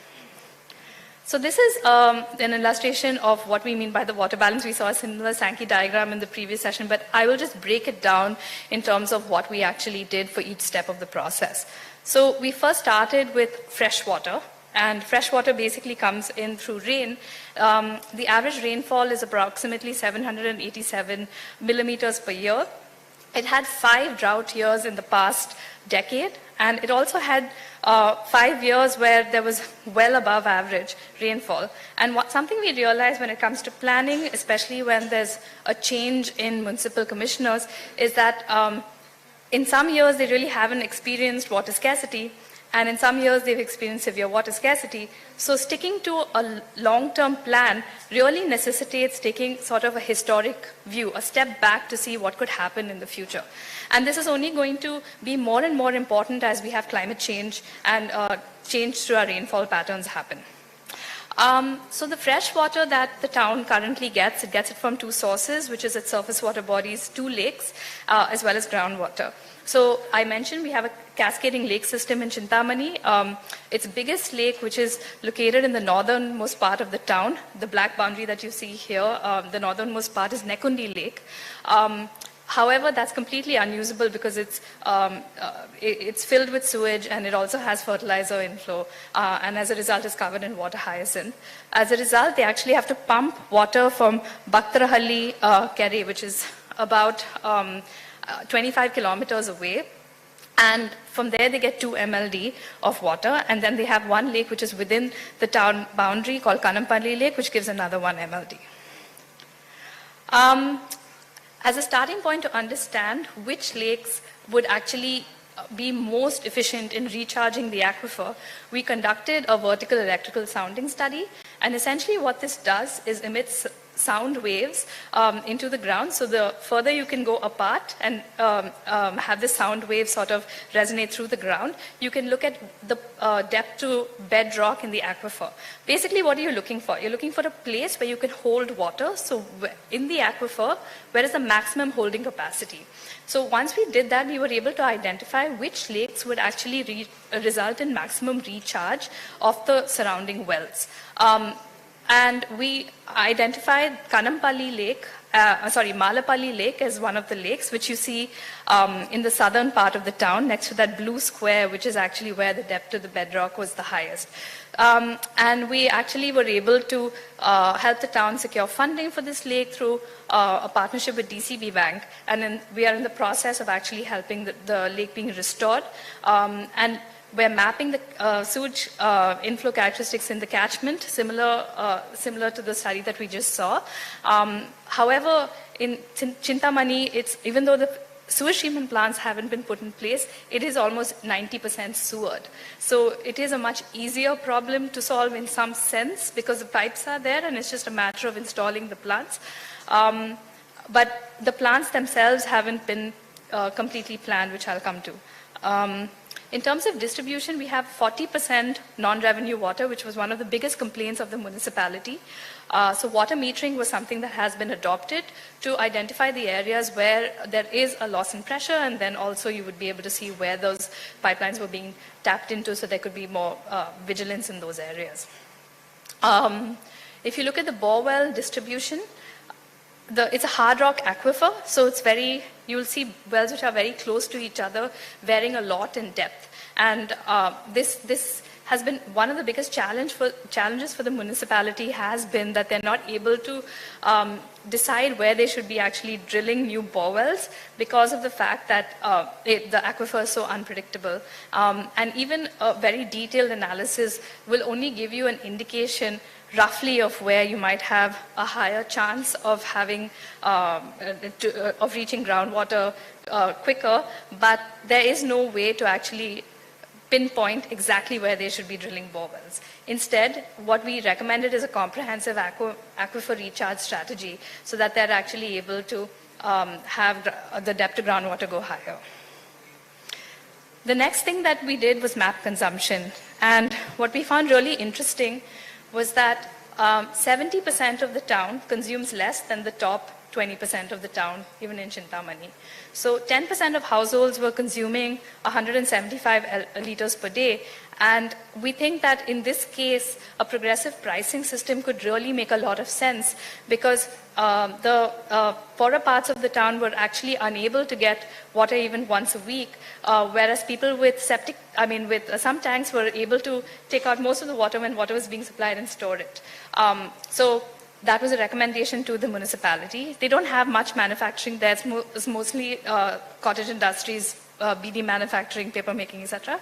So the consumption from industrial usage and commercial is just 0.3 MLD out of the total consumption of 7.5. So domestic is really what they need to focus on. Finally, treatment, which I think is most relevant to the audience here today. What we noticed with treatment is that if we did a ward-wise mapping of which parts are treated versus untreated, the dark green circles that you see are the untreated ones, and the light green, wherever you see light green, are the wards that have treated sewage. But even when there is treated sewage, something that we noticed, if you look at the image on the bottom right corner of the 3 lakes cascading, they actually cascade from the south up towards the east. And the STP was located after the cascading lake system completed, which means each of the lakes actually carried the sewage from the first lake to the second lake to the third lake. And there's a huge missed opportunity there because those lakes could very easily be carrying fresh water and rainwater by the strategic placement of the plant.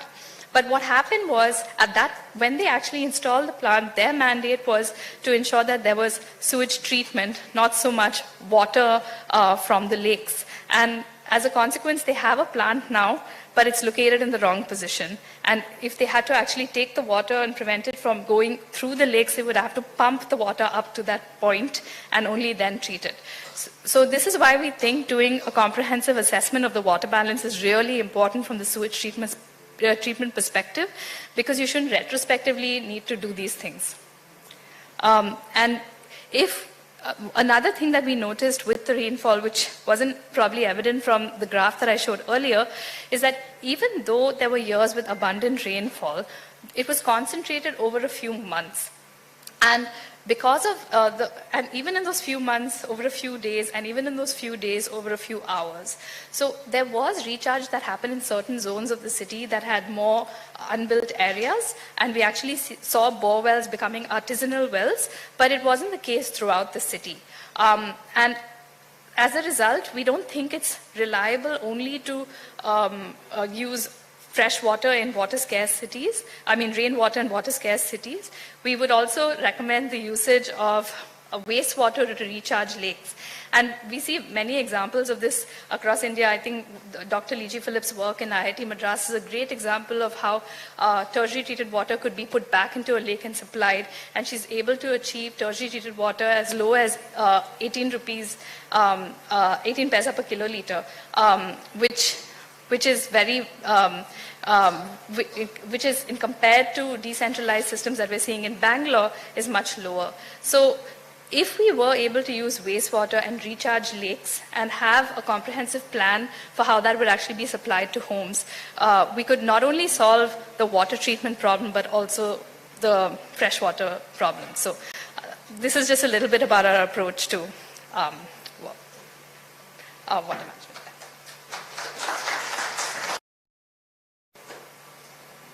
Thank you, ma'am. When we learn, it is most important to learn from and look to our own experiences. We now have reflections on STPs commissioned by KWA by Dr. Akshay Dilip Shende, scientist, CSIR, National Institute of Interdisciplinary Science and Technology, NIIST.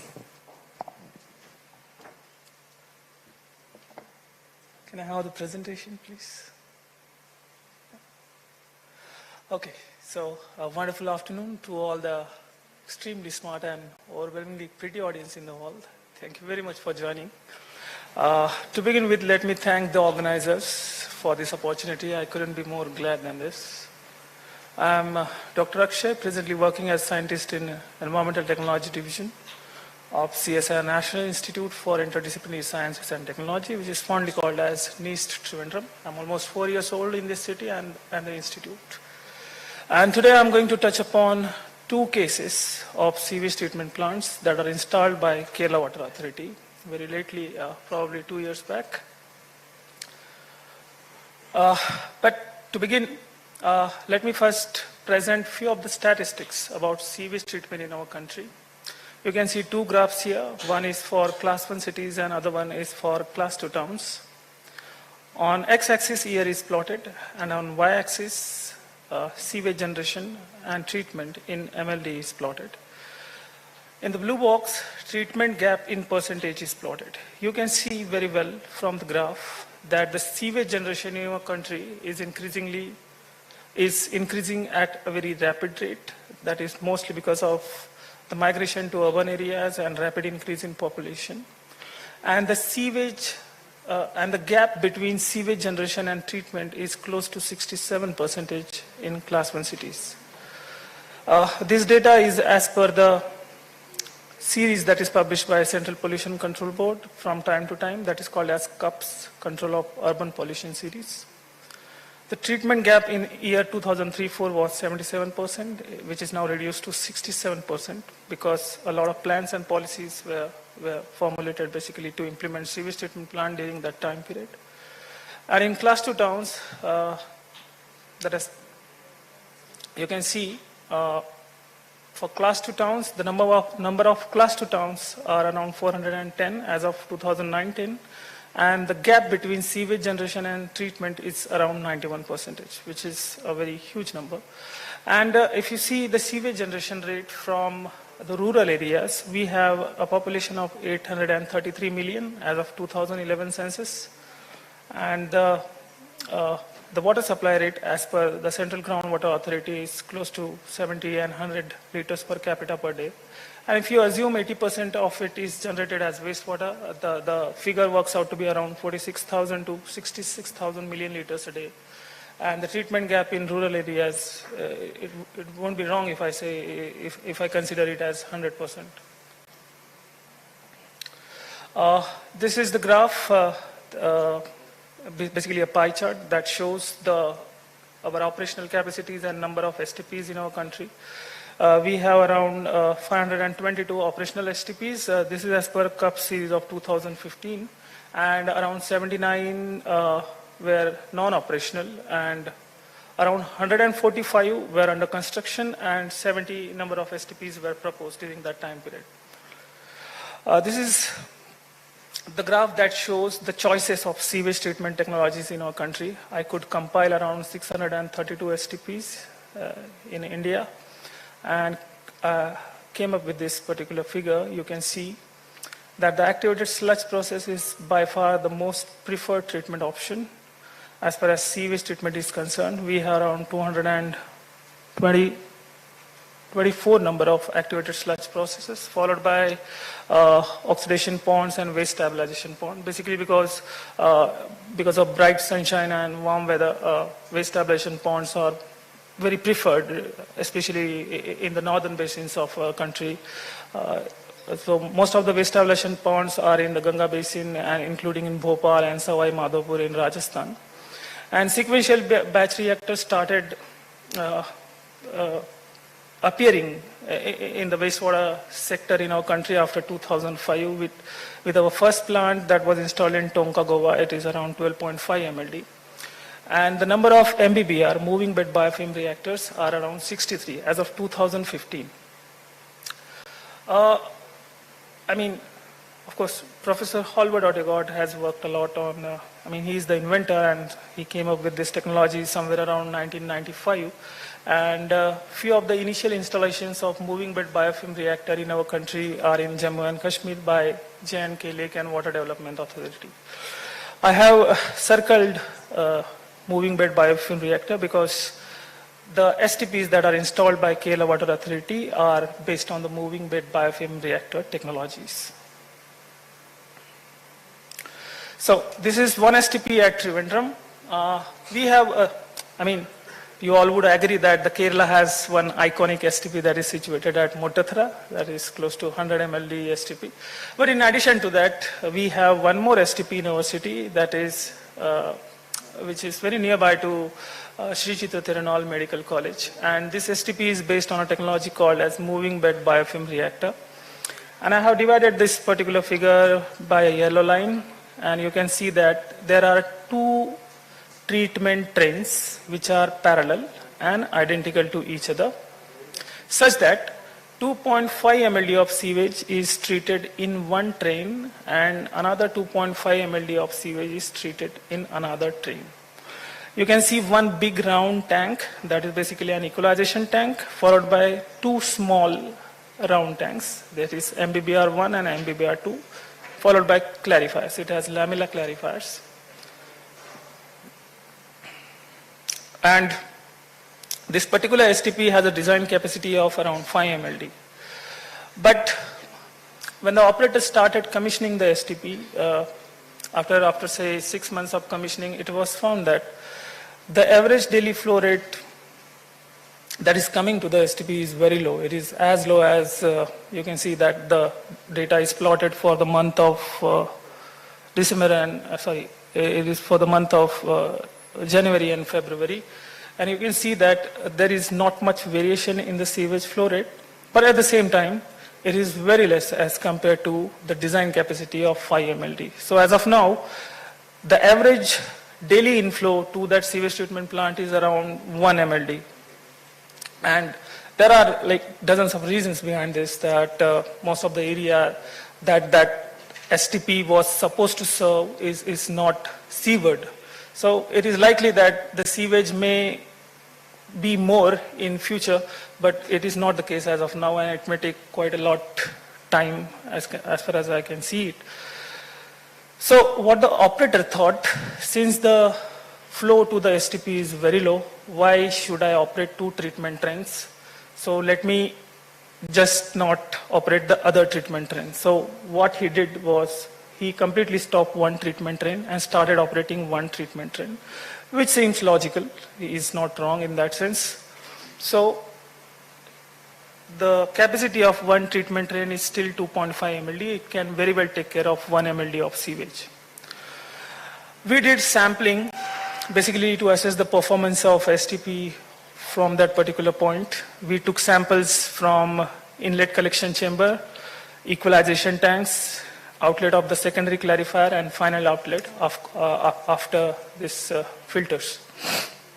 And the data is plotted for total suspended solids, COD, BOD, and of course the nutrients such as total nitrogen and total phosphates. As the data, it is very evident from the graphs that there is hardly any improvement in terms of COD or either BOD is concerned. As a matter of fact, the COD is the wastewater that is coming as of now is not that of high quality in terms of its strength, because COD is still 290 and BOD is close to 120 milligrams per liter that is fed to the moving bed biofilm reactor. In a nutshell, it is around 50% of the removal in terms of COD, BOD, and total suspended solids. And based on my observation, I can see that there is strong correlation between suspended solids removal and COD, BOD removal. So most of the removal is because of the removal of suspended solids. And in terms of nutrients like total nitrogen and total phosphates, there is not at all any improvement after the treatment. So what we thought is let us check few of the aspects of the operation of STP. Basically, the volume of MBBR is around 389 meter cube and flow is close to 1 mld. But at present, the inlet feed pump is set at 250 meter cube per hour. So if you try to find out its hydraulic retention time, it comes out to be 1.55 hours. So 1.55 hours HRT in MBBR is not okay. As per the standard reference book that is called as Metcalfe and Eddy, this is page number 955. These are the design specifications and operating specification of MBBR, and it very clearly says that the HRT, minimum HRT that is required for MBBR is 3.5 to 4.5 hours. So we asked the operator to low down the influent flow rate to make the HRT within the range. So if you do the calculations again, it comes out to be around 100 meter cube per hour. And the HRT is now maintained close to 4 hours. It's been 1 month and we are yet to take the samples. But based on the initial visual observation, it seems that there is a little improvement in the outlet of secondary clarifier.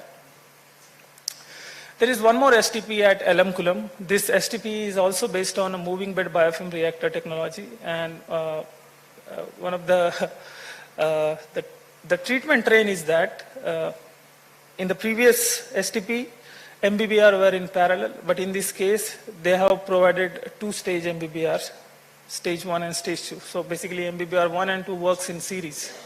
This is also a 5 MLD STP. You can see a yellow line, almost diagonal. On upper part of the figure, there is one old abandoned STP. It was operated by KW, but now they have come up with a new STP at Ellamkulam, and it is based on MBBR technology. You can see after the initial screen and grid chamber, there is one equalization tank and MBBR 1 and 2 followed by secondary clarifier. So the flow variation in this particular STP is shown here in this diagram. Is for the month of November and December 2024. And the average inflow is 3.5 MLD, 3,500 meter cube per hour. And the standard deviation is not high because it oscillates somewhere between 3,000 to 4,200 meter cube a day.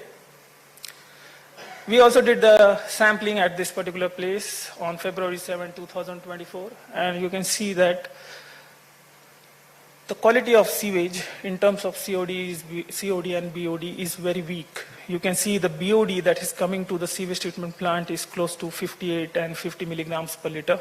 And COD is as low as 150 milligrams per liter. Although in terms of nutrients, it's not that bad because total nitrogen and total phosphates is in the range of say 10 and 12 milligrams per liter. Needless to say, such type of poor quality sewage is sort of a problem basically to the operator, because most of the things will not work out, especially the biological treatment systems. That depends very much upon the organic load that is coming to the STP. So these were few of the observations, and while our interaction with the operator said that there is no sludge generation as such.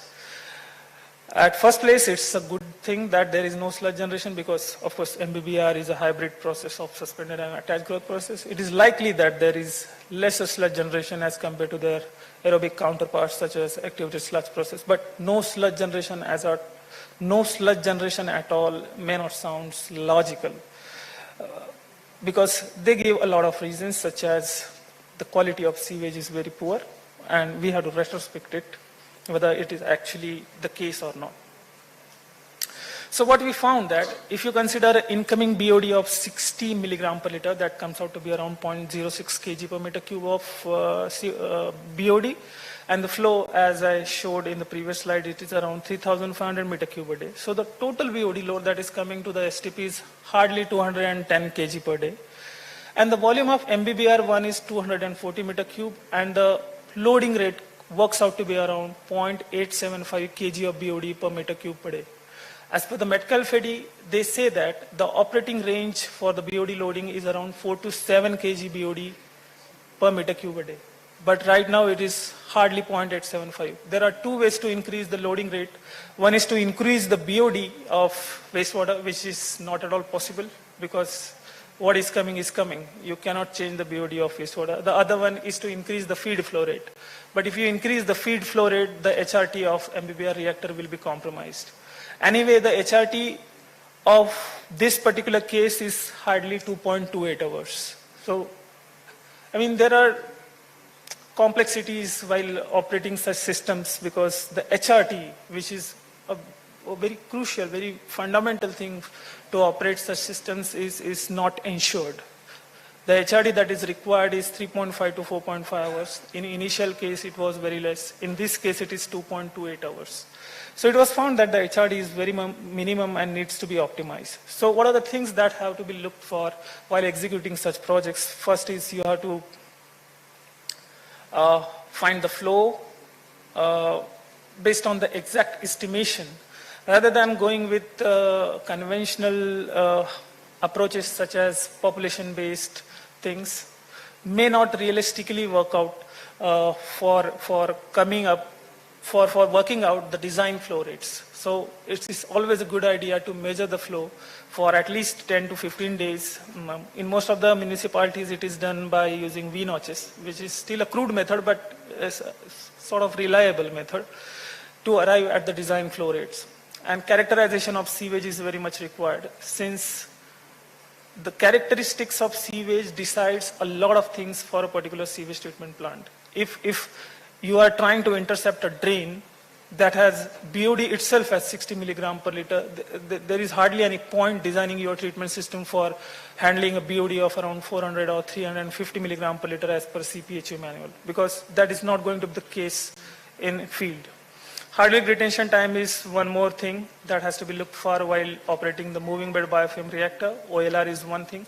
So basically you have to look for HRT and organic loading rate, and you have to also take into account the revised sewage discharge standards. And it is always the best idea to vet the reports by Institute of National Importance in order to have a confidence on the execution of such projects.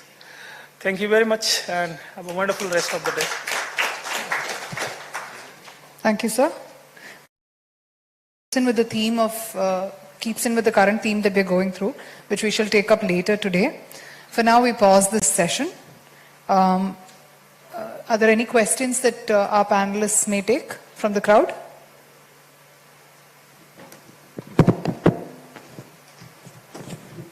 We had one here, to Mr. Rajesh Pai. You had mentioned about risk versus cost-based method. Can you elaborate and give examples on what these risks are? Yeah, I think I was trying to mention during my presentation. Basically, what we are trying to do is, as you know, most of the towns have already invested, if not the towns, the household have already invested infrastructure in the form of septic tank or a pits or a soak pits for management of their grey and black water.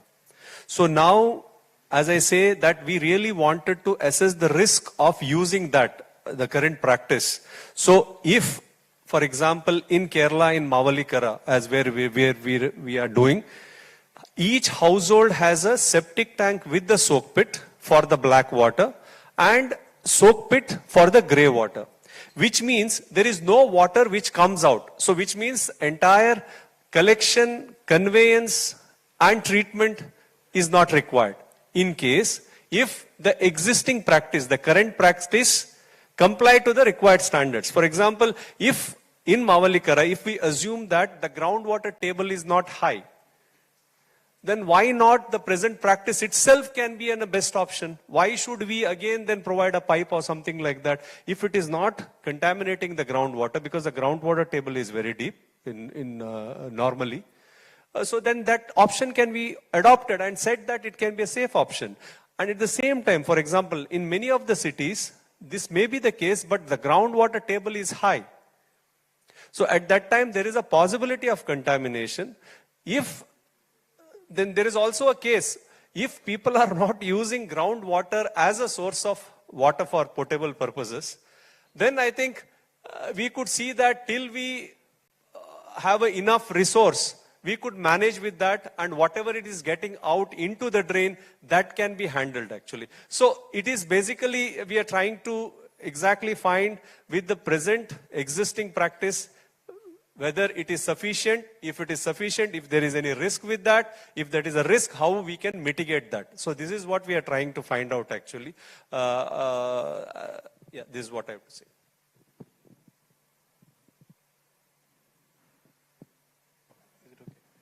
Yes, please. Just to add to what Rajesh said, I think you have to see this in the context of what Madam was saying yesterday morning. There are a lot of constraints, right? Even Swachh Bharat Mission Urban, you see the budgets. The KWA colleague yesterday was also mentioning the same thing.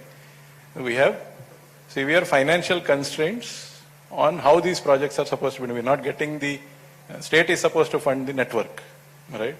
Similarly, there's 3,000 rupees per capita. In many high water table areas, costs of doing work are more.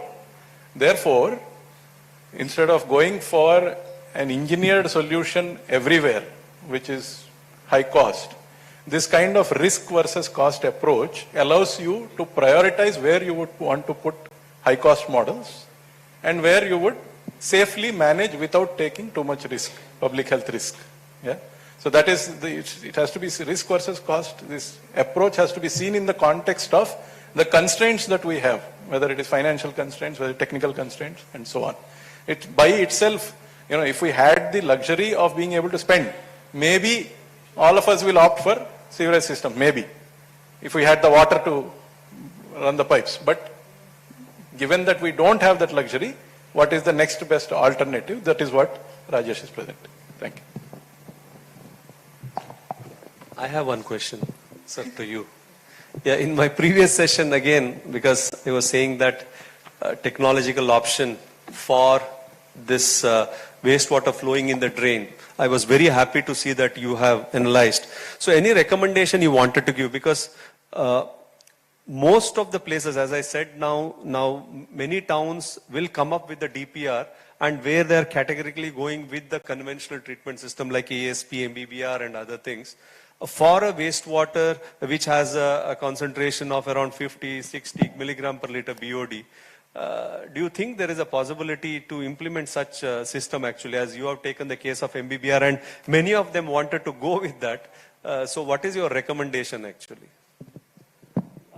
Basically, for handling the low strength wastewater, there are few fixed film aerobic processes, such as submerged aerobic fixed film reactors, that can very well take care of the low strength, that can very well take care of the wastewater that has very low strength, poor in terms of COD and BOD concentrations.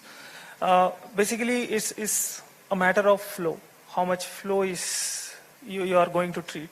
If it is less than 1 MLD, even the constructed wetlands can very well take care of the low quality sewage. And it is very well proven that the BOD at the outlet of constructed wetlands at a hydraulic retention time of say 24 hours can bring down it to the standards that is prescribed by National Green Tribunal, which is 10 milligrams per liter.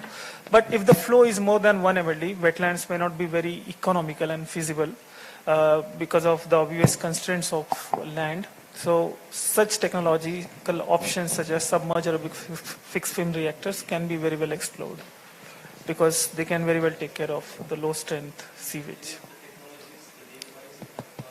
That is submerged aerobic fixed film reactor, SAF. SAF. Yeah. Thank you. Rajesh, just a small question. You said about the risk again, last you were explaining on, how the risk, approach should be there. But now, you said that in Mavelikara, you have seen that all that, you have the septic tank and soak pit. And therefore, since the water table is low, this could be taken as a, safe. The question is, one, you have a, the desludging guidelines which is coming. So how important that and the 3 years and all that, whether, in the Kerala's context. One. Second is, when you say that the water table is low, what is that standard which we could actually adopt safely? What is that low means? Okay. Whether, is there any kind of, you have the groundwater table data available, 5 meters, 10 meters, 25 meters and all that in the published data. So where do you want to actually, take to make it or say that it is safe? This is something which is bothering us quite a lot when we discuss the SBM, with the officials in, with the SBM. So kindly.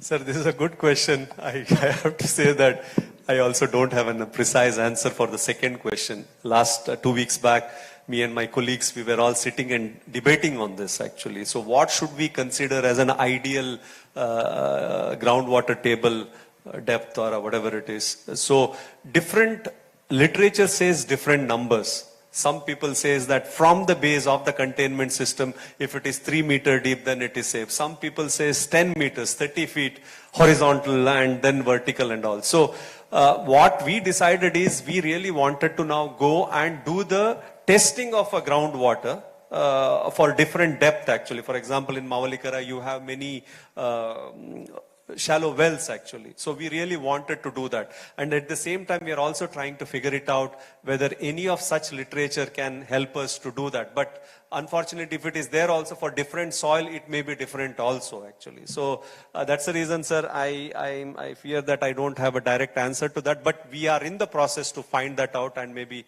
soon I'll be able to answer that to you. Second one is, of course, the desludging is very important in all the cases. Wherever there is a septic tanks, ideally we say 3 to 5 years is a preferable period. But unfortunately, today morning I was giving the talk in CSIR. There were many PhD scholars were there who are residing in a place where there is a septic tank. They're all maybe 20 years old plus.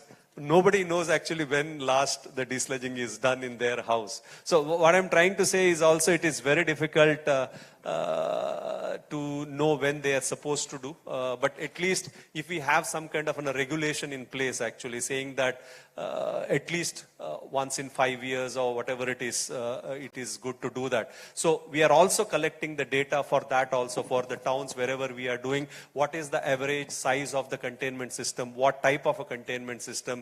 How it has been constructed and all those things, so that we can come up with some kind of a guideline saying that if such and such sizes of the systems are there, you may have to do the desludging at this and this period to avoid overflowing, the wastewater overflowing either into the drain or into the soak pit, which may clog the soak pits. So again, as I said, sir, we are still in the process. There is no direct answer to it, but we are trying to get from the field this answer, as it is not there somewhere written in the literature. It is there, but everybody gives a different answer, so then it is confusion. It creates a confusion. Yes, sir. Just to add to what Rajesh said, most of the so-called septic tanks in our houses are not standard.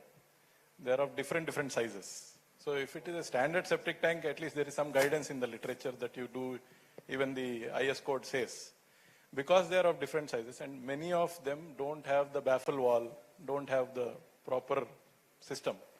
Therefore, it is very hard to predict at what point the performance of the septic tank deteriorates to that extent where you require the desludging to happen. On the other hand, if you do it too early, then you will get a lot of water and very little sludge. And that is unnecessary greenhouse gas emission from the truck. There is no other value to that. Therefore, I think this is a very important question. At some point, most towns will have to come up with a table which says, if the size of your septic tank is this, then you will have to desludge in this many years. And that is the real definition of scheduled desludging, not saying that every 3 years let's blindly do it, because that will carry a lot of water if we are not careful. So this is again just to add to what Rajesh said, more work is required, but at the same time, if you see in a town, what we are seeing is average is around 10 to 12 cubic meters is the average size of the septic tank. Now there are 26 cubic meters also, there are smaller 5 to 6 cubic meter also. So that varies a lot. We can give right now maybe in 3 gradations, 6 cubic meter, 10 cubic meter, 15 cubic meter, 20 cubic meter, what should be the, so that is possible. But yeah, those numbers, how accurate that number is, hard to say. Point as per IS code, if it is your properly constructed septic tank, 1 cubic meter size, then it should be desludged every 6 months. That's what the IS code indicates. That's what.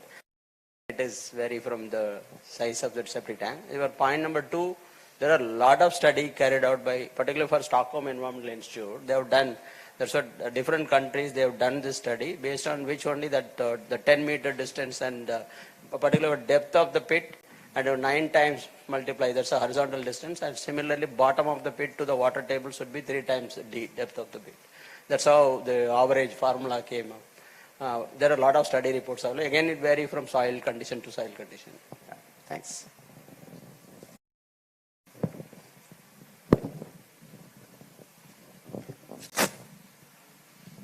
Thank you, sirs. After that very interesting, do you have a question? Yes.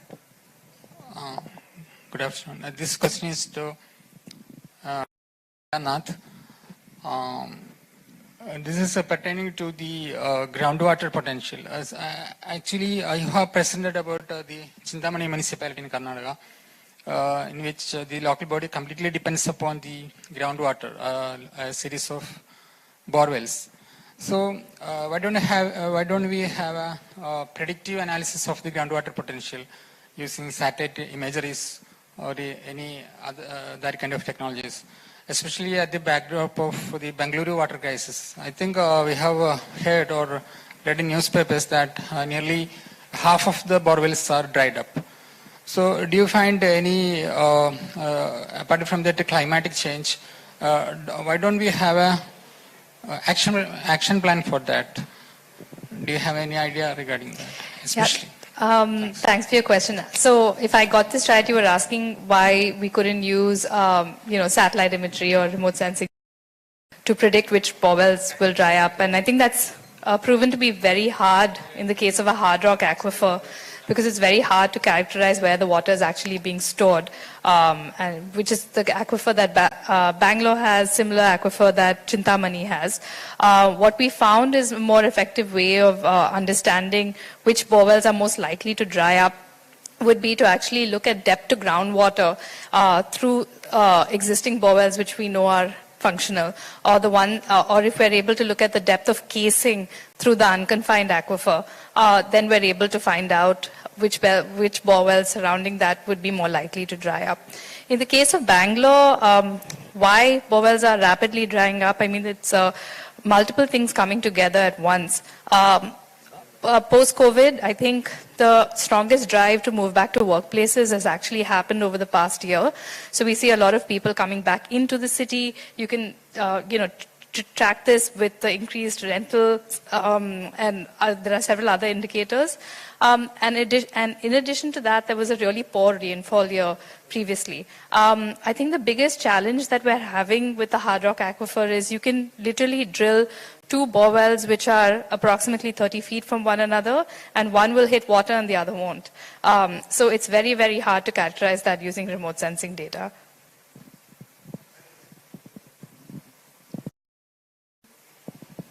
Yeah, I have a sort of a connected question, and a very, very simple one.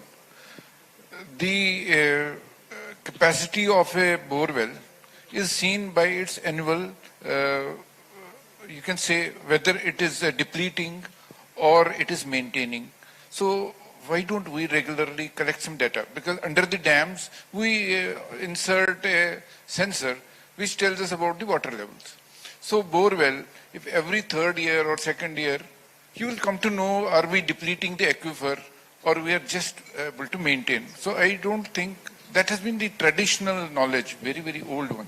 Why aren't we tapping into that? You're absolutely right. It's just that most of the like Bangalore are privately owned, and they're not going to volunteer the data. They're not going to volunteer they have a borewell alone, let alone the data about the borewell.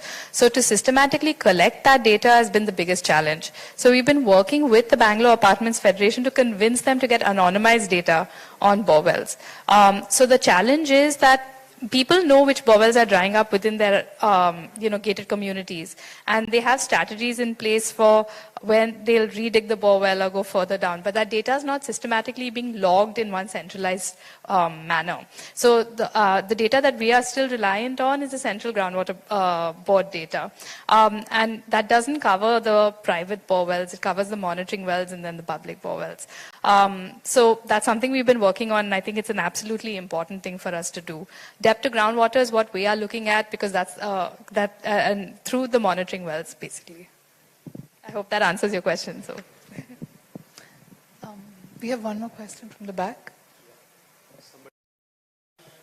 Can you pass the mic?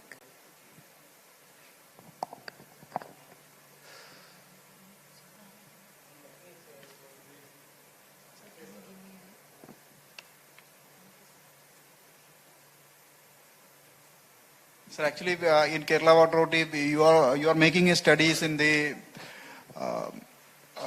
Trivandrum 5 MLD plant, and in the case of this Kuripura, along with the Ernakulam plant.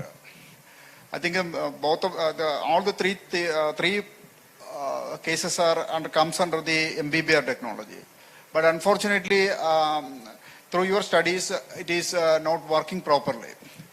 I think we need a solution for it. You have mentioned that some problem is there, but what is the solution for all the three cases? As far as the Kuripura is concerned, there is no network at all. For the case of this Ernakulam Elankulam plant, the BOD is very low.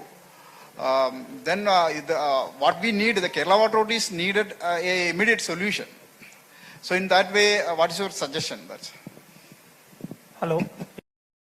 As far as the Elankulam plant is concerned, even though it is designed for 5 MLD, the present average inflow to it is around 3.5 MLD. So we are looking for a possibility whether the existing MBBR units can take up that much of flow or not. If that's not the case, we have to do some simulation studies. But the problem with simulation studies is that most of the commercially available softwares are not very well versed with MBBR because it is an attached growth process. As far as the low strength of inlet BOD is concerned, you have to look for few basically target points which can be inspected, because there must be only 1 or 2 sources or max 10 sources that are putting a lot of water into the C1 networks. As a result, BOD is getting diluted. Or that can be the other case also, which because of the high groundwater level, the fresh water or the groundwater is getting percolated into the C1 networks. So we have to first evaluate the effectiveness of sewage collection systems so as to get the BOD close to say 200 or 250 milligram per liter.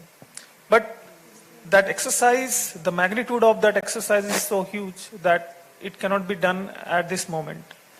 The other way to look at this problem is to check for the daily inflow rate that I said, which is around 3.5 MLD at present.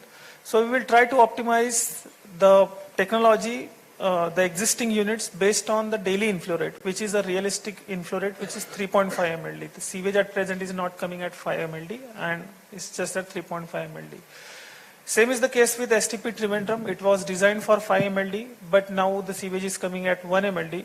So we have optimized the hydraulic retention time because the feed flow rate to the MBBR1 in STP Trivandrum was around 250 meter cube per hour. That was giving a hydraulic retention time of hardly 2 hours. But it is now optimized to 4 hours, and the results are quite encouraging in terms of the removal of BOD and COD from STP Trivandrum.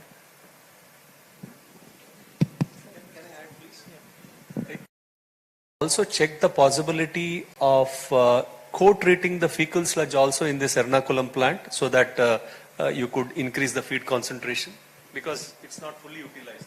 Yeah, that exercise was done almost, I think, 6 or 8 months back by Kerala Water Authority. What I understand is they used to put 50 KLD of fecal sludge from the city of Cochin, and that led to I would say, a very poor performance of MBBR, because one of the reason it was underperforming was the hydraulic retention time was not optimized. It was hardly 2.2 hours. And when they started adding fecal sludge, it was giving very haphazard results. And after, I think, 2 or 3 months of operation, few of the pipelines started choking. So the MBBR used to get inundated. So they stopped the exercise of adding fecal sludge, or they stopped the possibility of co-treatment of fecal sludge with the incoming sewage. Although it increases the organic load, you basically have to look for the hydraulic load also, whether that hydraulic load is very well taken care of by the hydraulic retention time in MBBR. And moreover, in systems like MBBR, there is a very little control over the process parameters, because since it is an attached growth process, you cannot find out the food to microorganism ratio or even the solid retention time, because there is no way you can measure the mixed liquor volatile suspended solids, because most of the biomass is in the attached form. Yes. Can I add up to that? Yes, please. Yeah, with regard to that 5 mld STP, actually we had tried with the core treatment. It was 0.5 mld. We could dilute whatever seepage we got through trucked vehicles, and they loaded it into the MBBR process. But unfortunately, we had 2 units of the MBBR. One is low rate and the other is high rate. As per the DPR, which was planned some few years ago, we could understand from that it is having a high rate and low rate 2 units. But I think apart from that, most of the SBBRs are designed with the BNR, biological nutrient removals, in which we have to add the units, separate units for nitrate. I think nitrification and denitrification. So if we don't have that facility, what happens is all the denitrification will happen in the clarifier itself. So the clarifier is not having an aeration process. So if it is having a higher depth, then mostly the nitrogen will be released from bottom to top, and that will cause a pop-up of sludge, like ashing and all. So that will choke the filters. So that happened, I think, a few years back when we tried with the core treatment unit, in which we got, I think, comfortable BOD, but the problem was with the nitrification. So that is one aspect. The other aspect is, even though we have a very low value of the BOD, I think we can survive if we have a process of inoculation. We can have a 2 or 3 weeks of time for developing the biofilm in the carrier. So in all the STPs, when it is commissioned immediately, we don't get the biofilm generation. So that needs time to generate the biofilm, and till then we have to wait for the network to be connected to the STP. So that happens. I think we can even easily come out with these issues if you have properly planned it, but we have to add 1 or 2 units, especially for this BNR process. That's I mean, the classical BNR is basically A2O process, which is anaerobic anoxic followed by aerobic one. But in the present case, we have to look for that option, whether it can be very well integrated with the existing one to have also a biological nutrient removal systems. Thank you so much. I'm sorry to have to cut short this discussion. Panelists are available in the audience. We would now like to conclude this session. I invite Shri S. Subramanian IIS, Managing Director, Impact Kerala, to kindly felicitate our panel presenters.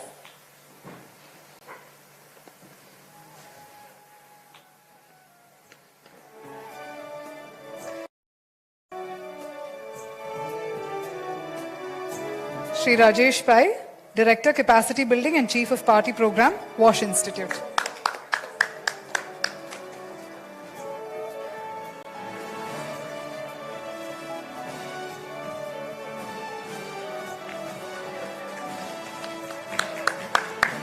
Srimati Shreya Nath, Managing Partner, Urban Water Program, Well Labs.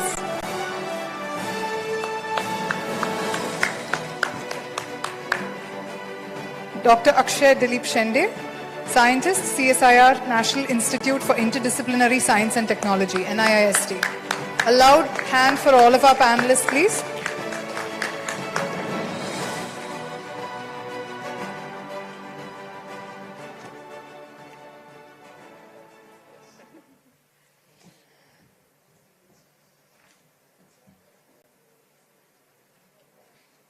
So far we were speaking about strategies. In order to foster participation, it is also the need of the hour to think beyond our silos.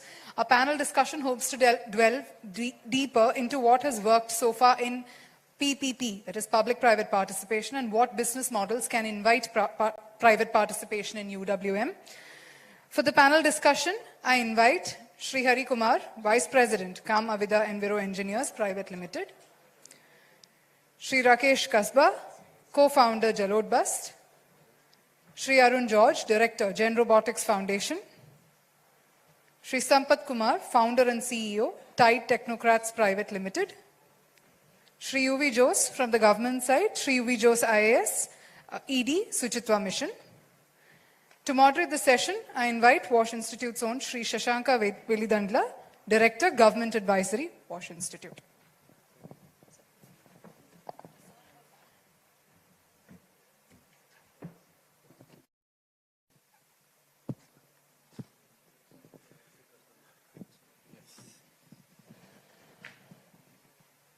So by the time it's my turn, we are usually running short of time, just like yesterday.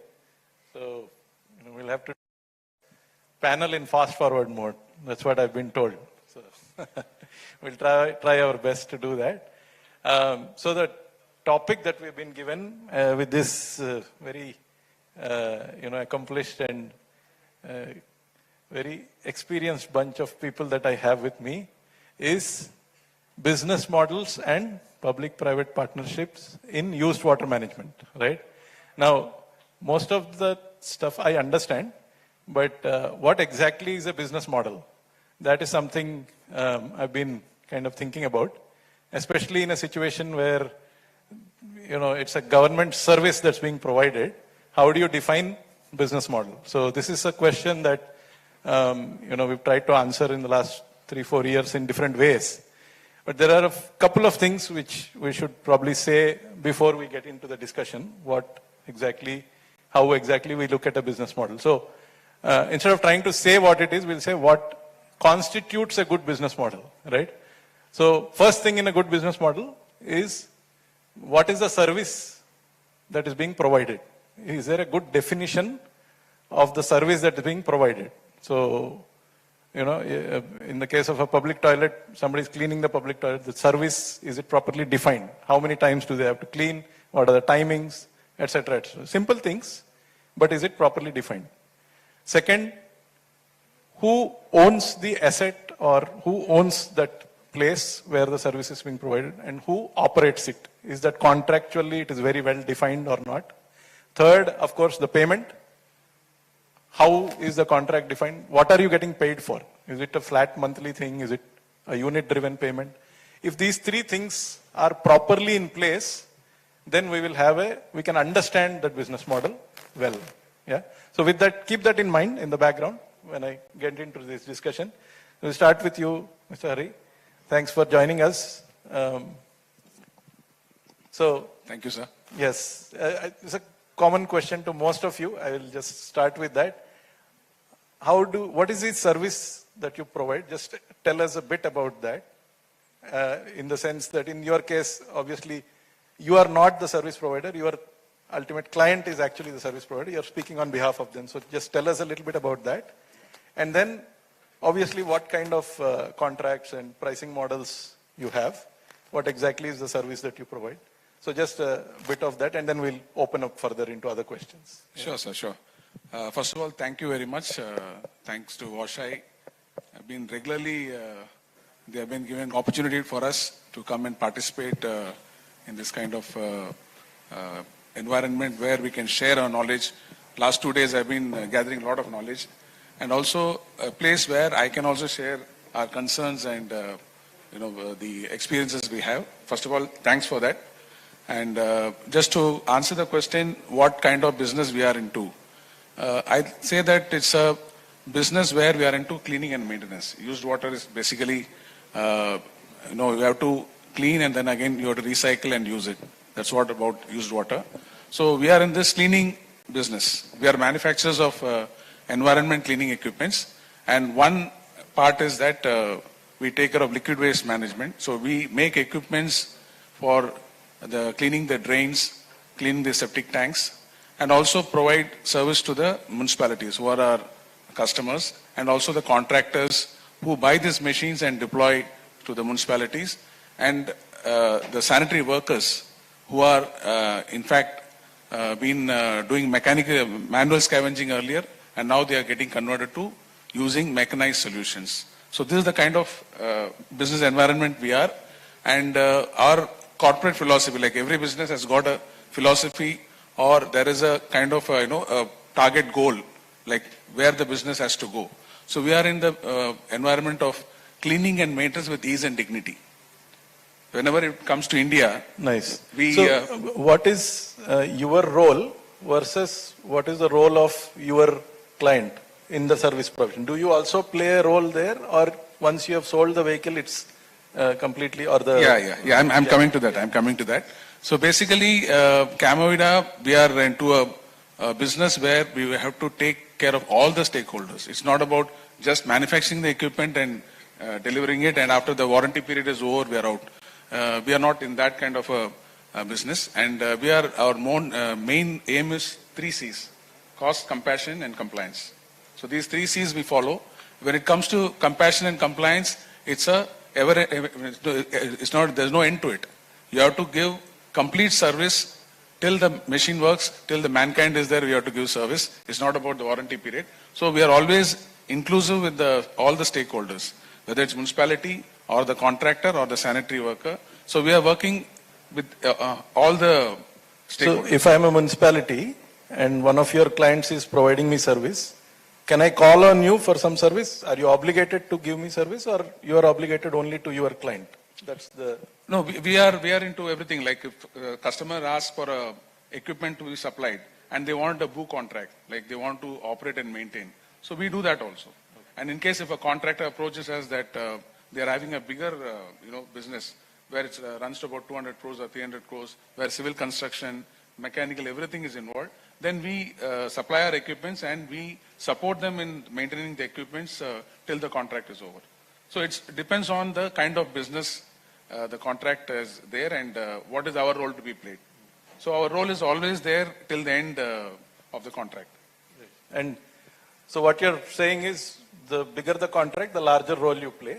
Yeah, in terms of direct interface with your ultimate client. Yes, and adding to that also, we also have the responsibility of training the sanitary workers, which we have a foundation called the CAM Foundation, where we do it as a service. Like we train them, and mostly all these sanitary workers are all uneducated.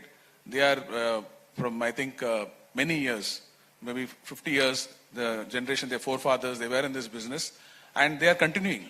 And also because of poverty, they are into this field, and they don't have anybody to support them. It's a livelihood for them. So we are taking care of their livelihood. We are training them. We are providing them the latest technology. We are giving them funds also through government sources. And we are trying to convert them from a daily wage worker to an entrepreneur. That we have done in Delhi, we have done in Hyderabad, we are now doing in Chennai. So our role is like in a multi-role. We are not into just manufacturing and getting after the warranty period. So we are getting into all the aspects of this particular business, so that the entire, the entire business of stakeholders, they're all benefited, and we have a better life to have. That is the kind of role we have. Thank you. Let me come to you, Arun. Same question to you, if you can. Yeah. First of all, thank you for inviting Gen Robotics. So Gen Robotics is born from Kerala and now covering 3 countries, and in India itself, around 80% of the states, around 24 states, we have introduced our technologies. And we have 3 divisions. One is sanitation, oil and gas, and healthcare. So I am here to discuss about the sanitation technology that we have. So as most of you are aware that we started around 7 years back from a college as a student startup, and our aim was to use technologies to solve social issues. And that one issue was this manual scavenging, where people are entering into the sewer network manholes to clean manholes and UGDs. So we developed the world's first robotic scavenger, Bandicoot, which is patented in India and globally. And we can proudly say that innovation come from Kerala, from India. And the technology that we are providing is like, currently we have expanded different models of this product also. From different models are available according to the requirement of the client. So if a municipal corporation require daily cleaning of manholes is like 25 or 30 manholes, we have a system which can do that. And sometimes nagarpalikas or municipality doesn't require that much. So we made an affordable and solution for nagarpalikas, and for performance based cleaning is required. We have another product for that. In the 3 variants are there. And also after cleaning, the waste management is the second part. The cleaning is one part and waste management is the second part. So we have a vehicle integrated model also, where waste integration and all-in-one can be done. And just to clarify, who owns that equipment? So Gen Robotics owns the patent for these products, and we are the OEM. And in 19 or 24 states in India, in 10 states, we are operating the machineries like the model, like we deliver the product, we take the operation and maintenance for 5 years or 10 years. The municipality owns it, but you are operating it. Yes. And also we have introduced another model where leasing can be done for the corporations and all. And in Trivandrum, it's successfully running in leasing model for the last 3 years. In Trivandrum, Kerala Water Authority Sewer Division is using our Bandicoot robots. And recently we are introduced in Thrissur also. And Cochin is also the sewer network. Construction is ongoing, but we are already on the deployment. And another technology is like STP cleaning is another solution that we are providing. So because manhole cleaning frequently happens, maybe every day you have to clean 10, 15, 25 manholes. But STP cleaning is like frequently it happens, like maybe 6 months, 3 months, or in 1 year. So we have a product for that also. It's called Wildbore. It's a robotic rover which can be used in the confined and STP cleaning. So this product can be used in the STP for cleaning the waste of this inside this STP. And also we are committed to the society. So we make sure that whenever we are taking the operation maintenance, we hire the existing sanitation workers. And under this, there are a lot of Namaste scheme is there under government. So that you don't displace the existing sanitation workers because of technology. Yes, exactly. That's a very inclusive way of looking at it. Yes. Thank you. So I have a follow-up question from what you said. See, typically, this is what happens, right? The municipality owns. So the capex is paid for by the municipality. You brought in an interesting thing where you're saying it's a lease model. So you are owning and they're probably paying you an annuity or paying you per unit some extra to cover for the capex. Yes. Any difference you have noticed in how the contract is structured, what their expectation is from you? What difference does it make to you when the model changes? Basically, we always try to take a big contract for a longer contract, which is sustainable for us. Like that is, as a service model, to stabilize in this market, we need this kind of model. So whenever we get a long contract, we are obligated, we are ready to give the lease models in that case.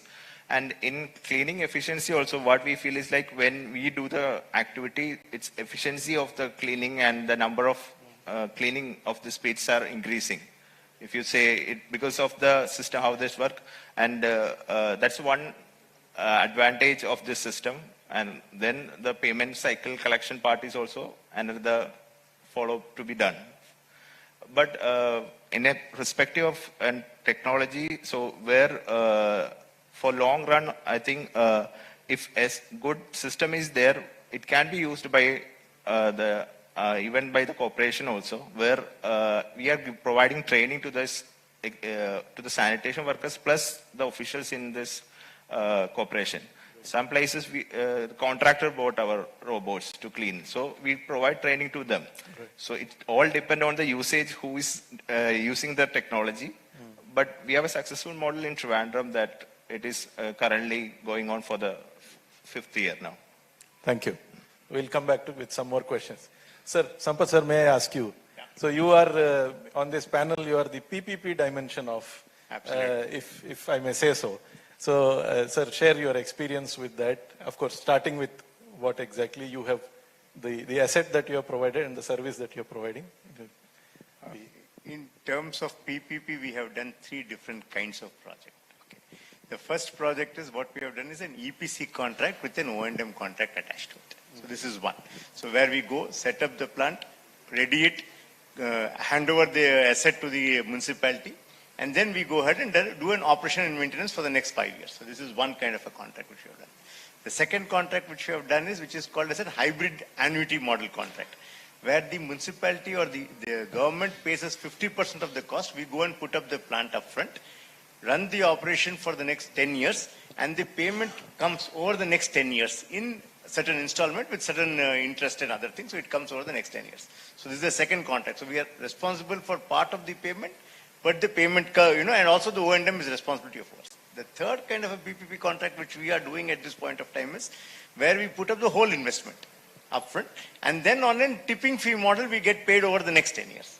And whatever revenue we are going to get out of it is ours in this whole exercise. So this is the 3 different models in which we have worked at this point of time. So you covered the entire gamut of risk. The PPP framework. The risk is completely government's risk is completely yours. Everything you have covered. Exactly. And it echoes what Arun was just saying, moving from the municipality owned model to the lease model where capital risk is with Arun. Yeah. So, and also we have also got into a stage where we don't do any one of the construction, we are only involved in O&M. So somebody has already put up a plant which is working, not working, whatever it is, then we take over, get it into the right frame and then continue to operate them. Right. So even And that operation is also been done. so among all these models, if I had to ask your preference? See, good to have money first. Always. Whenever the money is in your hand, you are more comfortable. So that's the best. EPC plus O&M is the best model according to us. Yes.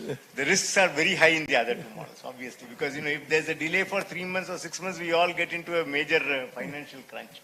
So it's always good to have the money first and then get the O&M. But that's the ideal condition. But if push comes to shove, then there is all the other alternatives are there. I'm sure all my government colleagues here will say, some sort of hybrid annuity is better because you'll have skin in the game and that will probably, keep... The catch with the hybrid annuity model, what I have realized is that, you see, the funding becomes more and more complicated because the moment there's an hybrid annuity model, I've constructed the plant and I have given the plant back to the government. That means and I have got 50% of the money. The balance 50% has to be put by us, but for which there is no collateral which I can take from the plant. Because you don't own it anymore. I don't own it anymore. So Right. the implication is that I have to have the 50% of the money to make the plant go. So that's a high risk option unless the tendering has been done in such a fashion that money that I have the right to at least use the physical asset which are sitting on the top, not the land, but the physical asset on the top, I can use it for some collateral purposes. Right. Otherwise it becomes extremely complicated. And that's the same for the third model you said also, right? Okay. That you see, if generally what ends up happening is if I have got a 10-year lifespan and the contract is reasonable, then what we'll say is that whatever is sitting on top of the land is, you can use it as a collateral. Okay. The land itself need not be used as a collateral because there have been risks in the past where private people have taken the land and given it a collateral and gone off. So land cannot be on a collateral, but the property which is sitting on the top, maybe not with the civil works, maybe the electromechanical equipment. Right. Whichever is a movable equipment can at least be used as a collateral, then we get a better financing option. Otherwise, it becomes an extremely high risk proposition that we are investing for the system and then things don't go well, then there's a problem. Right. One last question on this. Have you explored the annuities as a form of collateral for de-risking? Does it work at all? That doesn't work. At this point of time, the banks are not open for such a thing. So you're saying the banks don't trust the government sufficiently to give you a... No, at least the governments with whom we have worked. I'm not sure about Kerala, but other governments have not been very... Very diplomatically, sir is answering, but you got the message, what he's trying to say. Yeah. So, thank you, sir. I'll come back to you. Rakesh ji, you are representing startups on this panel, if I may say so. I'm just giving you a role, if I can. And so, from that perspective, your experience and how you see working with governments as a service provider. Yeah, Sasangaji, you will have to give me an additional minute because I may be representing so many things, so even these people sitting here. So, I am a civil engineer and I have background of 22 years of government service. I joined as assistant engineer, took voluntary retirement at 22 years. I may also be representing the big companies For 8 years, I remained in private sector as general manager. So I am also representing the entrepreneur, because for last 4 years plus, I am an entrepreneur. And in that sub-segment is the impact entrepreneur, the most difficult part of life on this earth. So I have been doing that. I think that if I am saying something, it might be out of a mixture of experience, and in this sector, I have very little experience, so I may also have the advantage of a newcomer. So many problems I may not be knowing. The approach I took, it would be maybe interesting for all of you to know. I was on sabbatical that I saw a news report on manual scavenging, because I have been in hydropower, and hydropower keeps us away from the urban problems. So when I came to know about the manual scavenging, I was in Bangalore. It was pretty shocking. The shocking aspect of it was in hydropower projects, very risky work, tons of explosives blown and all that, but people don't die. And here in a 10-foot pit, a person is dying, and all the machinery, everything is watching it, and still it has become a statistic. So it was shocking for me, I would say unsettling for me. So I would need something to sit. So that became the sort of guide. The sanitation worker became the prime focus. Then the work was a second focus, because for a project manager, as a project head, I had to deliver. So here the sanitation service had to be delivered. And then the third thing was, what will do that? It is technology, as our motto is, eradication of manual scavenging through technology. So technology was the tool, and sanitation worker was to be relieved of this task while the work is done. So in that context, I had to develop a technology which would be very simple, very easy to be used by this person. It had to give him social justice, so it had to be economically viable, and in the model of economic model was, he should be the owner. As simple as that. It should generate income for him. And then the innovation had also to take care of the work is done. And what was the work that this man had to compulsorily do? So I had my background in water resource engineering, dealt with sediment transport, the sediment models with Irrigation Research Institute. I could understand that we are not seeing what is happening inside the pit. What is happening once the tanker is carrying the sludge, laden water, and the water flows out, leaving behind the sludge? Who is emptying that? So for me, it was important that the sludge had to be handled. Taking a cue from the water hammer problem of the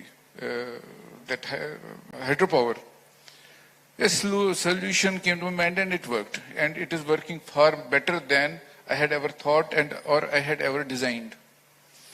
Now the sum total of it is the machine, which is very, very low cost. It is given a lot of subsidy and support by the government.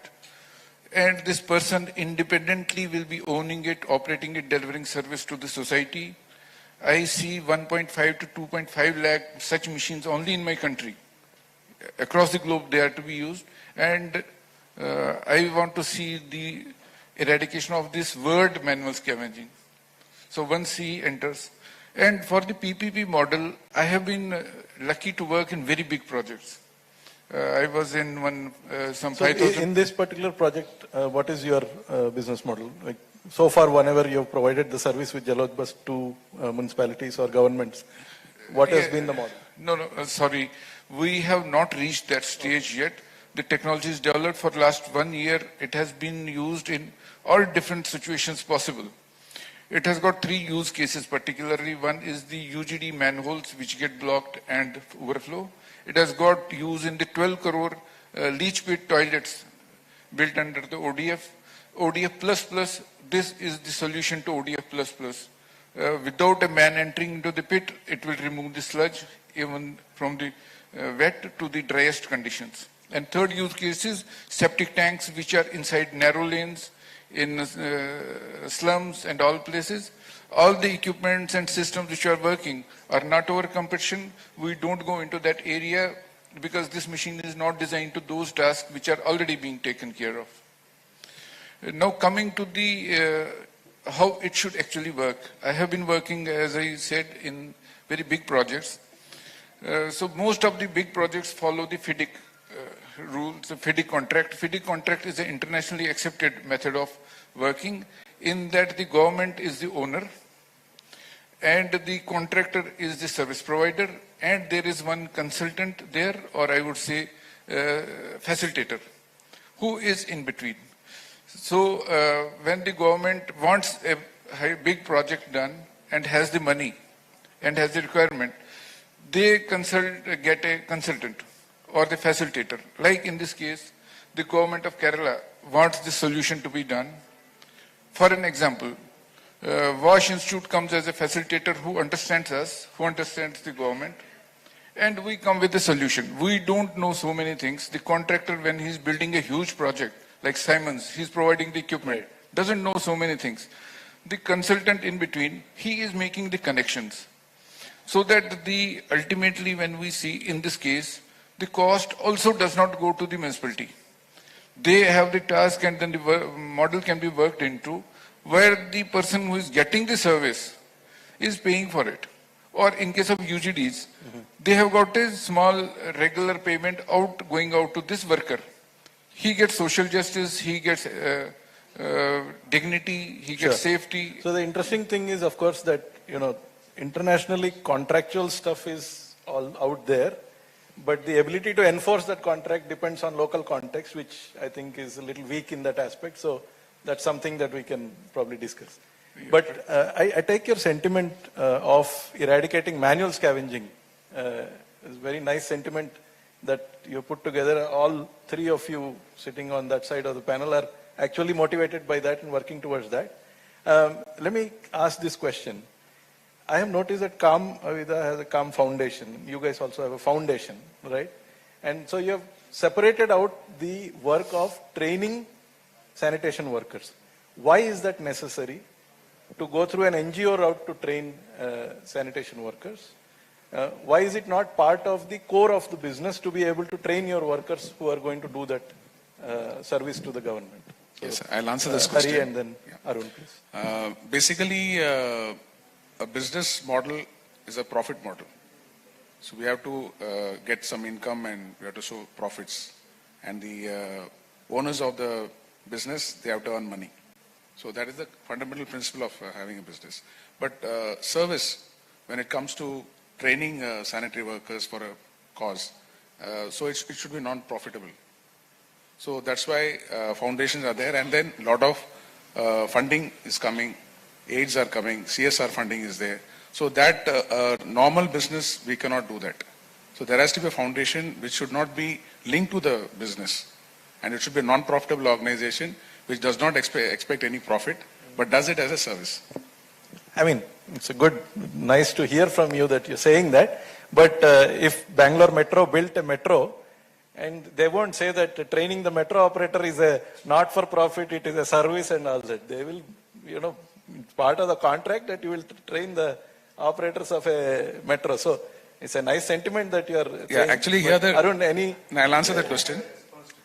Yeah, I'll answer to this question. Normal training of a operator, that is part of the business. For example, we supply an equipment. There is a commissioning and training. So training is there in the business, but that is part of the contract. But when it comes to those training which are not relevant to the part of the business, where we have to spend money and we don't expect any remuneration from that. So that part has to be done as a non-profitable. And for that we need money, and government sources are funding for it, which cannot be funded to the business. It has to be to a non-profitable, that's a Section 8 company, NGOs can only do that. Right. So that's why we have a foundation. Yeah. I have a different justification for whatever Yes. you are asking. And what if you want to say something, and then Sampath sir. It's Yeah, Sampath. Okay. The point is we tried this once. Okay. So that's why I'm telling you. Okay. Under the Skill Development Council, we tried and got ourselves registered. And I was once talking to Praveen also about doing this. The catch remains is that the quantum of work is not large enough at this point of time. Okay. See, although on paper, if you take a pen and paper and say how many sanitary workers have to be trained, it looks very huge. But if you actually get back to it and say how many people can I enroll, numbers are in tens. And in a given town, there will be very Absolutely. less. Given that numbers is so small, how do we actually make it into a business? And then this question which Mr. Hari is pointing out comes into place. If you can't make it into a business, then best is to do it as a not-for-profit. That's exactly what we realized. At some point of time, we also dropped off and said, okay, fine, we'll not do it. And the fact that you're doing this itself is laudable. So the question was more to clarify why it happens. Thank you very much. So our answer is almost same as Kamavada Foundation is saying, that doing the same. Mostly the training happens when the product is delivered to the clients, like the corporation. That happens. But for us, we focus on this foundation is like to uplift the sanitation workers plus their family also. Because a lot of agencies are ready to provide funding as a CSR or other parts. So as a private limited company, we cannot take that fund in their perspective. So foundation is the best way where the fund can be used for the exact purpose. So I have a case study, I think in Coimbatore somewhere, we have given a wife of the sanitation worker plus education support to the family, and he is operating the robot. So the fund can be used in multiple ways. Through CSR and other social You have activities. flexibility in how to spend the money also. Yes, and like that, we cannot have a profitable model on this part. So, Right. And it's our commitment to the society. So, yes. Thank you. So, sir, I'll come to you now. The panelists have raised a set of issues, so starting from the motivation, which is, how to avoid manual scavenging. Second is how we provide the service. So we sell it to somebody, that person provides the service, but our job doesn't end. We continue to support them. Third is, we're not able to train the workers on a for-profit mode. Therefore, we are looking for external sources of funding, and then we are then sir raised a set of questions between EPC, HAM, and, fully tipping fee model. A lot of complicated issues about finance. So all these issues are there, you understand those, but from your perspective as a decision maker in government, what do you look for when technologies such as these come and present their product to you? What are you looking for? How do you like to engage with private sector? How do you see their role, and where government's role ends and where their role begins? What is the balance? Thank you. A very interesting discussion because, the ultimate, whatever we discuss for 3 days, finally when we go home, whether, we will have to have a decision or we will have to take a decision, later on, how do we structure the project, okay? Because finally, we all are looking for projects. Now, to me, there are different, PPP, theoretically, there are different models. And already Sampath talked about different model. How do we actually share the risk is going to be the most important factor. Now, if there is a risk, to the government, no private sector will come and take a project if it is for him, he thinks that it's a very high risk. Okay, so private sector need profit basically. Okay, realistically, they are not just for service. Okay, I'm not talking about they are not for service, but not just for service. They need money. So wherever we will be able to, project can be of different kind, and wherever we find that there is a possibility of making profit on that, through some fees like user fees or tipping fees or whatever in this sector, then definitely it can be actually thought of handing over to private sector, but then with full risk or half risk or no risk is the thing, which we will have to decide. Now, for a project like, FSTP, okay, FSTP, which we are actually discussing, where we can actually collect tipping fee if it is in the way in which we are now doing in Kerala, where there is no scheduled collection. It's an arbitrary. Whenever need is there, then the party will.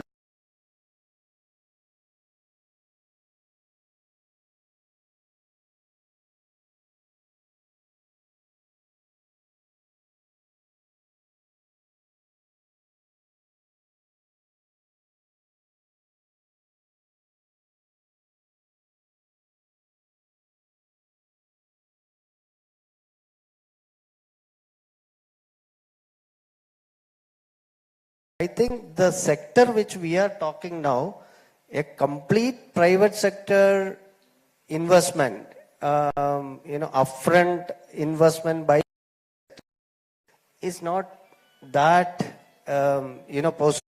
When to me, it has to be a hybrid, but the Sampath already said the problem of hybrid, but then we can actually, consider that project.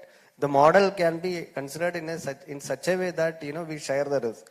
We share the risk. So some, you will be giving the, the upfront investment, but whatever viability gap based on, decently projected business model can be thought of by government. So by that way, the high risk in the initial investment can be taken care of.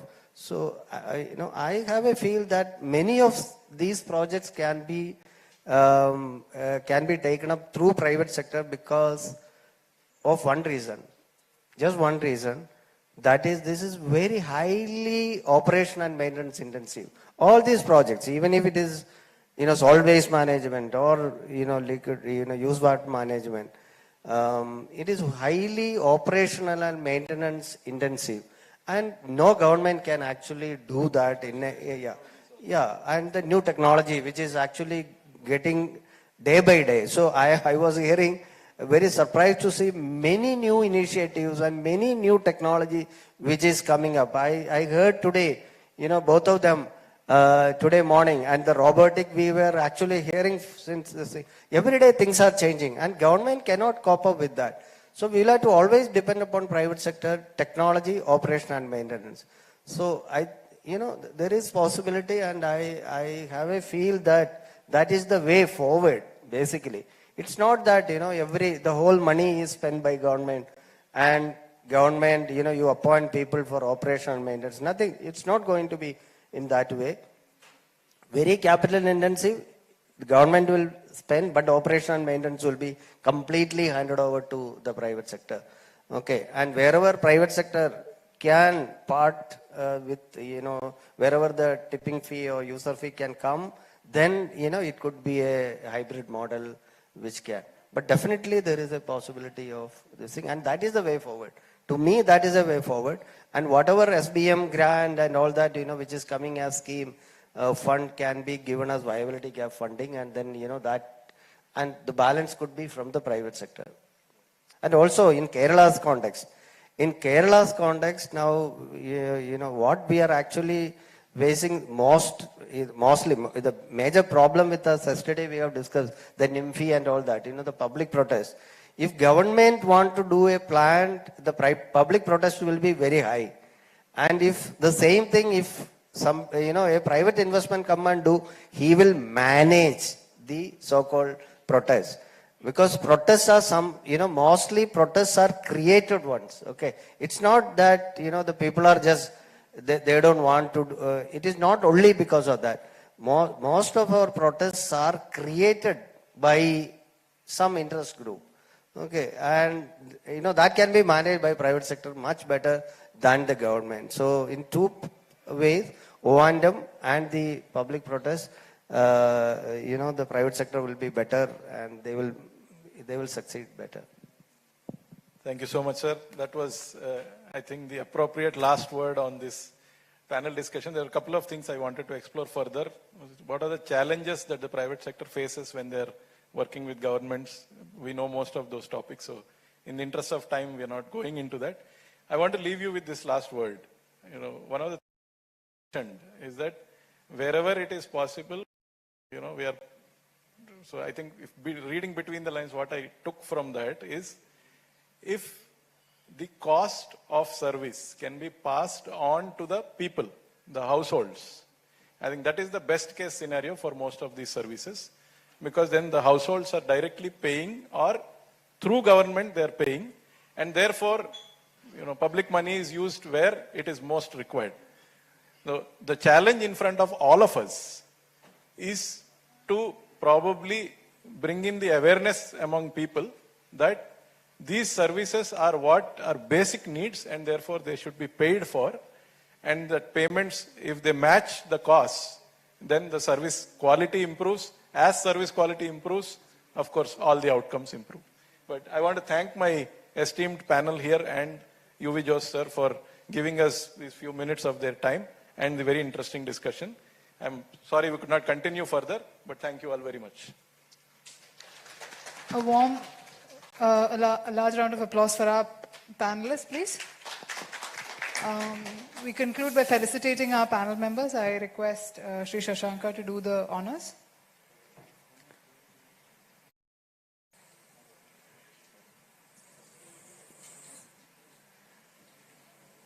Shri Hari Kumar, Vice President, Kamavida Enviro Engineers Private Limited.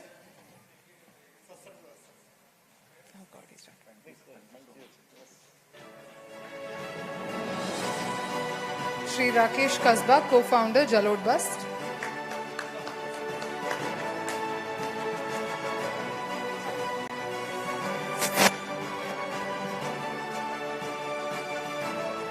Shri Arun George, Director, Gen Robotics Innovation.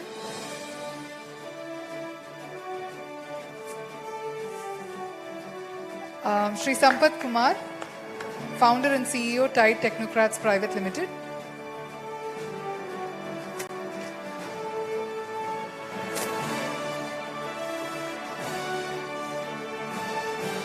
Shri UV Jose, IAS, Executive Director, Suchita Mission.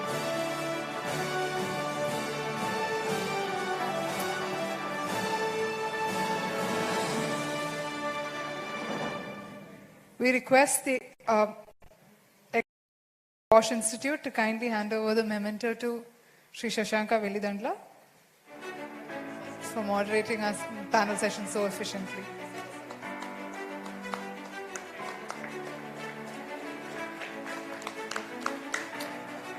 Thank you to all our speakers. We now break for in the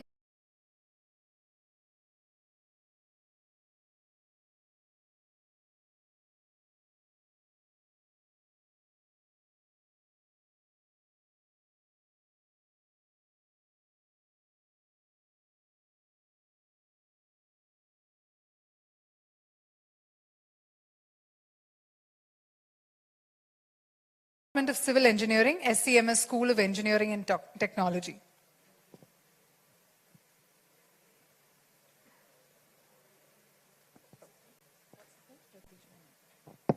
Sir is yet to rejoin us. We can begin the session. Our first session is going to be on civil networking in Kerala. Shri Naushad A, former Superintending Engineer, Kerala Water Authority.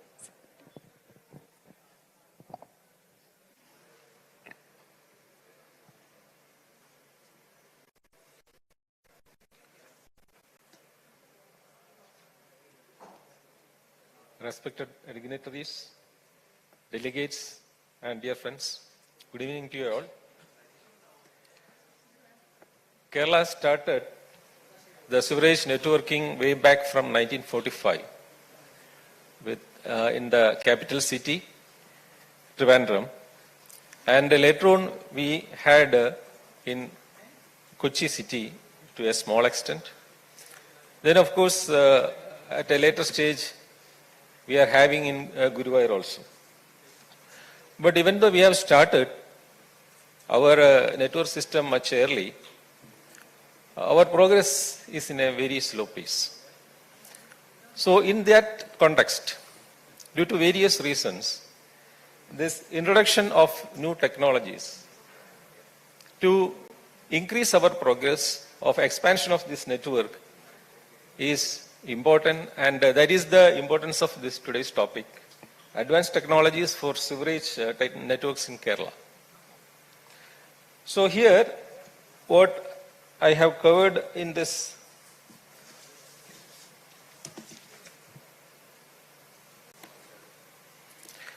various points today, what I have covered, that is the topography, soil and other factors affecting the sewer network in Kerala context.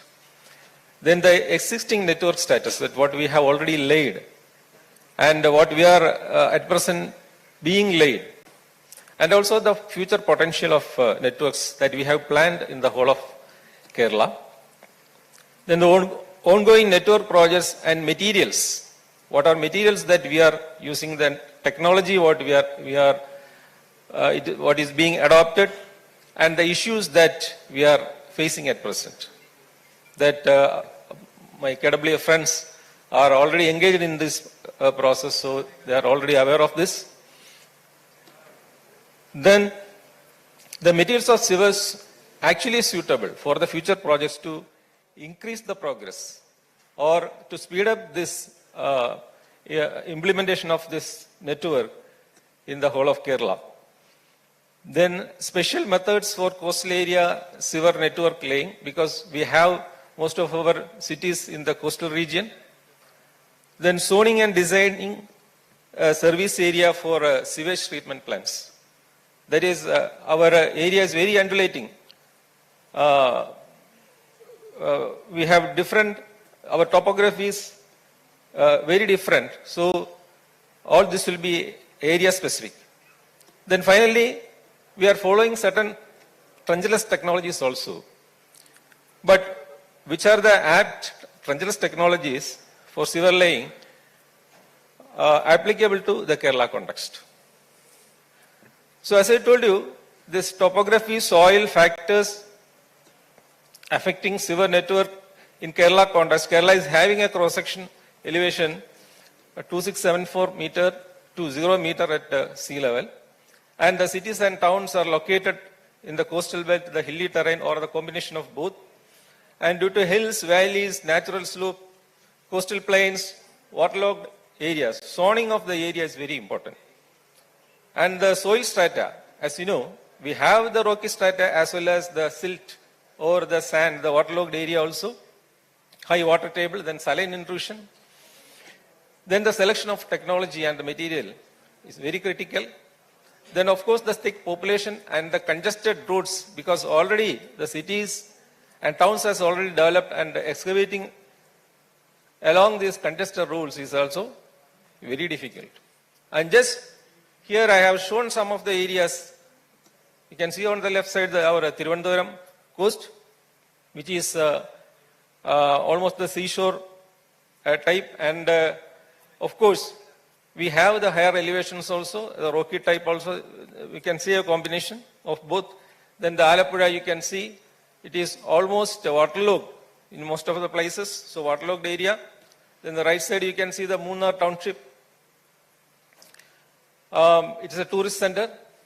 Then you can see the Pathanamthitta town is a district headquarters where the Sabarimala pilgrim area is also located, and we have the river Pamba.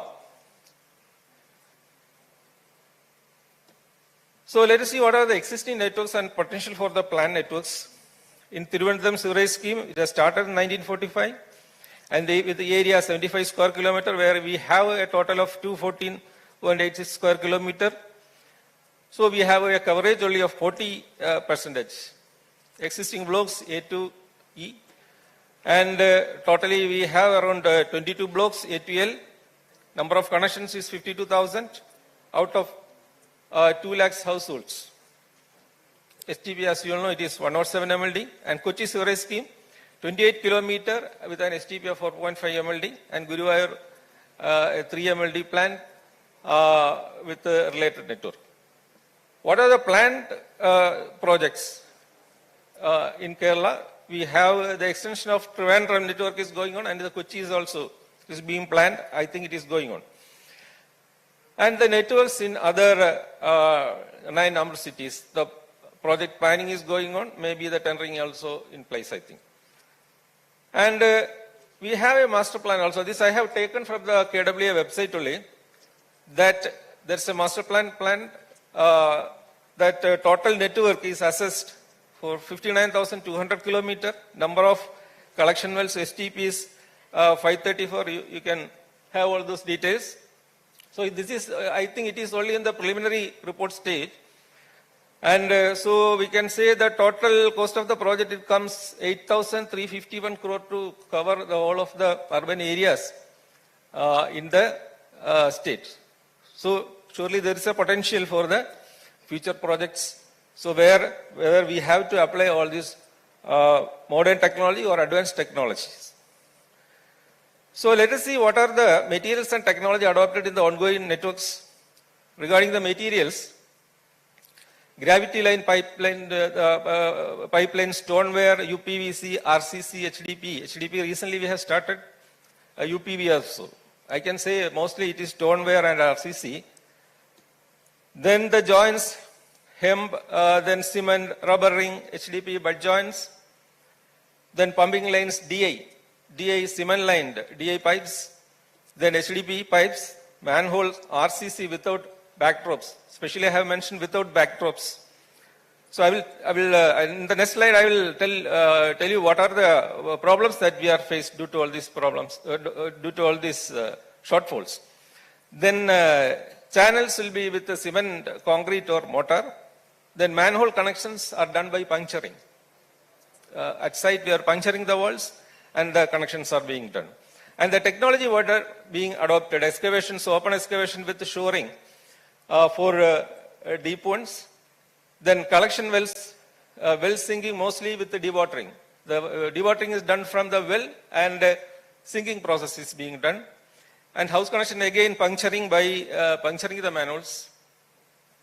Then dewatering directly from the trench, or you are taking a deeper point of the trench and dewatering is done directly from the trench.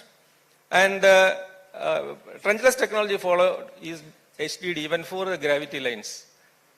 So the problems that, what are the issues used to all these materials and technologies that we are following, or some of the areas we can say still it is being followed. So the SW and RCC pipes, infiltration through the joints is too much. So in the previous session, there was a question, why the incoming BOD is so less? Now I think you understand what is the reason. There is too much of infiltration through all these joints, especially in Trivandrum, all these pipes are laid long back. Then the sinking of pipes. Then the corrosion of RCC pipe, most of the pipe are in the condition of replacement. Then HB butt joints now in so many new projects, the butt joints are being done, but there will be hindrance and deposits in the gravity flow. Then DI pipes with the cement lining that already we have faced in the 900 mm line, what is pumping line which is laid in the Trivandrum city, and already abrasion has started and pinholes formation is there. So that is a problem with the DI cement line pipes. Then RCC manholes, improper channeling and difficulty in cleaning, because all these RCC manholes are cast in site. So there is groundwater, underground water is there. So the channel, the workers, they are urging finishing of this channel, so it is not properly done. That is in reality.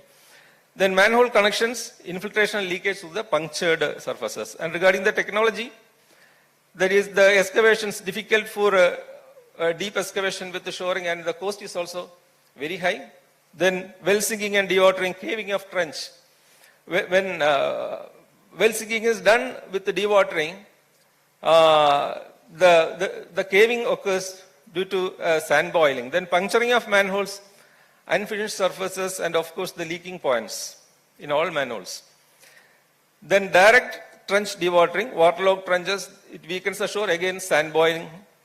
Then HDD for gravity sewers, very improper line and levels, sinking of the road surface. None of the tests for a gravity line will pass if you follow the HDD method of sewer line. So these are some of the photographs in Trivandrum city that we have successfully done 1200 mm RCC gravity line, even 8 meter below the ground level through the thickly populated or traffic area near Tambanur, Killipalam, that area. This was done in 2002, commissioned in 2002. See how it was done by interlocking sheet piles. And similarly, we have failures, examples of failures also during that period when shoring is done in an improper way. Then this is well sinking for a pumping station on the left side. That is the Kuriat area. On the right side, you can see that where well sinking is still done in some of the places. So, from all this experience, the material suitable for sewer network in Kerala. So, gravity sewers, we have talked about UPVC, HDPE, then DWC, double walled corrugated HDPE pipes, and of course, for larger diameter, we can use the RCC. Then manholes, prefabricated HDPE and precast RCC. House connection chambers, HDPE, that is standard fabricated. HDPE, you should have there will be a standard fabrication. I will show it in the next photographs. Still time is running out, so I will go a bit fast. Then the joints, rubbering, then extrusion, electrofusion welding, not butt joint. Then pumping lines, HDPE, DI, and high alumina cement lining for the DI pipes. Then channelings, prefabricated HDPE with a mortar filling. Manhole joints, prefixed factory molded openings.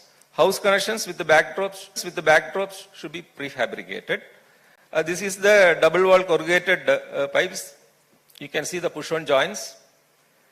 This is the HDPE prefabricated manhole erection on the left-hand side. So this is factory molded. You cannot do it at the site. This is factory molded, for which you need a proper design at your office itself or at your studio itself. It is required. On the right side, you can see the precast RCC manholes.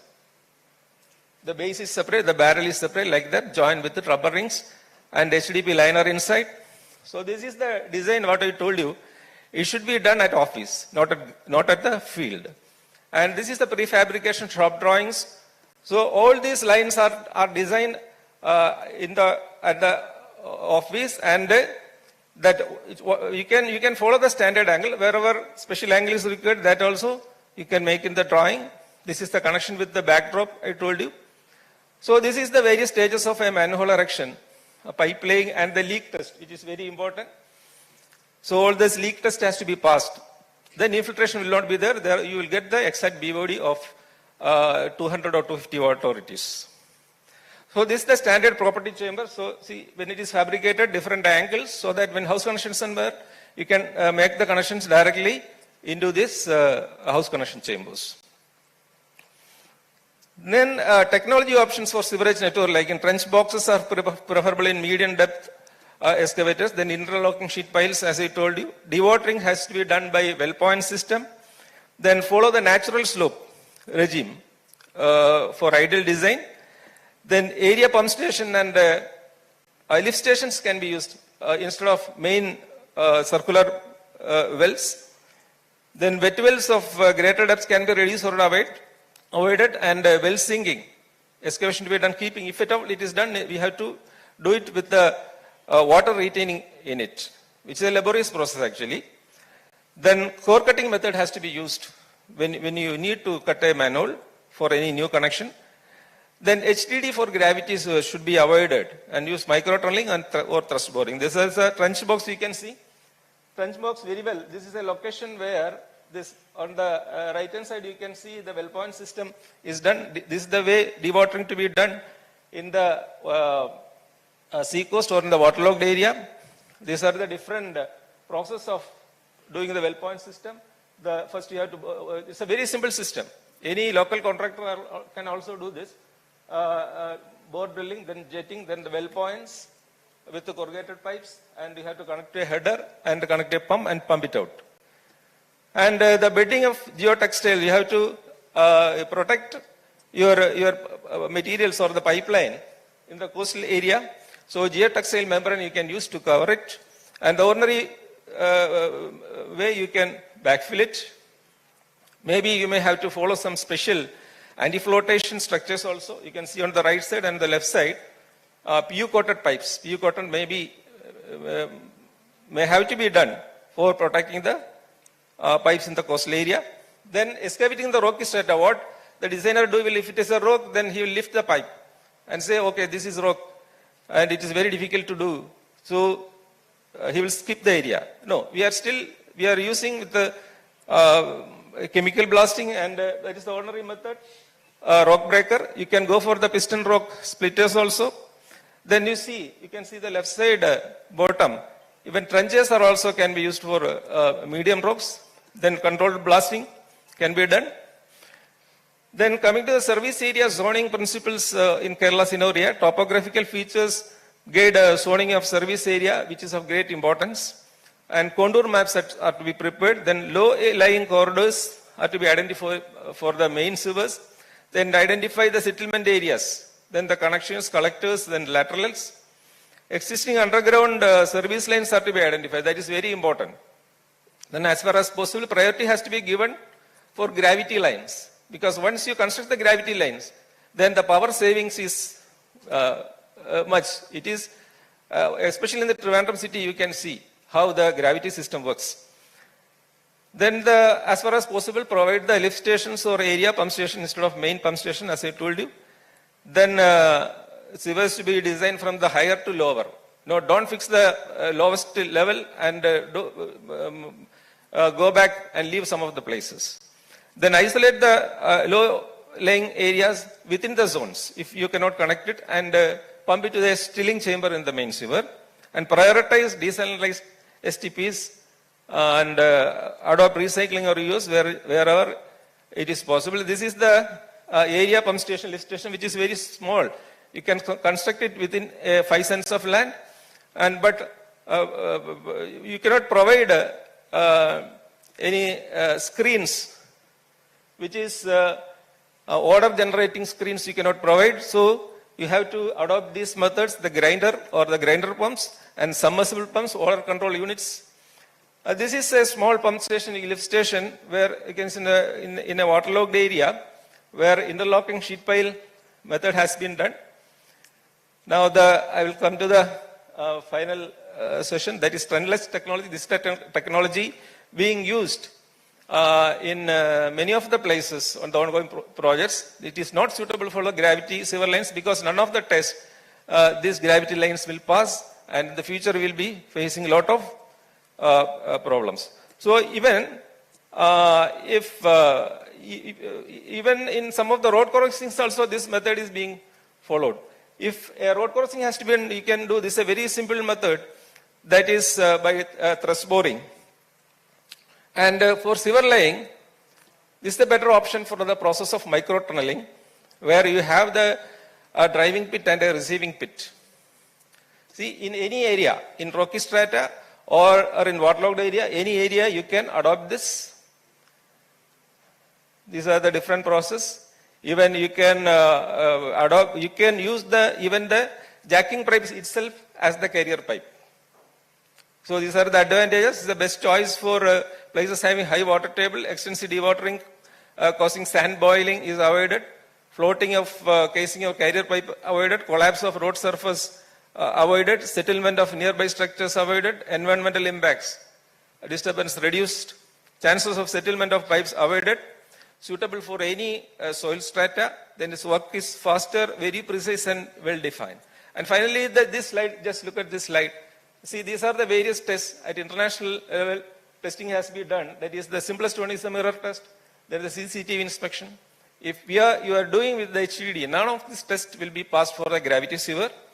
So look for the modern technologies and kindly follow these advanced technologies. So with this, I conclude. Thank you.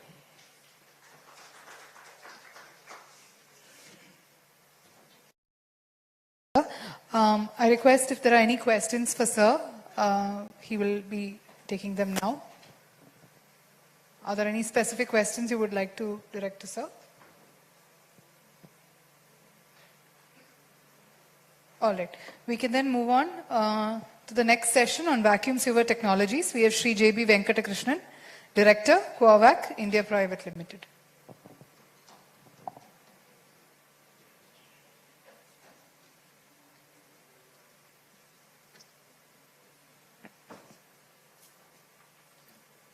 Good evening, ladies and gentlemen. My name is Venkat, founder and director of Quavac India Private Limited. Before I start the presentation, I would like to thank Mr. Naushad for identifying the various technologies suitable for the Kerala condition. I'm going to add here one more, unknown technology called vacuum sewer technology, which is not so prevalent in India.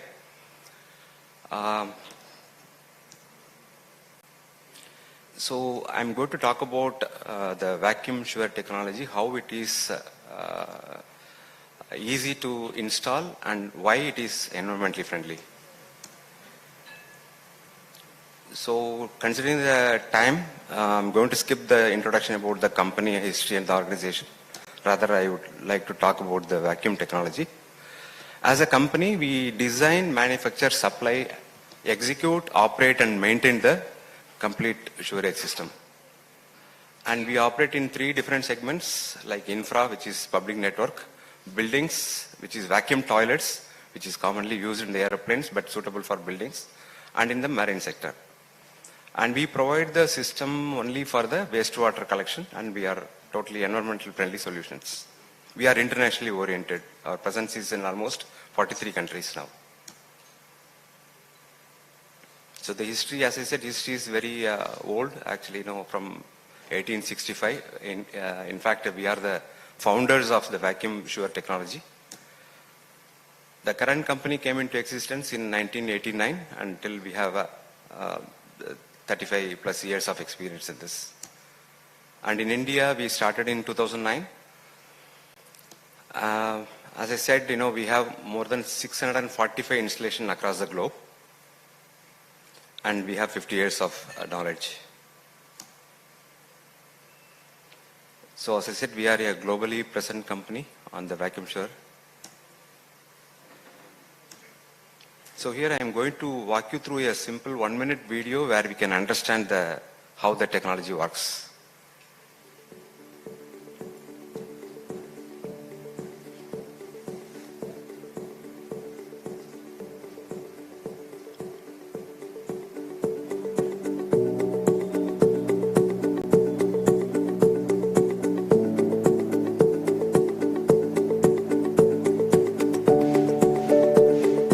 The yellow lines are gravity connections from the household, and the black lines are vacuum main lines, which are connected through a interface unit or chambers or manhole, we can call. Any kind of structures can be connected to the sewerage network.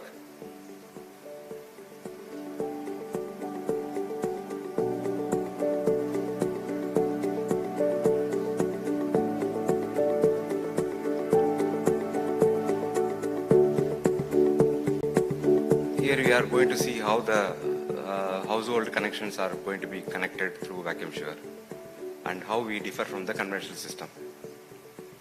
The wastewater from 4 to 5 houses are connected to a single chamber. Here I would like to pass, sorry, how to move that.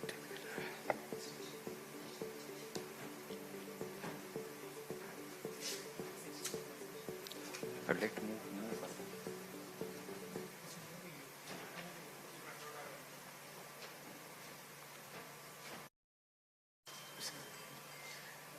In the video I have to.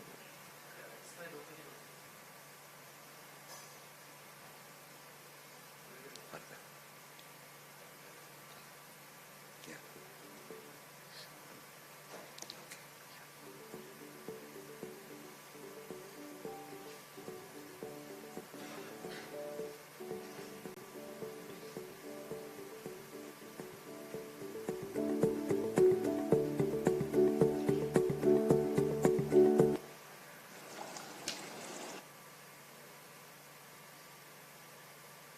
not working.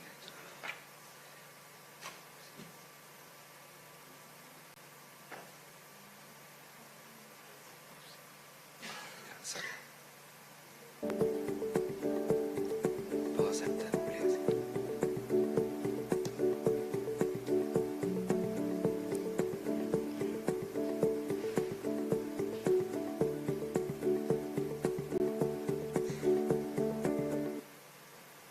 Sorry. Okay, leave it, let it go. I'll explain it later.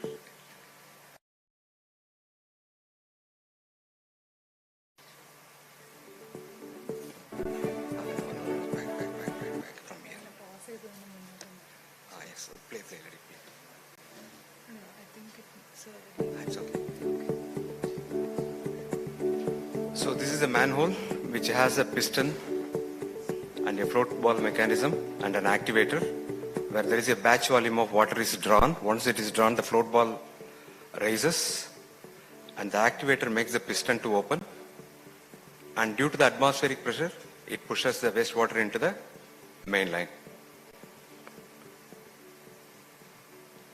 So, and this is how the pumping station, we call it as vacuum station, how it looks like, a typical vacuum station with a panel and the vacuum pumps above the ground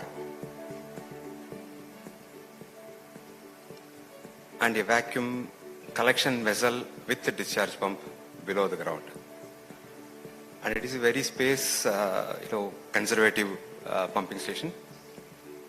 And the tank, once the tank receives the desired level of water, wastewater, generally we maintain 40 to 60, 40% water and 60% air, that automatically the discharge pump is configured to take the water and throw it to the main sewer line or to the treatment plant.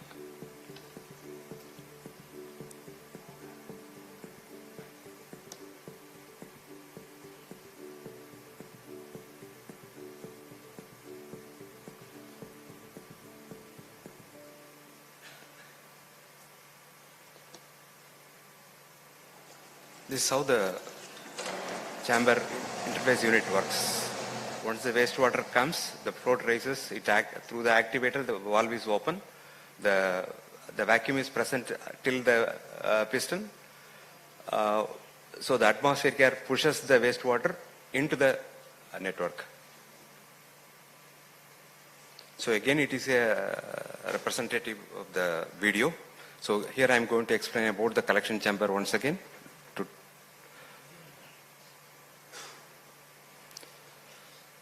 So this is made of, this operates in 4 steps, where the wastewater comes into the chamber and the float ball raises and the activator makes the piston to open, the wastewater is out and the chamber is ready for next cycle. So in this case, there is no retention of wastewater in the chamber. It is a continuous process. Whenever the wastewater comes, according to the number of people or houses, it is designed in such a case like 200 liters, 300 liters per batch it throws out.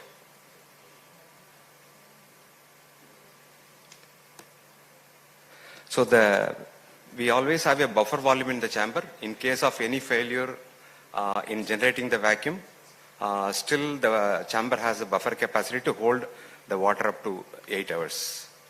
And no electricity is required, and then it follows the EN standard, since we don't have any standards in India as of now. So regarding the vacuum line, so each vacuum station can cater up to 3 kilometers radius. So a station can serve up to 4 to 5 kilometers, 5 square kilometer area. And we generally recommend the HDPE SDR 17 pipes, and the size of the pipes ranging from 90 to maximum 250, not more than that. And we follow a sawtooth profile to increase the velocity of it. So about the station, we have seen already in the video, but once again to recap. So the vacuum pumps are generally low energy consuming pumps, and it is centrally located, and it is easy to maintain. In fact, we don't have any, the vacuum pumps and discharge pumps definitely will serve for 10 to 15 years easily, as we all know. And it is the only place where we use the electricity, and the pumps will not run continuously.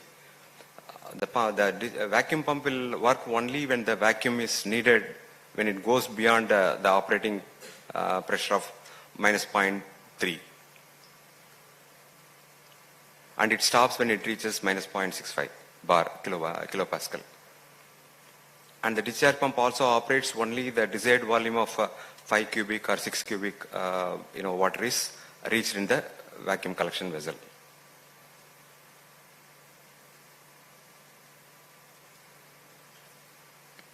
So to summarize, we are a very sustainable and environmentally friendly product, and as a company we are very solution oriented. And to talk about our showcase and our history and projects, we have done projects in Agra, Goa and Daman, and a few of our clients like Samsung factory, and currently in Red Sea development, port in Valencia, Zayed University, and many more. And on the application side, it is suitable for any kind of structures like marinas, houseboats, recreational areas, any industrial wastewater collection units, and to replace existing gravity sewer from the old buildings or the old areas and villages and island conditions. And regarding the benefits, it saves a lot of money because of due to quick excavation and minimal maintenance and very low energy consumption comparing to the other pumps. And it is flexibility for piping, and also the most important is there won't be any leakage unless the pipes network is cut violently. And one more aspect is the aeration of sewage happens in the pipeline itself. Due to each liter of wastewater draws 1.5 liter of air into the system. So the primary treatment happens within the pipeline network. So the load for the STP is gradually reduced. And as I said, this is a comparison between the gravity and vacuum. So as I said, it is as part of vacuum, it is less electricity consumption and no leakage and no pollution, and it is maintenance friendly. So having seen this, we would like to talk about what is the capacity and applicability in the Indian context. We did the first project in Durbad in Goa, which is more or less similar situation like Kerala, with 400 numbers of households serving 2,000 people. And the reason for the choice for the Goa sewerage infrastructure company is because it is a low-lying area. There is a canal adjacent which overflows into the village throughout the year. So since it is our waterproof system, so still even though the roads are flooded, still the sewerage system works. And the next one was slightly higher, bigger size project in front of Taj Mahal in Agra, 500 households serving 3,000 people. The purpose of this was very narrow roads. It is like like 3 feet, 4 feet roads, and very highly congested areas where you cannot do the system by gravity. And that area was severely polluting the Yamuna River, which has highly been stopped now. And this project was awarded as an innovative project under a Smart City Mission in 2023. And one of the recent projects which we completed and handed over is in Daman, which serves 2,600 houses consisting of 13,000 people. And the vacuum network is of around 12 kilometers. So the reason for the choice by the Daman municipality is the soil condition and high water table. And it is a very old city, very old, since it is a century old city, where if you touch the road, it will break everything. So considering the financial outlay for 1,000 houses, this price is what we have arrived based upon various state governments and public works departments standard rates, SORs. So we have arrived at, it is a benchmark pricing per household if the vacuum sewer is implemented. So it is a estimate for 1,000 houses, which covers the complete vacuum station construction with the network and refurbishing the roads and putting back into the normal condition. And on the O&M, operation and maintenance aspects, definitely the percentage of savings is cited here. In terms of cost of construction, at least 10-15% is saved. And timeline, if we consider time as a money, if everything is ready in place, if the materials are ready at site, we can do the project where gravity system will take 1 year, we can do it in 6 months. And on the cost O&M per household per year, it is again based upon the standard rates from different states in India. We are very much lower by 70%. And on the energy consumption, definitely yes, we have 30% lower. So thanks for your attention. If any questions, I'm happy to answer it.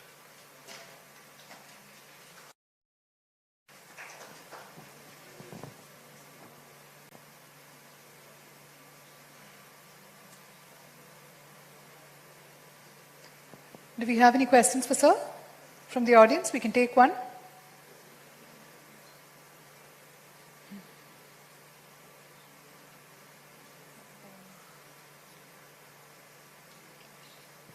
Okay, there is a question. If we over-design for STPs, it is going to fail big, unlike other design systems. How do we deal with oversizing? Sorry? Vacuum sewer systems, if they were implemented over a larger distance and if they were oversized, it could lead to bigger failures than your standard. Oversized in the sense, what is you see, generally the design is based on the number of people on the standard LPCD, what is the water consumption, the retention factor and a peak factor. So the over-design question will never arise. And I fully don't understand the question, but they can repeat the question if they want. Would the person who's asked the question like to repeat it? Yeah. To sir? And in case of a bigger area, we adopt multiple vacuum stations so that it is a decentralized system.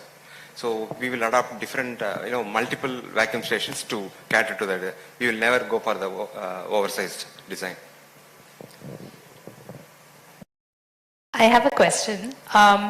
Will this vacuum sewer system be able to address, we just saw this example earlier of many STPs not having sufficient sewage load in the STP, but since you actually have a chamber that can decide when the valves open, is there some way to reach like a critical of how much sewage is entering and then you can send it at once to the STP? Can it address that problem?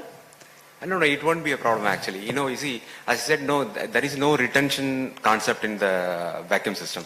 The wastewater is never retained either in the chamber or in the vacuum collection vessel. It is immediately discharged to the STP. But is there a possibility to actually retain it is the question. Generally, you see, that is what, now addressing the previous question of over-design, we will optimally design for the future. Generally, any municipalities will look for 30-year design period. So we design, so we don't design or we don't want to, the wastewater retention will not happen in the entire network or in the station. I have one follow-up question. What is the size of the dia of these pipes as compared to a traditional sewer pipe? You see, generally, we in vacuum system, we use from 90 to 250. And in, I think in conventional system, it goes up to 800, 1,000, 1,200 and bigger than that. So this is something you can fit under the sidewalks. You don't have to dig up the Yeah, road. we don't need to lay the chamber all in the sidewalks only. That is, if you want, we don't want to keep the manholes on the center of the road or at the road, on the driveways. We can keep it in the shoulders. Okay, thank you so much. And most important, the vacuum, you can raise, Mr. Naushad's presentation you would have observed, they are talking about from lower to higher end and higher to lower end. And this is the most, vacuum system is the only one. I'm not sure why Mr. Naushad left out about the vacuum system as part of the technology to be recommended in Kerala. But I'll ensure that, these kind of issues of lower to higher level, up to 6 meters, it is easy to lift. And it is, you don't need to, dig more. No need of, pumping the waste, water during the implementation time. It's all going to reduce the cost comparing to the conventional system. Thank you, sir. Thank you. So kindly remain on the stage. We'll speaker. Sir is the previous thematic session, but we would like him to present here. I now invite Dr. Ratish Menon, Professor and HOD, Department of Civil Engineering, SAMS School of Engineering and Technology, to the stage. He will speak about climate resilient sanitation planning via the SSP tool. A round of applause, please. Very good evening, and thank you for the invitation. Quickly go through, because we are running late, I guess. I will quickly go through a new tool that I would like to introduce to you. It's called Sanitation Safety Planning.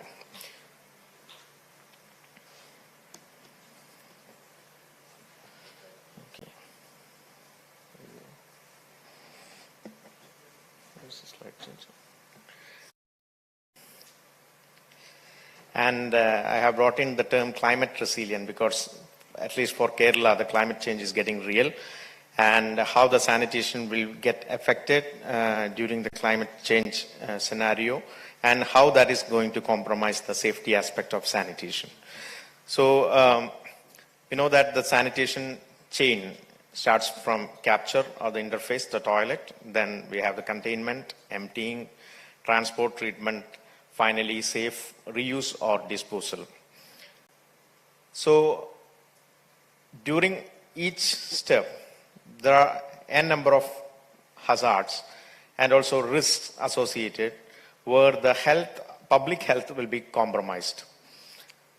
For example, we say that we have 100% coverage in toilet, but then do we have safe sanitation? If you are taking out the septage and throwing it onto the outer open field, it is as good as open defecation, right? And whenever people are getting in contact with the fecal matter or septage or sewage, their health is getting compromised. So this SSP, Sanitation Safety Planning tool, what it does is it systematically identify and as well as prioritize the health risks along this sanitation chain. Then what we want ultimately is to improve the public health.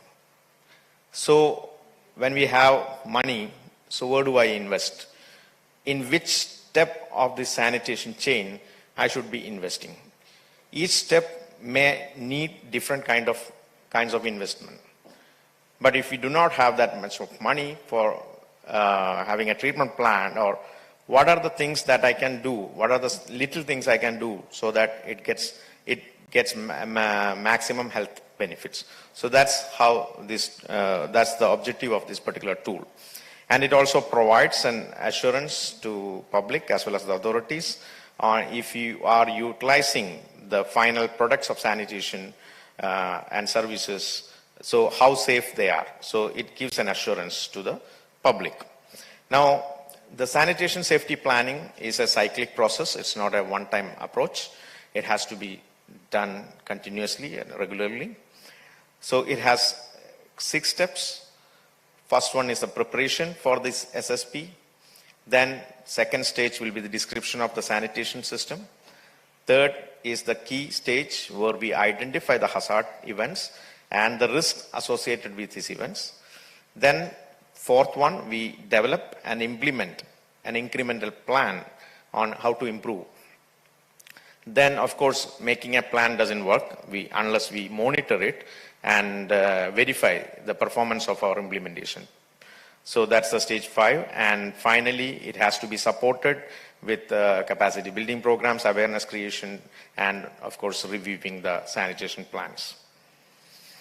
So first, preparation for SSP is by forming an SSP team. SSP team means there will be people from various stages of the sanitation chain.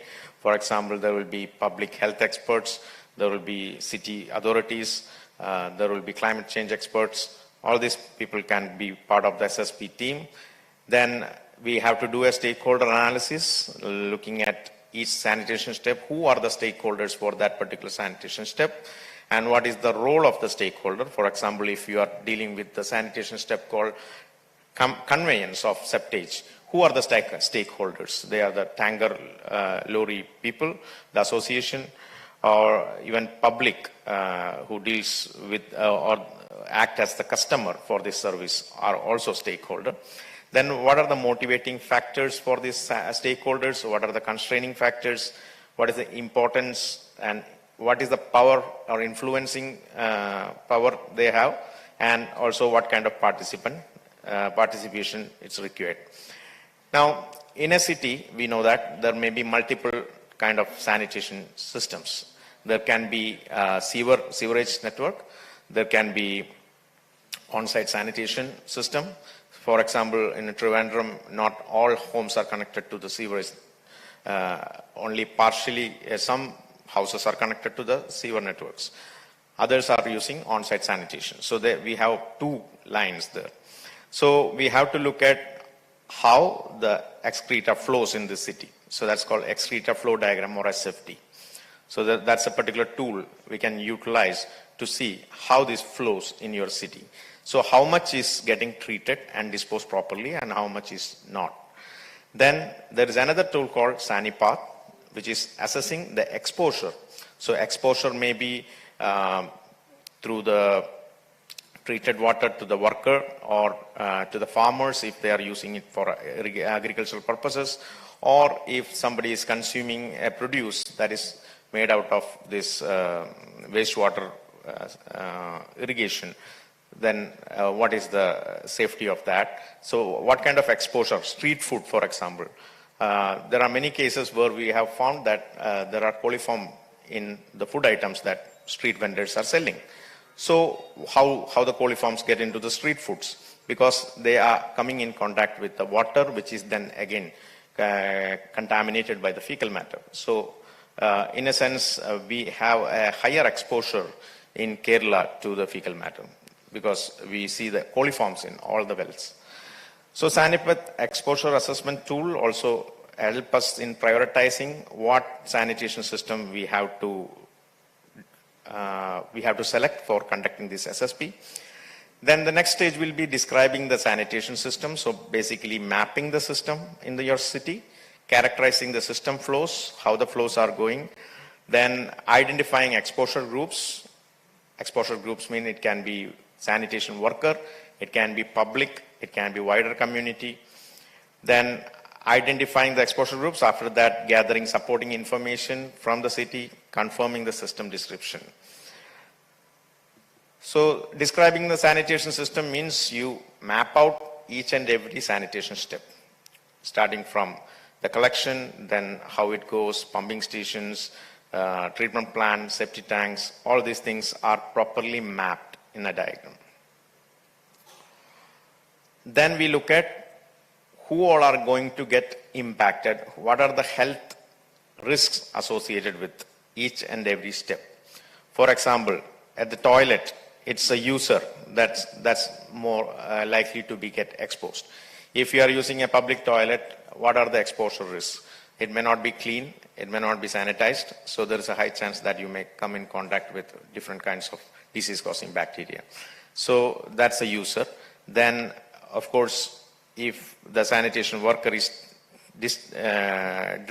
dredging that septage out of the septic tank and taking it to dispose it into either to a FSTP or to some outer fields, what are the health hazards he or he will be getting exposed to?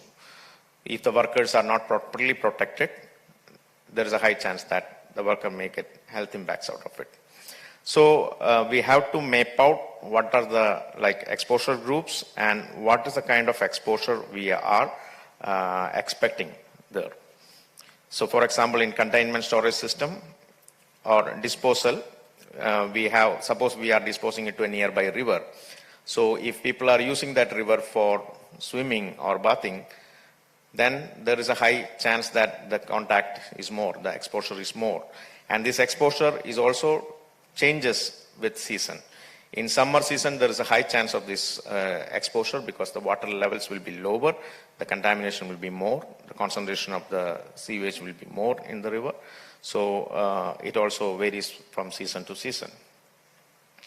Then identifying the hazardous events and assessing existing control measures and exposure risks. A hazard means it can be either biological or chemical or physical hazard. If a person falls into a manhole just because there is no slab over the manhole, that's a physical hazard. Sometimes we may be thinking about diseases, but the actual hazard may not be the disease, but people falling into a drain because it's not covered with a slab. Okay, so that's how we define the hazard. Now, how often or how frequent that hazard can be, how likely that hazard will happen. So that's what we assess while calculating the risk. So we are doing a semi-quantitative assessment of this risk where we have likelihood like 1 to 5, very unlikely is 1 and almost certain is 5. And then we look at the severity of that hazard. That severity again 1 to 16 is categorized into 1 to 16, like 1 is insignificant, minor is 2, moderate is 4, so it multiplies, the severity multiplies. And catastrophic means 16. So we multiply likelihood and severity, we get the risk. And the risk, based on the risk value, we can say that that particular hazardous event may be of lower risk, medium risk, or higher risk. Now, where we would want to interfere? We would want to interfere on the risk which is very high, right? We would like to minimize that risk. So we will allocate the funds accordingly. So for example, the conveyance. The hazardous event is ingestion of the contaminated groundwater due to leakage from sewers. So a lot of people were talking about leakages of sewer. So it can contaminate the groundwater. Now, who will be affected? Local community will be affected when they ingest this water. So it's an ingestion that is happening, and we can calculate how many people are at risk. Based on that, we can understand the severity of the risk. Then we calculate the risk factor, so we find that is high. And also we look at under changing climate scenario whether this risk is going to increase or decrease. So the scenarios we consider may be drought or flood or whatever may be the scenario. So in this particular case, I have shown here, under drought there is a likelihood that the water will be collected from the shallow aquifer. So it may be contaminated and it increases the risk. And during the flood, there is a high chance that the groundwater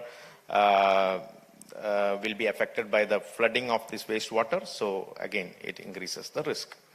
So changing climate scenario also increases the risk. Then based on the risk, we identify what should be the incremental improvement plan. So the plans can be either regulatory, technical, or managerial, or behavioral change. Then climate adaptation options, we can decide on that. Then of course we have to monitor whatever improvement scheme we are saying, we have to monitor it properly and verify whether this implementation has worked well or not. For that we need to audit the system.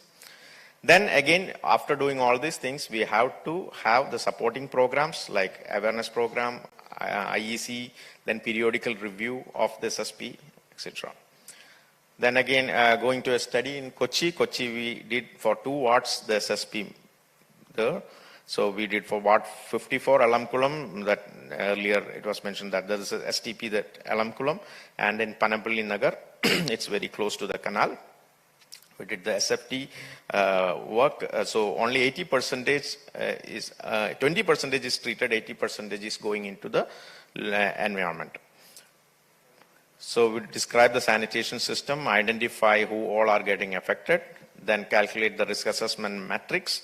So we find that physical hazard, like people were literally falling into the drains, and that hazard was actually highest in there.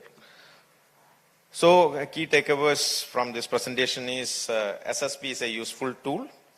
It identifies health and risk associated in each sanitation step. For a given resource, SSP prioritize for maximum benefit. It also incorporates climate change effects and looking at the sanitation safety aspect of under changing climate scenario. And before implementing any sanitation infrastructure, it would be advisable to do a sanitation safety planning and look at where we need improvement so as to get maximum health benefit. So with that, thank you for listening. Thank you, sir. Do we have any questions for sir?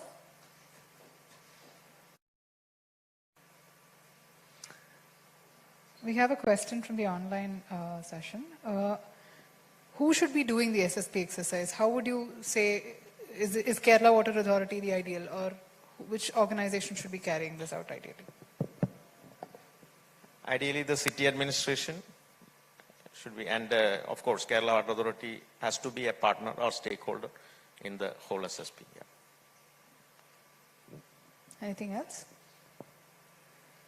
All right, with that we conclude this panel. I request Shri Praveen Nagaraja, Project Director, Wash Institute, to kindly felicitate our speakers.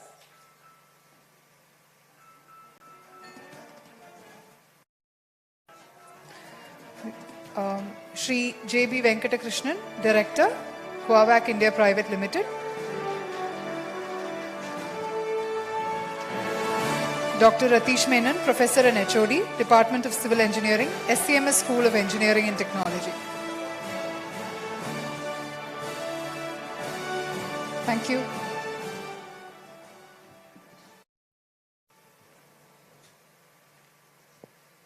It will not have escaped our participants' notice that we have been speaking about implementation of technological aids in sanitation planning, both procedural and digital. We move on to a new thematic session, digitizing used water management. For the sessions, I invite two panel speakers, Ms. Shrija Rao, Manager, eGov Foundation, and Shri Gyanendra Rai, Director, A+ Technology in Joining Objects.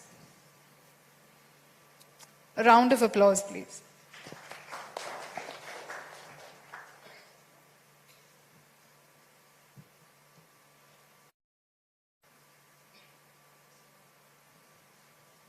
We begin with monitoring of waste streams and treatment plants through digital platforms, presented by Ms. Shrija Rao, Manager, eGov Foundation.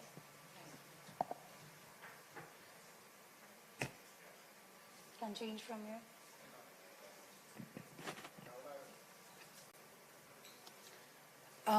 A very good evening, everyone. My name is Shrija Rao, and I'm representing eGovernment Foundation.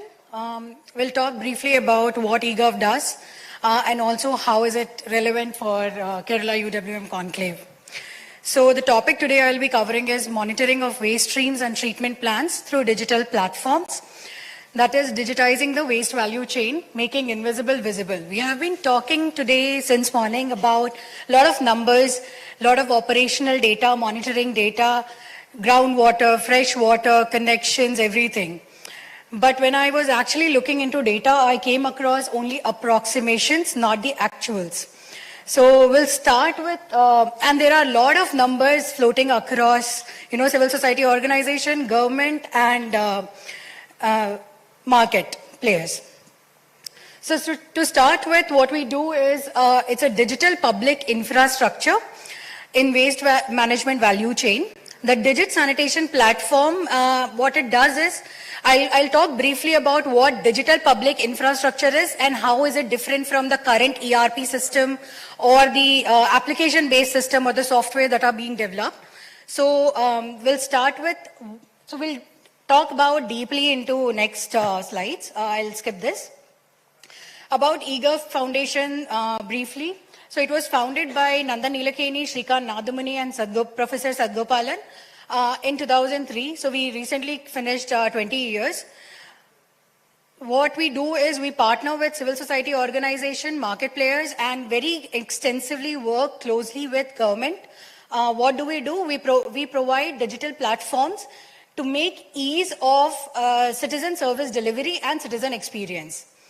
And when I say citizen service delivery, I just want to highlight what it means. So when you pay a property tax or you want to have a trade license, or even when you had the COVID certificates, so it was from the COVID app, which was done by the DPIs by eGov Foundation. So that's how it does. What do? We build to make every citizen's life better. According to UNDP, this is the DPI's definitions. And why we are talking a lot about DPI is because we see that it is the next step into the future in terms of technology. Even Indian state central government has also put up a social impact funding of $57 million this year for DPI, and there was a buzz around DPI in G20 conclave as well. What is DPI? According to UNDP, it's a set of digital building blocks. When I say building blocks, it's basically data registries. I'll talk about that as well, which is interoperable. So interoperable is a very important piece here because lot of initiatives, lot of missions, programs, they go and collect data. And a lot of money is poured into collecting data, right? So what we build here is a foundation over which a lot of solutions are built. So you don't have to, redundant activities are then, negatified. They are built on open standards. When I say open standards, the codes are available. Anyone who is at par with Java, they can go and get the source code and design whatever solutions they want. And specification providing access to public and private services at societal scale or population scale. When I say population scale, it means we don't go and do digital public infrastructure implementation in a small municipality or NACs. We take it to the entire state. So recently we implemented FSM digitalizing FSM waste value chain in Odisha, and I'll talk about that, taking into consideration the time.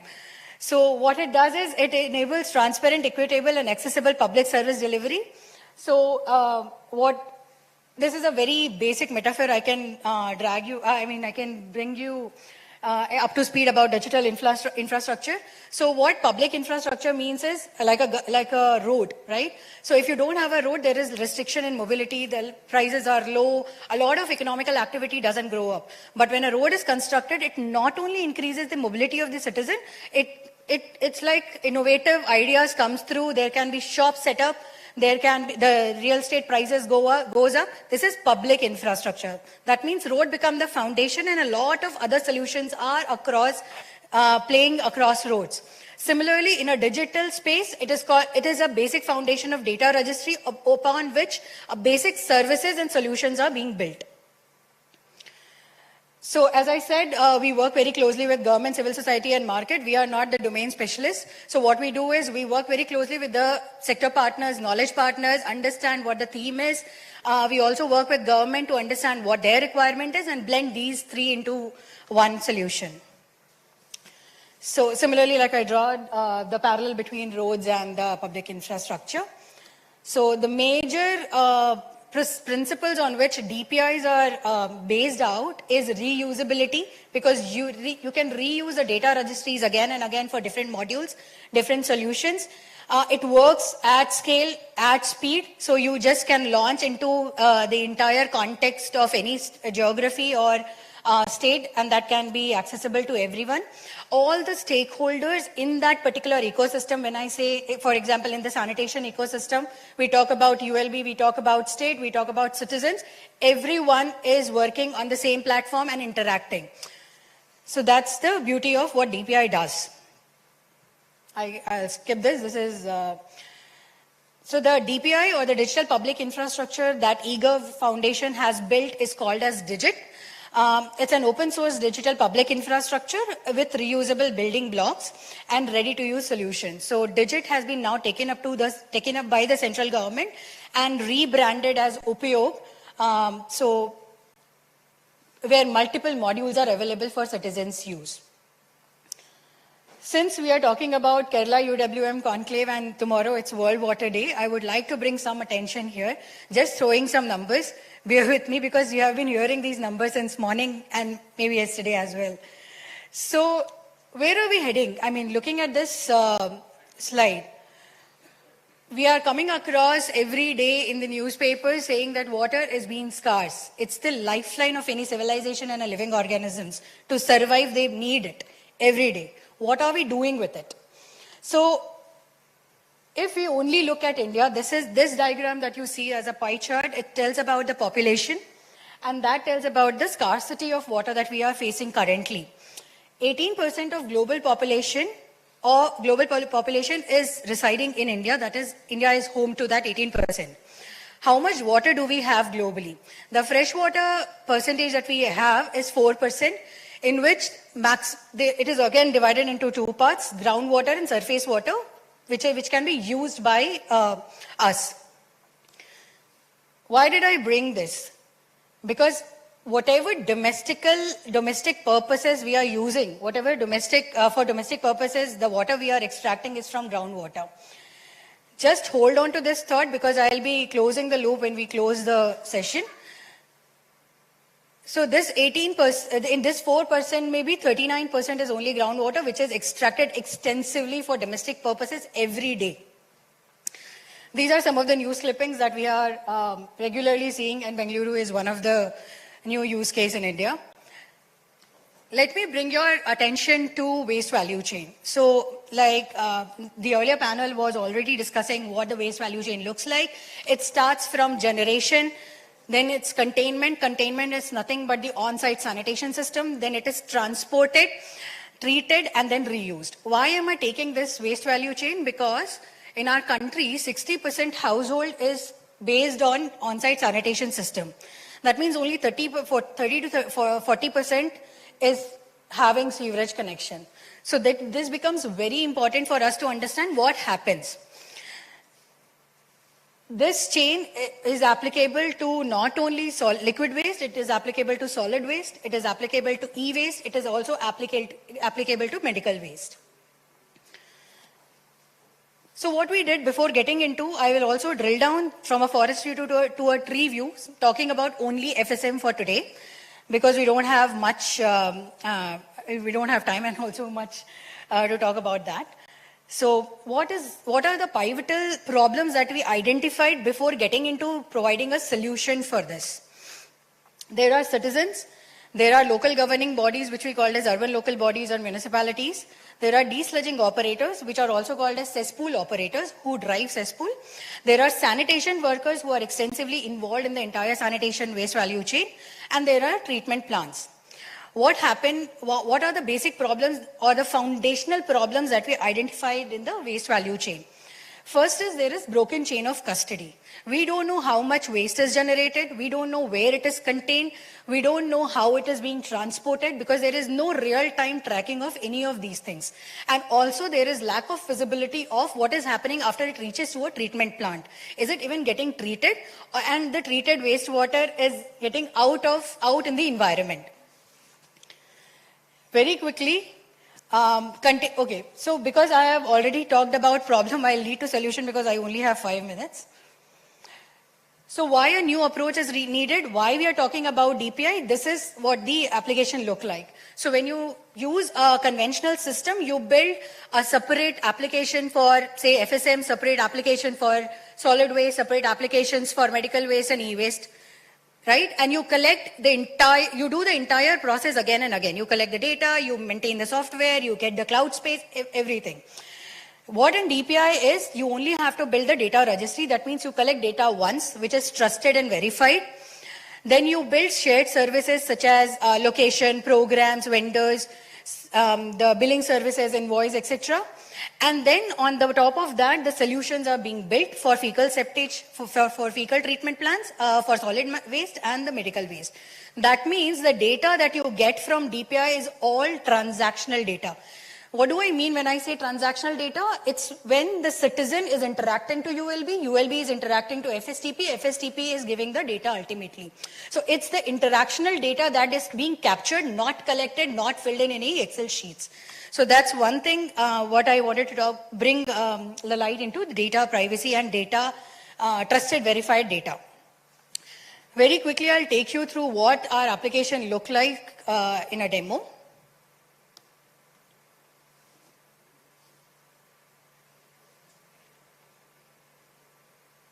Can we connect this? Video.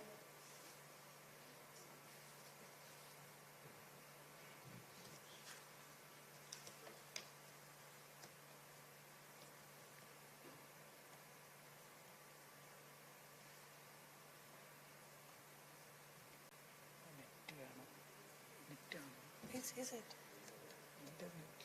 Oh, internet. Okay, let's skip this because we are facing some network issues. Let me take you through what the demo looks like. So our platform deals with service delivery, transport management, treatment operations, and verified real-time data. So this is the product structure or the available features. We start from collection, transportation, treatment, and disposal. The entire waste value chain is governed, monitored, and tracked. What happens is when a citizen raises a request, citizen has multiple channels to raise the request. We don't want to restrict it to one online application. It can be integrated with bots, it can be integrated with voice calls, and also the toll-free numbers that are available in our ULBs or the state. So once the citizen raises a request, the request is then received at the ULB end. What ULB does is, bases the availability of the cesspool vehicles or the vendors, they assign the vehicle.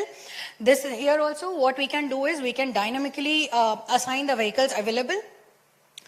Once the acceptance and the assigning of vehicle happens, the collection of payment can be done. Both advance payment and post payment, means post service delivery payment, are available in the platform. So basis the state's requirement, it can be reconfigured. Once the payment is done, desludging operator is assigned, desludging the vehicle is assigned. Confirmation of, so every step is being tracked because the citizen receives the notification saying, okay, so and so vehicle number will be reaching to you, or so and so driver will be reaching out to you. Then there is confirmation of pickup. Once the pickup is done from the containment zone, what happens is it is transported to the treatment plant. So once the treatment plant, it reaches to treatment plant, there is also a feature called vehicle tracking. So what ULB does is it demarks or geofence few of the areas which they know where the disposal can happen into the environment. So once the geofencing happens, if the vehicle stops there for a few minutes, it automatically sends the trigger to the ULB and the state saying that something might have been happening. So you might reach out. So once the confirmation of pickup is done, the septage then is moved to treatment plants. How does a treatment plant closes the request? There is a screen to the FSTP where they look at each of the applications or each of the requests that has been coming in, the number of trips that are coming in, and they close according to the vehicles that are coming and disposing it off. Then there is collection feedback, which goes to the citizen for the feedback. Because treatment operation is very important to discuss today, I'll also focus very briefly on this. Treatment operation allows us to do three things. One is quality testing. So there are treatment labs that are available at the FSTP. They do some parameter testings and they have the benchmarks for these parameters, right? So what we can do is we can schedule a test every week. The treatment plant has to perform a test, get the report uploaded, or even if there are IoT sensors, that IoT sensors can automatically send the data. And this data is then visible to the state for their informed decisions. This also creates a legacy of data. So if you want to look at the trend for next few months or previous few months, we can just look at the data available at the dashboard. Second is issue management. So if there is any issue in relation to FSTP's lab or the plant, they can raise it. It can be tracked across the state, ULB and the FSTP people. And also there is availability of the dashboard so that everyone has a view of what is happening on a real-time and transactional basis. Last, verifiable data. I'll skip this because I've spoken a lot about it.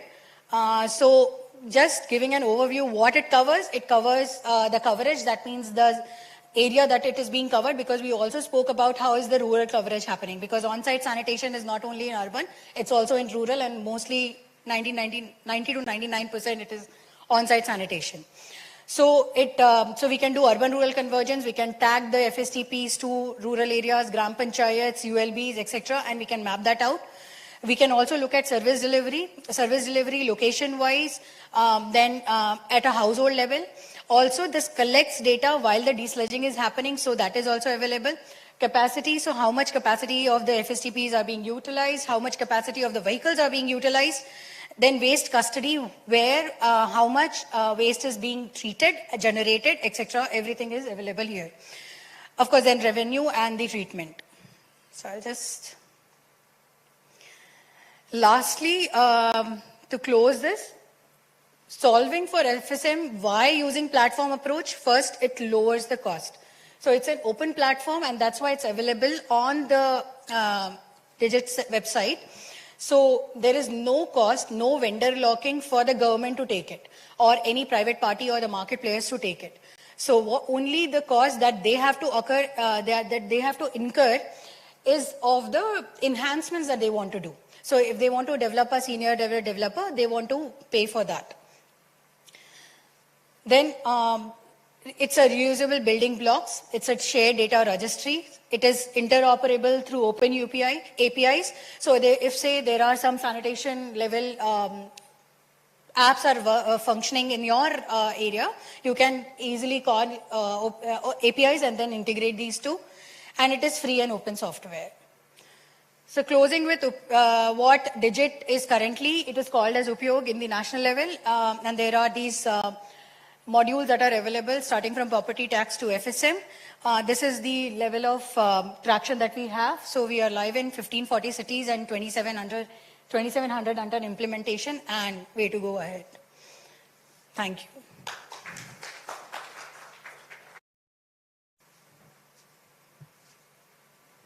Thank you, ma'am. We now have Shri Gyanendra Rai, Director A+ Technology and Joining Objects, speaking about IoT-based monitoring and maintenance of sewerage systems. Thank you, everyone. I look different in the picture, actually. So good evening, and today is the day of surprises for me, basically. Since morning, me and Venkat were actually thinking whether it would be only me talking in the end and Venkat listening, or will there be anyone else? Thank you, everyone, for actually, staying back and giving me a time to say something about, what. Second surprise was actually, you talked about P. Sadagopan. He was my professor as well. So this is something which I just learned here itself, and I am one of his baddest students. And third surprise, when we were actually, in the break, we were outside, we were talking to someone, and he asked me what you do. I said, yeah, I'm Gyanendra Rai, I am IoT, data science, and artificial intelligence expert. He said, well, what are you doing here? It was a difficult question, but I would like to answer this now. And probably I will, just add up in what the question which was asked to Venkat. If we can do oversizing or undersizing, especially oversizing or undersizing, there is a process which we follow for the data model. We have a data risk system which actually help us to predict and design the right sized, projects. So that is one of the addition which I wanted to add to the question which was asked to Venkat.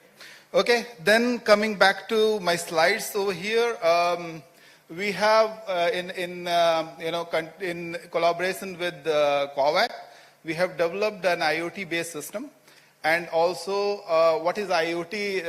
One of the topic given to me. IoT is something for a water people. It's a rain harvesting system. What is the rain harvesting system?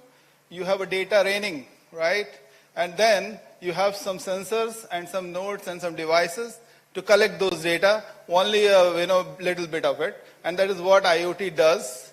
And I thought this is the one of the relevant example I can give here.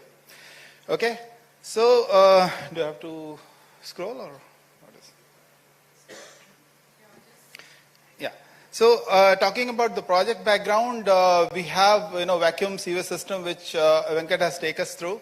And that system is actually, fully automated. The system built on certain vacuum pumps, discharge pumps. There are lines which connects to it.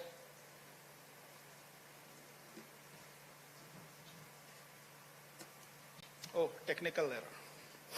Thank you. Yeah, so this vacuuming system which we have, built on top of overall architecture, there is a PLC controller which is there, which actually monitors and automates the entire operation. Okay, and also the data is collected through IoT system, and that data is actually gone through some modeling and it feeds back to our PLC system to make it smarter. So that's overall, that's the system which we have built together, and that is what is our involvement from IoT perspective in sewage and water solution.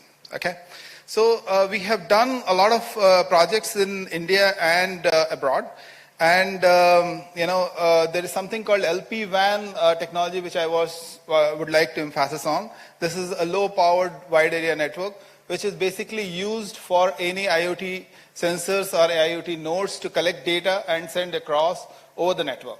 So that is exactly what we have done. We have actually built a system, and then we have built this entire data collection framework. Yeah, so there we are going to talk about few things in IoT, means what is actually IoT. Hope I would be able to do some justice to that here in the given time. And then scalability and interoperability and integration for IoT systems. And a little bit about data analytics and insights for STP operations. Little bit of the data analytics, because it may take months to discuss about it. Okay. Sorry for only text presentations right now, but it is more of why a IoT system is required. I have to justify why an IoT system is required. It's a bit difficult at this moment, because whatever we talked so far means, since when I am following here, we are actually talking about making a lot of decisions, collection of data, and everything is through visualization of data or making a decision on that. What IoT does, IoT actually helps you to collect data from the things, right? So it could be from anywhere where you decide where you want to collect the data, and whatever you want to control from remote. All this can be done through IoT. Okay, and to understand it better, we can actually try to put a few comparison between managed system and unmanaged system or a non-managed system. What happens when you have if you think about something which is going to be managed manually, there are a lot of human errors possible, right? Even though there also we are going to collect data, and then we are going to make decision based on data, right? So what happens is, you imagine we have a manhole system which is being run by, the data manually collected and then, just taken all the decisions manually. What can happen is, I can take some of the, decision based on when to start the pump, just a very basic, and when to stop the pump, and it can infer a lot of human error, right? It may run for longer, it may not run when it's required, and all those things. So, so then that's one of the aspects where we do really need automizing the system, where we need really collection of data, and then, once you have data, then only you can actually analyze and make some decisions on it. Okay, unmanaged system, again, when you have a standard process, when you have a standard SLAs to follow, and when you have a zero downtime, something like that in your goals, these are actually vouch for having a system which can collect and automate most of the process without human interventions. So that is where IoT comes into the picture. We can, along with the domain experts, let's say we are talking about water here or sewage system here, with a lot of domain experts, we can, sit together with your use cases, see what kind of different sensors you need, what kind of data you want to collect, at what intervals you want to collect. So all these we plan, and then we collect those data at least to be able to be, manage your system efficiently, right? And then on top of that, we can actually put some IoT analytics, which can really, give you insight of the data and help you to decide better. Cost of operation is also another angle to look at it. The cost of operating unmanaged system is really huge, right?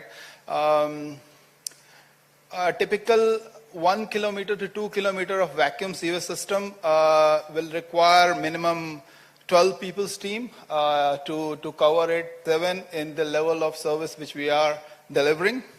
But with the IoT and with the various different locations, we are only managing with 3 resources. Make sense? A bit. Also, when we talk about guaranteed uptime, there are also prediction of issues which we do. Again, it's more from the predictive maintenance. Prediction of issues actually gives us a lot of avenues to do predictive maintenance, and then our system is not going to slow down or not going to die down when it's really required. So that's one of the aspects as well. We talk a lot about remote control, remote management, and remote work. When we moved from a simple process and paper-based processes to computers, we created another avenue of working, which we can do remote working, right? This was not included until IoT came into the picture, where we started thinking of the different devices as a thing, and when we can actually send a control and command for them to manage start, stop, or whatever command to manage them from remote. So that's also one of the possibility, and that is one of the angle which gives you from IoT-based system. One most important thing we are talking about a lot is the data analytics. The data analytics is something which helps us to plan and do all the decisions, which I was actually reiterating a lot. I'll go quickly to the next. I'll show you some pictures of the solution which we are talking about. So this is a dashboard of one of the live system in Netherlands, if I'm not wrong. And what you can see is in one dashboard, we can actually visualize what kind of manholes we have, what their conditions are, and what kind of vacuum right now we are managing. Actually, I have to look. So what kind of vacuum we are managing, those vacuum levels and tank levels are there. And then there is a tab called remote access. We can actually go into that remote access tab, and we can send commands to manage that CVS vacuum system in Netherlands from here, and we do it many a times. So this is one of the snapshots of the system which we are using for managing our vacuum CVS system. Okay, I will go a little bit more into pot analytics and alarms. All these things are being generated automatically over there because we have our sensors embedded into into many of various critical places, and then capturing the data. This is actually a depiction of how the vacuum system is actually installed and how it is connected to the household. There is a control center on your right, and then you have one single pot we are talking about at the left. What specifically happens is, I think Venkat have already shown you how the pot works and how the vacuum system works over here.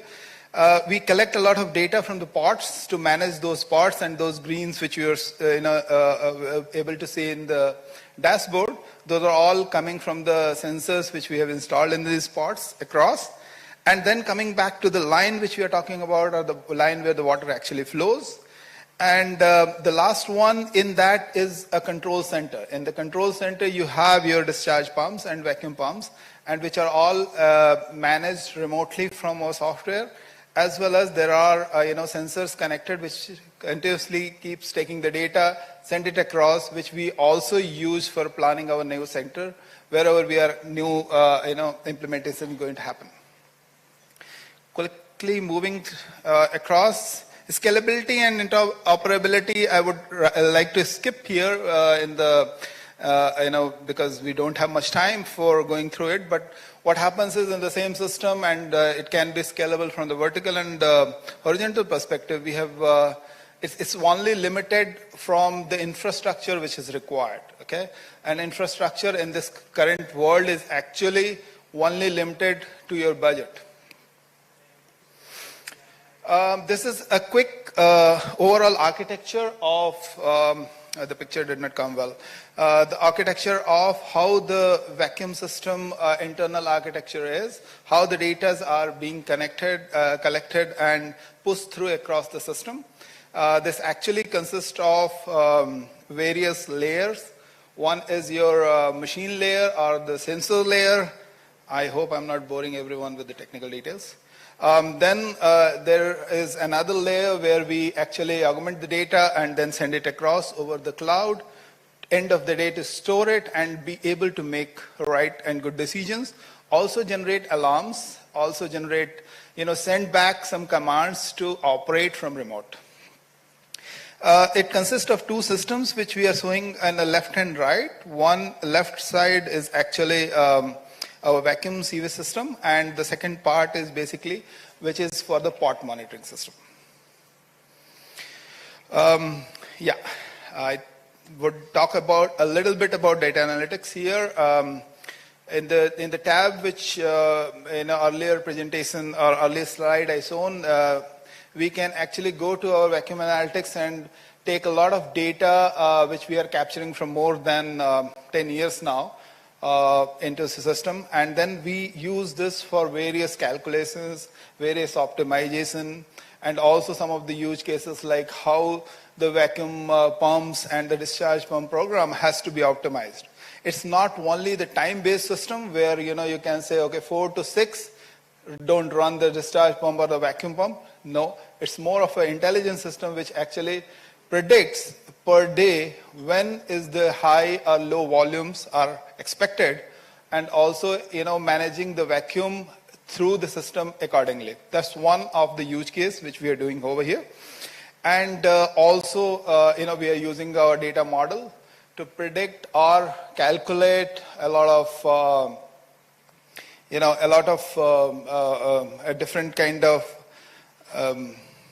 issues which we are so like for consistency issues which we are actually facing are overflow, valve closure, and water leakage, and these issues are also being monitored through this and being managed through this.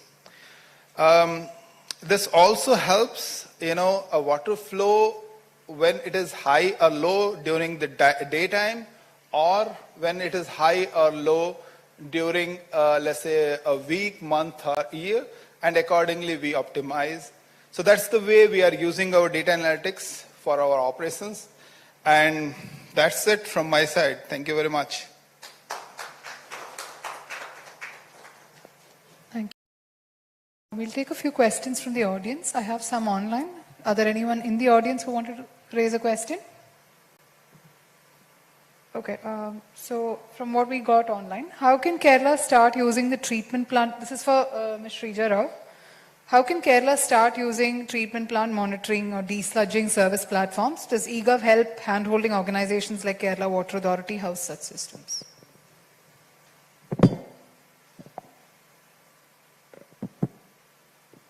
Can you repeat that question?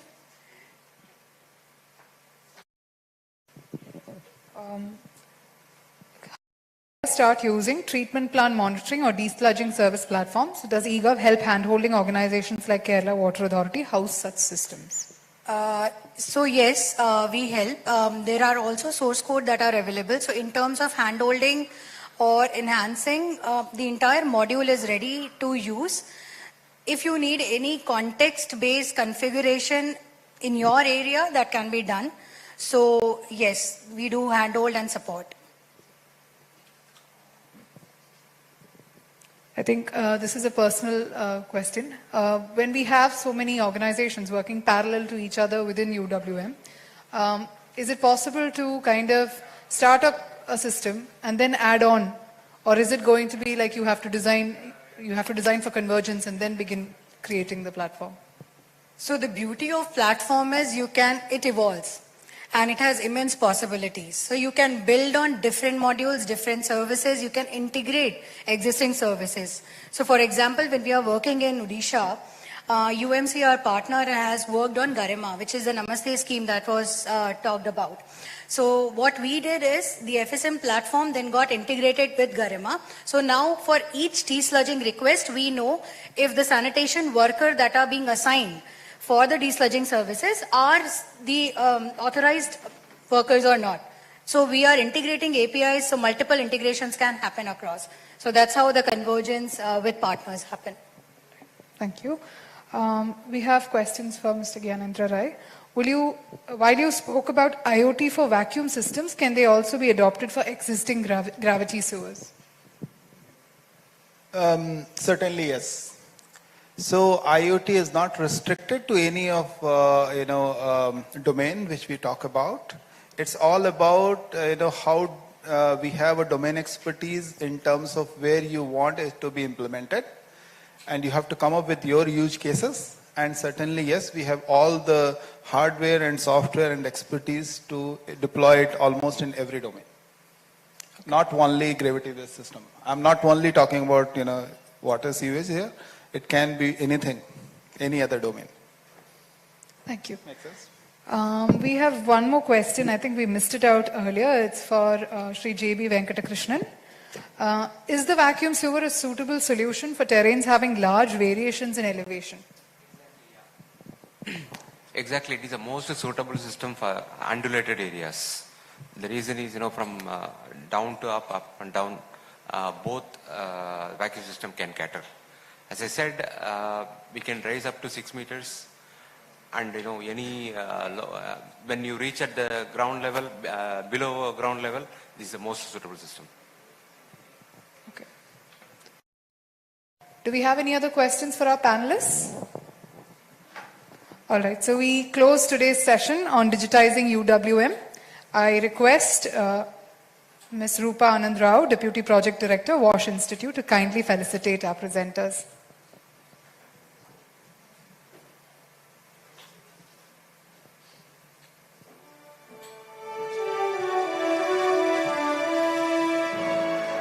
Ms. Shrija Rao, Manager, eGov Foundation.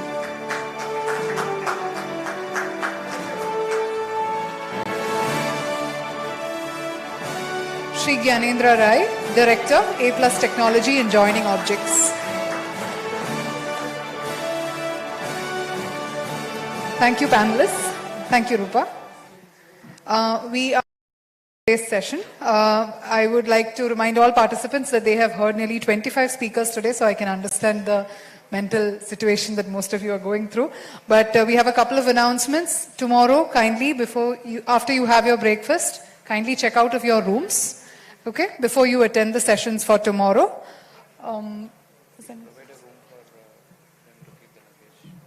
Okay, so we'll have an additional room for those who want to keep their luggage.